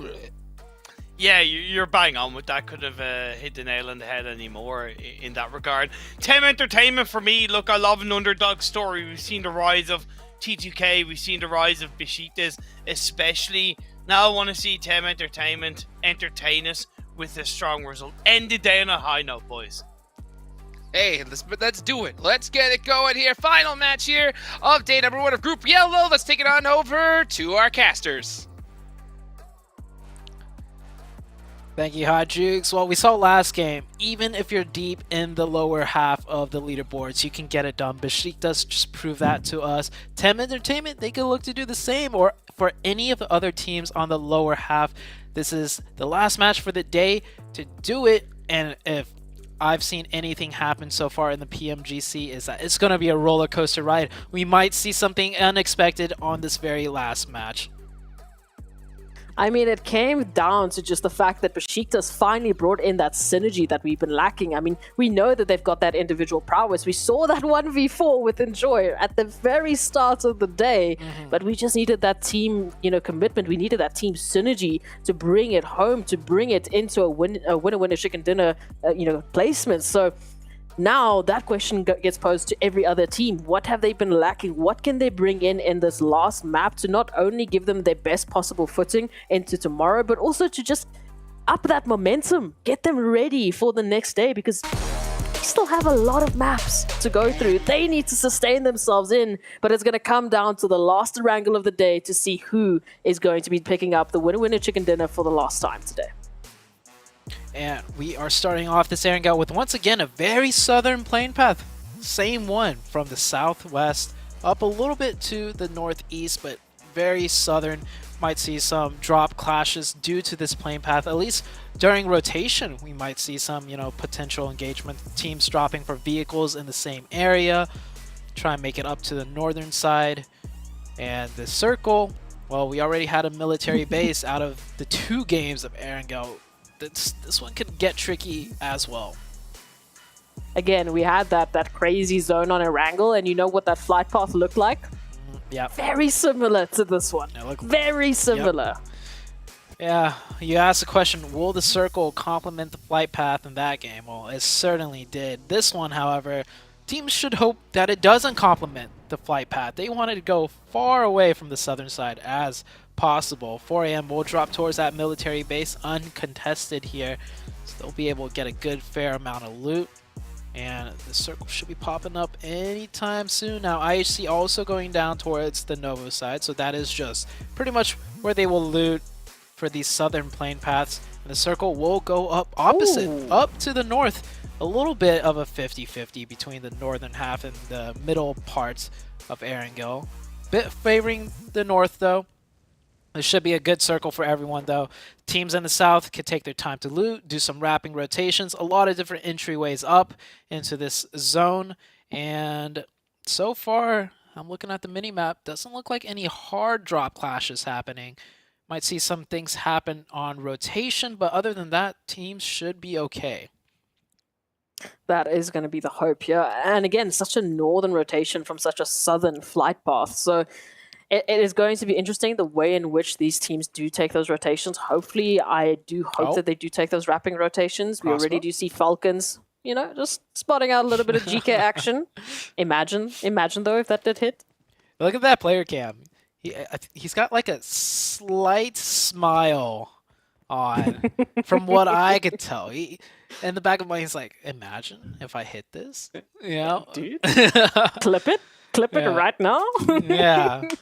But that is the Falcons team. No connection for them. And the team they were taking, would you even say shots at? I guess you could Arrows? consider a shot taking arrows at.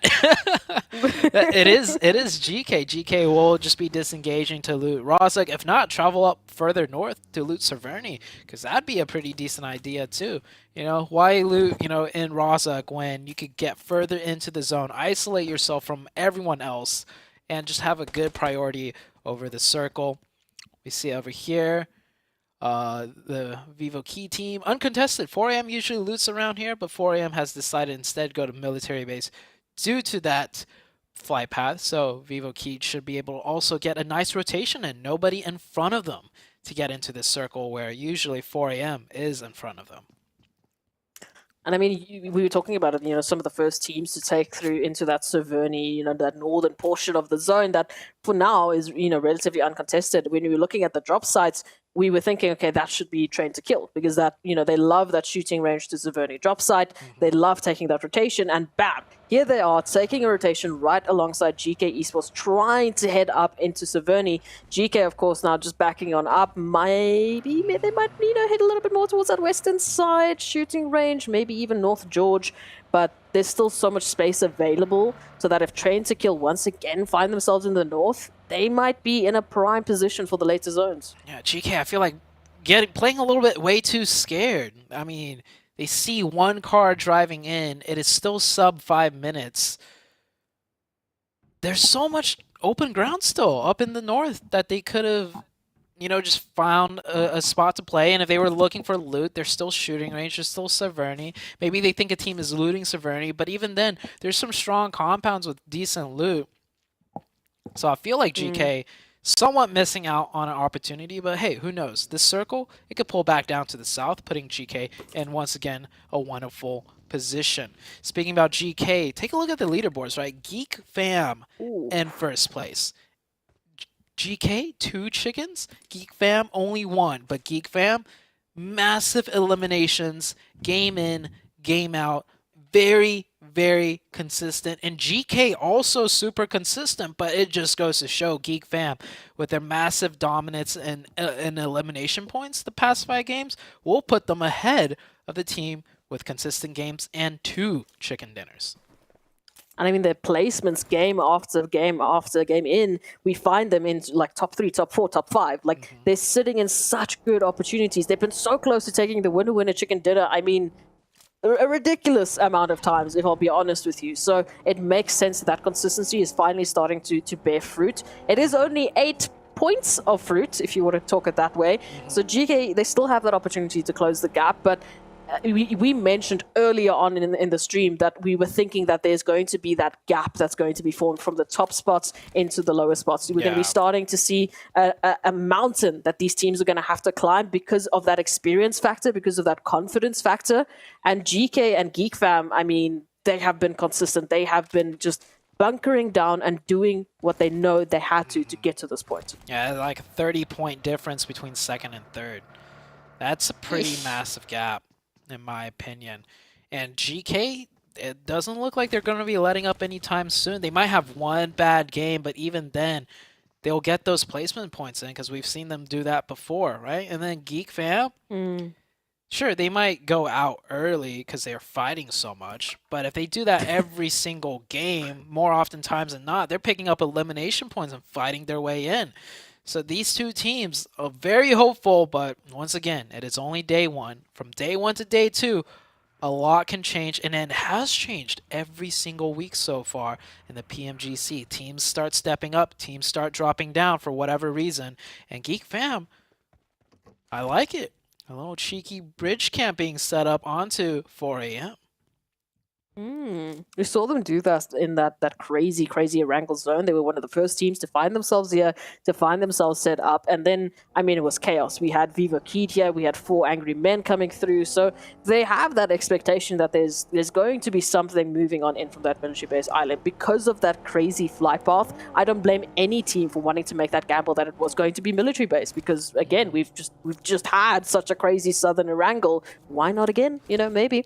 But now, for Angry Men, they're going to have to fight their way through on this western bridge, while on the eastern bridge, IHC, they have a clean pathing into mainland. I don't think 4 a.m. is expecting a bridge camp here. They should do their due diligence and scout it out though, but this one's a little bit more difficult of a scout because there's so much cover on the other end of the bridge to see clearly. And it doesn't look like 4AM is ready for this. Geek fam, this team's so aggressive. They play on the edge. They could rotate into the middle of the circle. Instead, they're going to sit in the blue to pick up more elimination points because that is just what they've been doing. But the toes spotted out for the side of 4AM, ever so cognizant and prepared for potential mishaps, and they are going to get the opening knock onto Geek Fam. This is still going to be a difficult push, however. Are they going to go aggressive here? 4AM fighting from inside the blue zone. They're going to hop to the next part. They're going to take the crash onto the cars, providing cover fire. Very well done. And a trade right back by Svan with the mini. It is all falling apart now for the side of Geek Fam. Oh no. Maybe Damn Rude can make something happen here from the flanking line, but Snipes will at least find another. So again, there's a hope. There's a sliver of hope here for Geek Fam to turn this one around as Damn Rude holds the line, gives him that covering fire. Hopefully Yuhai will be able to get rezzed up, and then they're still looking at a 3v2, maybe a 3v3 if somehow 4AM can get that res. But it is still going to be a hard fight for them to get out of the situation. I don't think they were expecting the second player from that little pillar. They got one opening knock there. They're probably thinking that pillar side is clear, and the other two players are maybe one at the lighthouse, one on the left side. Just that slight peek, slightly too long by Spawn. And Rude has been pumping in huge amounts of damage into 4AM, and this might be the death 4AM. One on the high ground, one swinging in from the side, and then they still have those close range players. So yeah, Geek Fam, it looked tricky in the beginning for them. They were at the disadvantage. Two of them knocked with 4 of 4AM up, but Geek Fam continued to show why they love just fighting in from the edge, fighting in the blue zone, taking every fight they can, about to pick up the entirety of the 4AM team. How many names is Geek Fam going to be adding to their little list? Their little list of just checking off names. They started with IHC, they picked up Train to Kill, now they've picked up 4 Angry Men, and the list just keeps on growing. Geek Fam, again, they have every single right to be that confident, to be in the position that they're in, because every single engagement they take, it's just like they know that they're going to win. And if they're not going to win, they're at least going to take your numbers down very, very low. Man, this Geek Fam team just really showing their dominance on day one. The only team, in my opinion, playing the style of, you know, fighting in from the edge, knowing how to control teams, knowing how to play together as a team and synergize. Then again, you know, it's looking like shades of HVVP, and HVVP last week was in first place for 3 days in a row. And on the last day, somehow, some way, they dropped down to 6. So I'm hoping the same fate does not befall of Geek Fam, because I am quite enjoying their gameplay. Meanwhile, the zone has shifted to the northwest. We're on to Circle 2. Right now, a lot of teams still finding different ways to rotate in. FaZe going through the northern shore side. They do just need to get below that ridge line a little bit. They should be okay. A lot of shots missed, honestly, by Genesis Dogma there. I mean, you can count your lucky stars right now if you're FaZe that those shots have missed, because if they were hitting, we could be seeing a lot more FaZe numbers going down. But in the turn, FaZe, Tony K finding at least one from Train to Kill. Legend will be knocked. Whether that confirmation will come through or not, I'm not too sure. Train to Kill, they have that ability to rotate on up, get that trained on in, get that res moved on through. And the rest of the teams now, once again, it just seems like a race to the north. That's what this entirety of Erangel has been from the beginning of that flight path into this phase. Now, the zone has been so harsh. Very harsh indeed. IHC coming in from the eastern side. A refreshed IHC, I'd have to say, looking nothing like the first 3 games. Ever since they bought Ziola in, the team has just been aggressive. They see a fight, they will take the fight. They're not worried about rotations. They'll just work their way in slowly, and they do find the edge of circle for now. Probably won't get into a fight until the next zone. They'll prioritize their fights correctly. GK right here, a little bit more centered up, down on the low ground. And they do have a team of D Xavier over the top. Needs to be a little bit careful peeking out too long through those windowsills. Rejects, meanwhile, on the other hand, they had one good game so far. They've been slowly falling down to the wayside. Find all 4 of their players in the low ground in the shack as well. Vivo Keed now up, sending through a lovely little molly there on towards Furious Gaming. Trigger on fire, quite literally, but not the way that they were looking for. As Furious Gaming will lose to, I expect to at least, as that confirmation is potentially just around the corner. Down to only Milos now, alongside Fernan, who needs to make that rotation on out. And again, this was their way into the zone. They were coming through from that southern side, heading up against Vivo Keed, and now having to go back to the drawing board. How do they rotate back into this? Yeah, down to 2. Nongshim, Red, getting into a fight.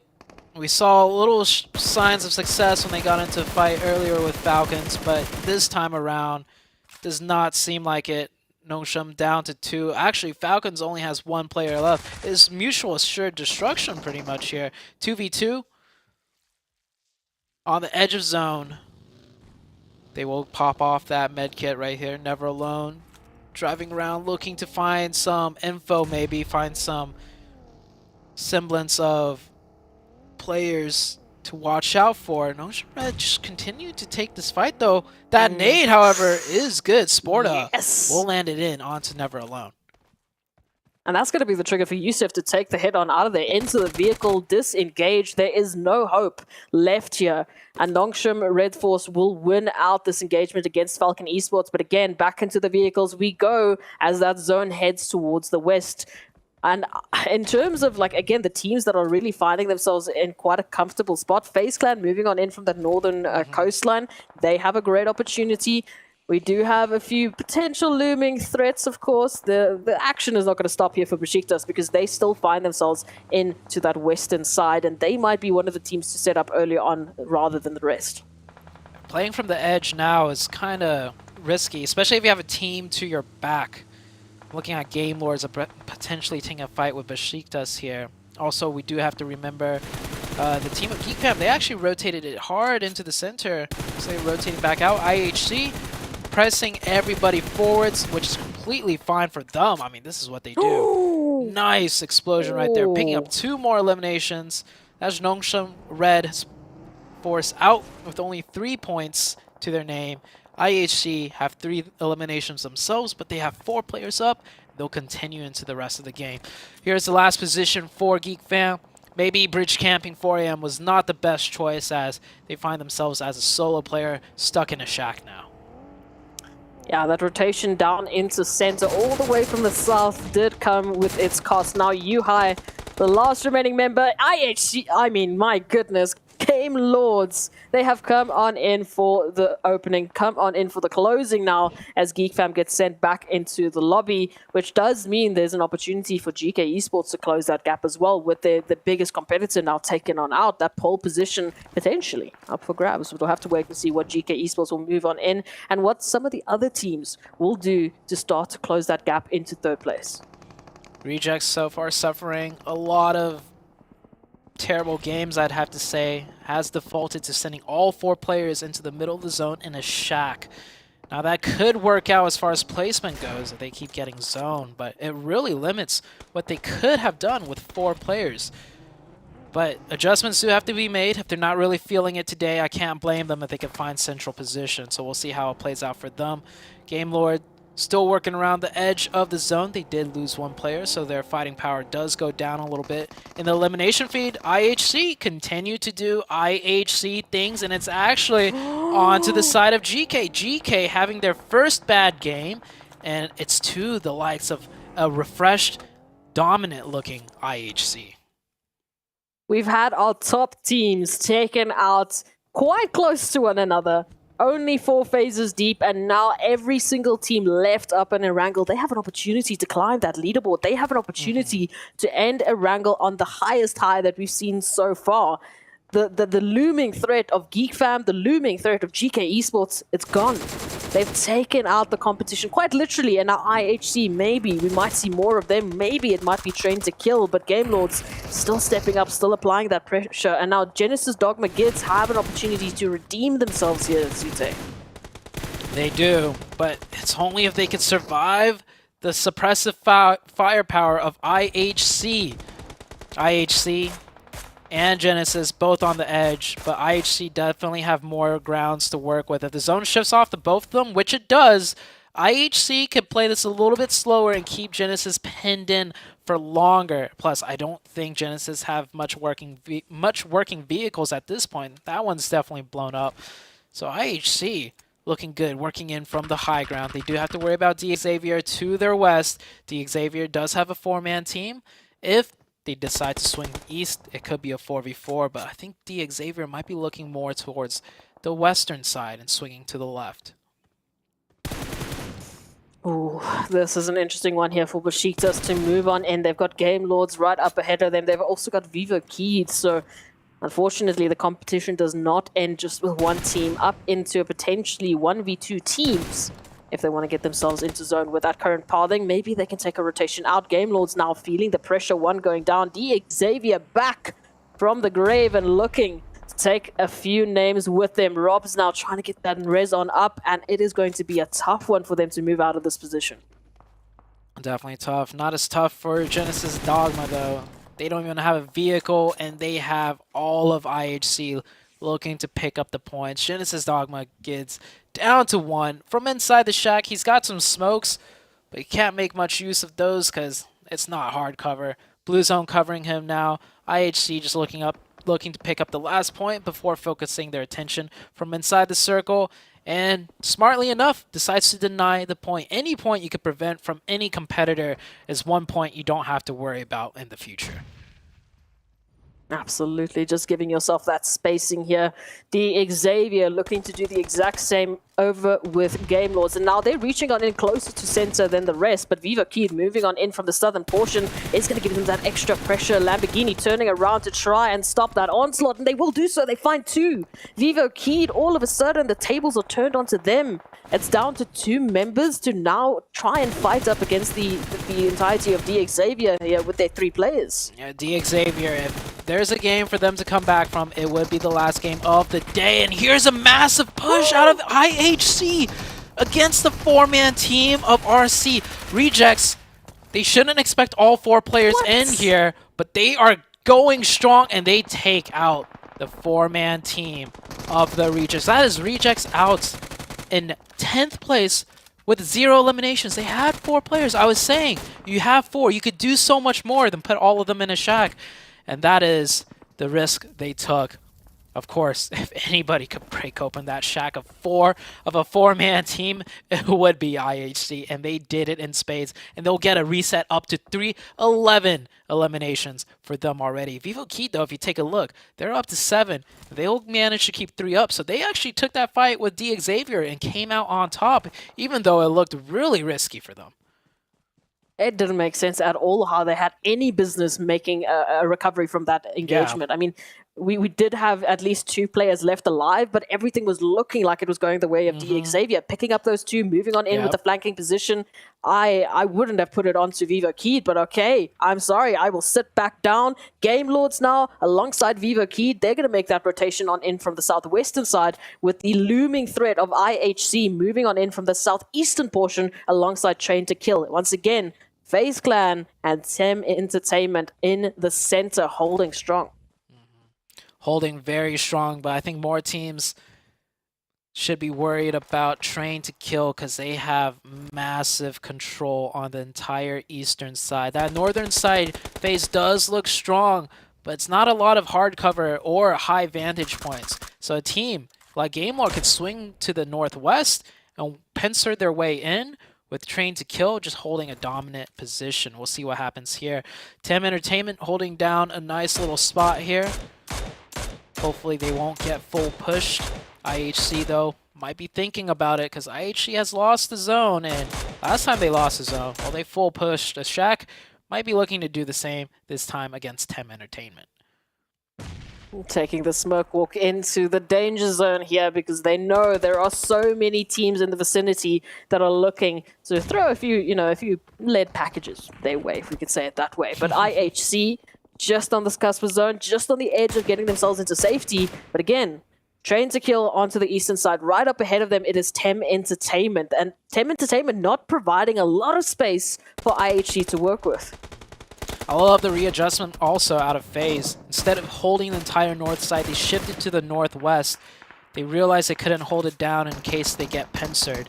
So they're going to look to gatekeep out Game Lord on the western side and then deal with Train to Kill when the time comes. IHC, however, somehow find Legend in that sneaky off-angle position. Man, the second you give your position away, IHC is going to hit back. And that is going to be a player out of Train to Kill that will not be able to get revived, I think. I don't think so either. IHC, in the meanwhile, now turning the attention here towards Tem Entertainment. And I would gather that IHC have the toughest fight to get themselves into zone. Not only do they go up to Train to Kill, but now up against Tem Entertainment, who finds Demo and applies that pressure down to 2. They need to recover here. Icy still trying to find that line of sight. FaZe Clan holding on to the center zone, while Tem Entertainment reset themselves to completely take out IHC in the hopes of giving themselves that space. IHC just down to Icy. Not looking good for him. They're still 3 up from Tem Entertainment.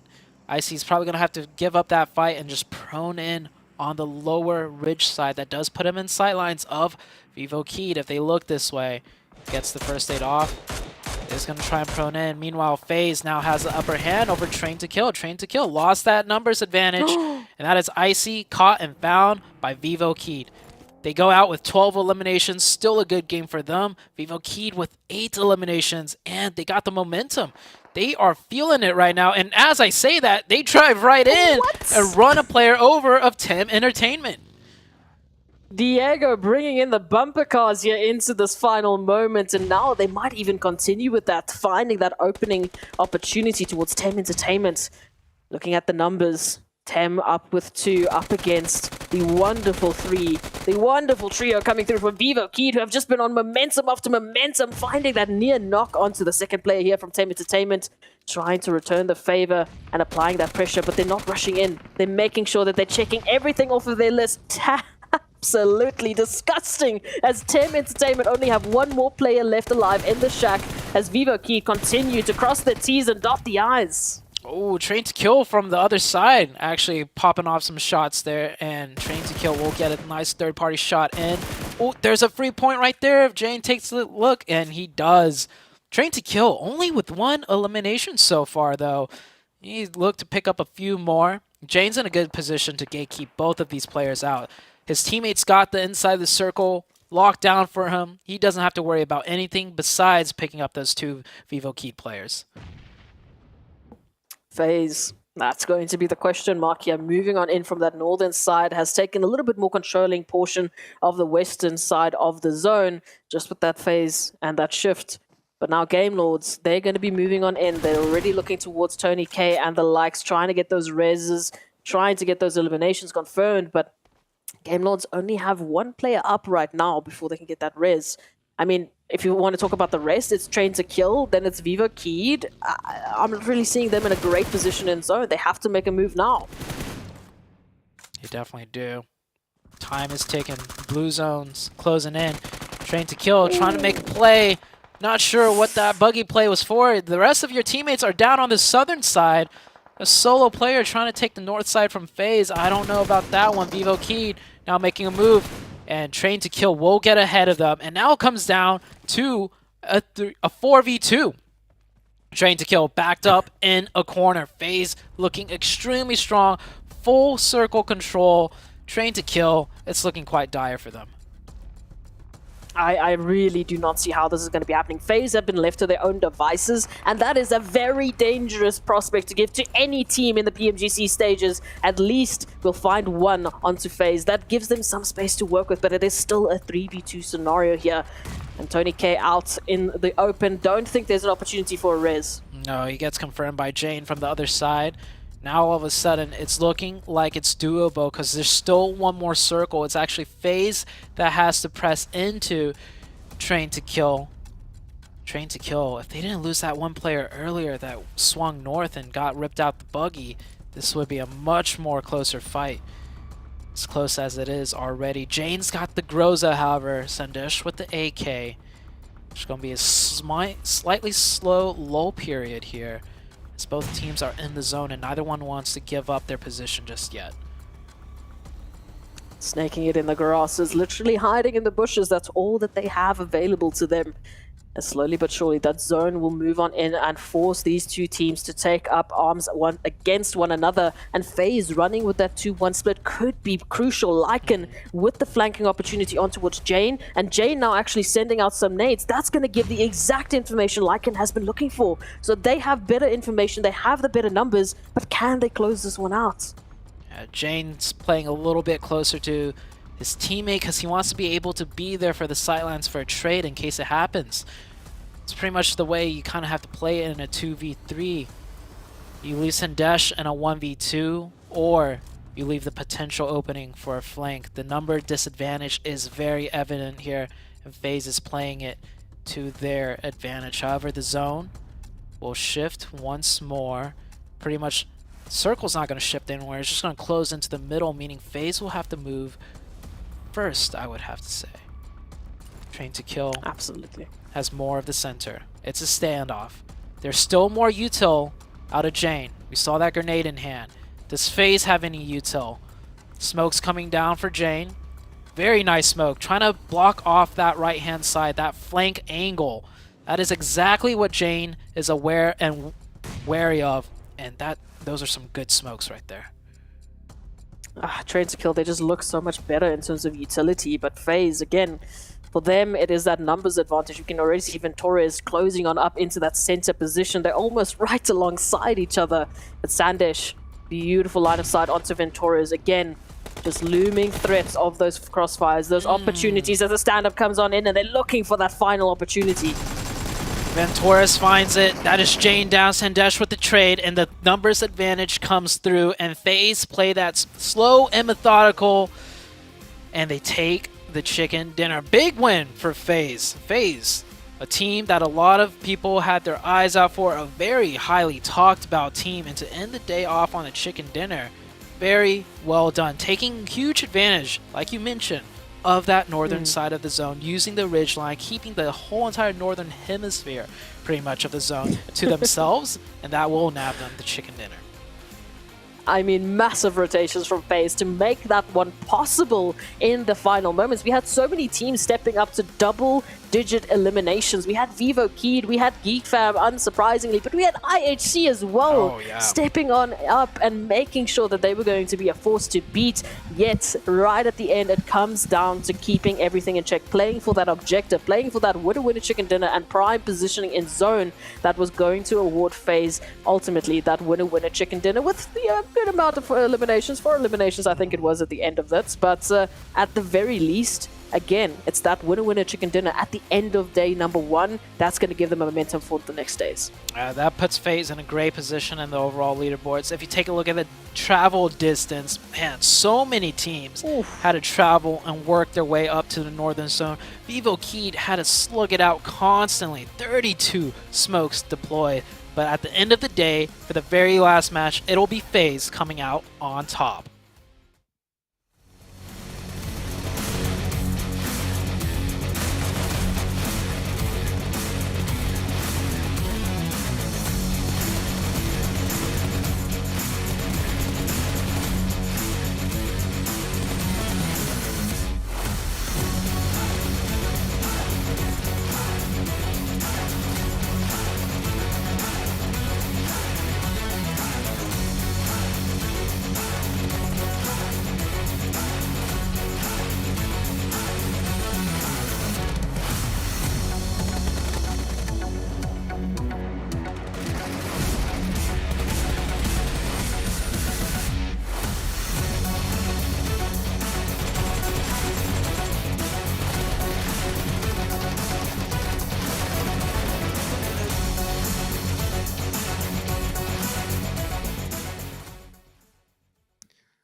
And FaZe Clan finally shows up to the party in the last match, busting out the chicken dinner there. Vivo Keyed finally woke up as well here, 7.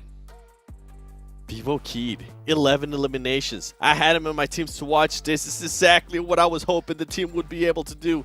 And then on top of that, I mean, can we give some love to Game Lord? This team has definitely outperformed everybody's expectations. I know Imperium is going to be happy about that one. 16 points for them. But FaZe Clan being able to bounce back from the performances that we have seen out of them. And I must say that their best player for this previous match, I mean, Torres, was the one that was able to clutch up earlier in Sandhawk. And I love to see that.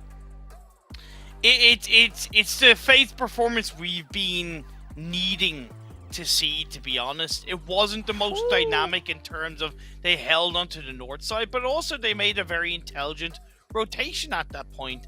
They still cleaned up, they got their chicken dinner, and T2K were denied a win once again. Big thing though is the players to watch. You know, Geek Mika had popped off today. He started off strong, like right off the rip, putting up some crazy eliminations and just dominated throughout the entire day. Let's take a look at the overall rankings just to see the impact that this man had on this entire squad, the entire day. And boom! Geek Fam! Woo-hoo! Gonna take the #1 spot here for day 1 of Group Yellow. Remember, this is only day 1, but that is one heck of a way to start here. Remember that 28-point lead that GK Esports had at one point and how we were saying do not get comfortable? That's absolutely gone. Geek Fam, what's actually impressive to me is they 51 eliminations, and I think that tells a perfect story of how their day was. This team was the most aggressive team out there. But look at that rise up from FaZe Clan all the way to 4th off the back of that chicken dinner. 58 points. IHC have been slowly progressing. We've highlighted them. 4 Angry Men, they're dipping down. They dropped in Military Island in the last game. They got absolutely battered and bruised by Geek Fam on the Ferry Pier Coastal side. And yeah, it hasn't been a good end of the days. You look at Gaylord, they're holding on to the 9th place. They are still in survival stage at the moment. They are, and then you have some of the teams at the bottom. I mean, D Savior, nobody would have expected this. If you say yes, you're lying. Okay, that's what you're doing. You're lying. Yeah. Team Falcons currently, this was a team that a lot of people were wondering how they were going to be able to do here, since they were able to qualify from PMWI, kind of like with Vampire Esports last week.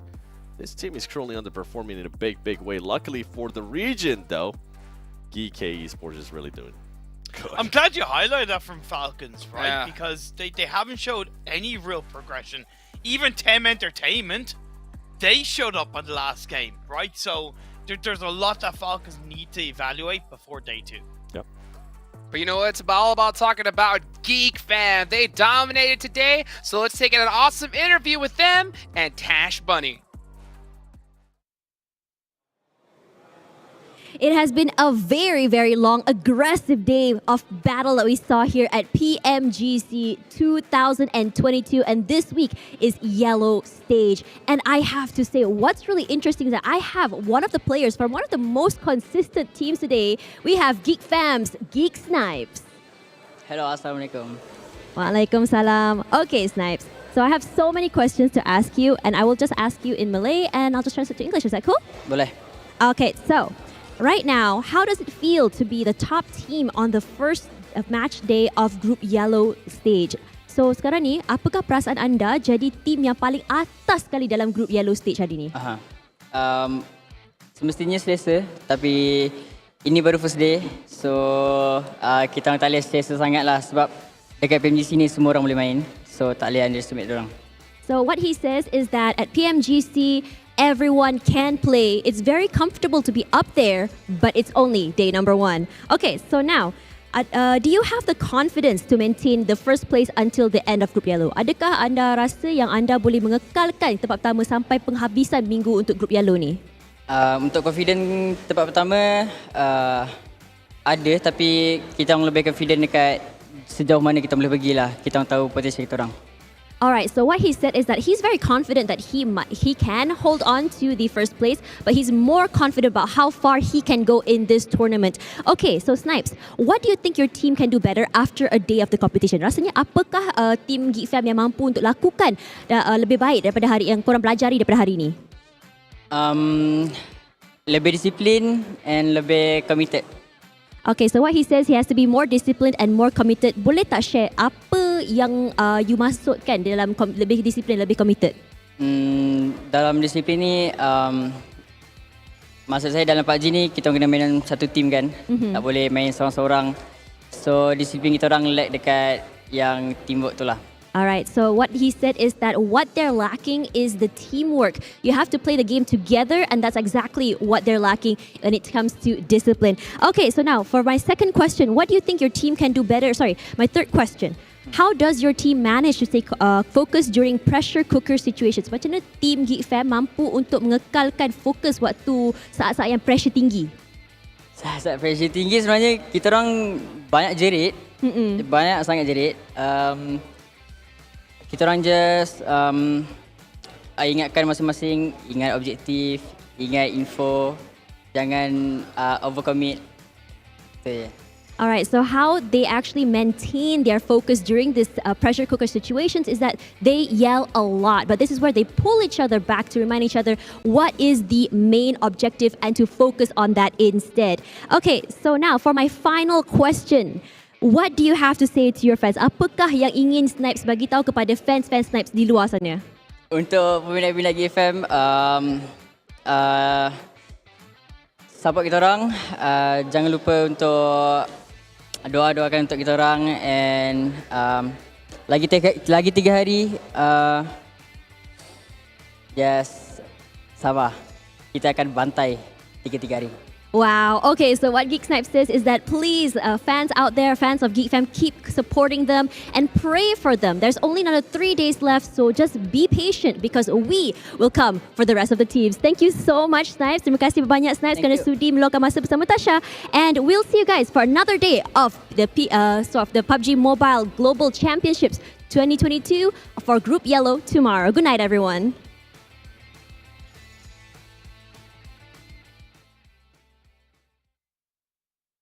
Wow, what a phenomenal interview right there. I mean, I love to hear the fact that, like under pressure situations, the goal is to yell, scream at your teammates, right? Say, hey, cover me. Where the heck are you? It works. And it's so crazy to say that even though this is the squad that is at the top right now, that they're even still struggling, with teamwork. And that's what's crazy, is like they're at this stage and that's still a problem here, Seven.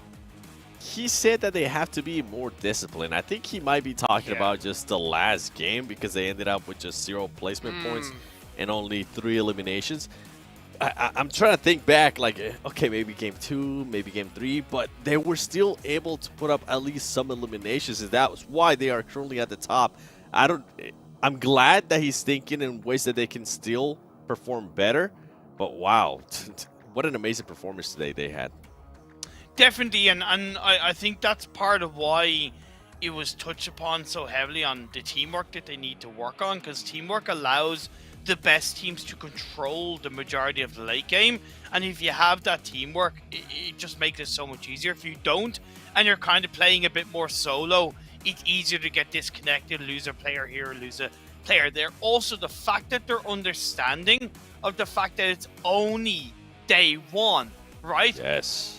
Once again, last week, H3VP, they won day 3, top of the standings. Day 4, So they know that this is only 1/4 of the way through their journey towards the grand finals. Yeah. And then to summarize what Imperium said, hey, teamwork makes the dream work, baby. Thank you so much here for today. We got more action coming up to you really soon.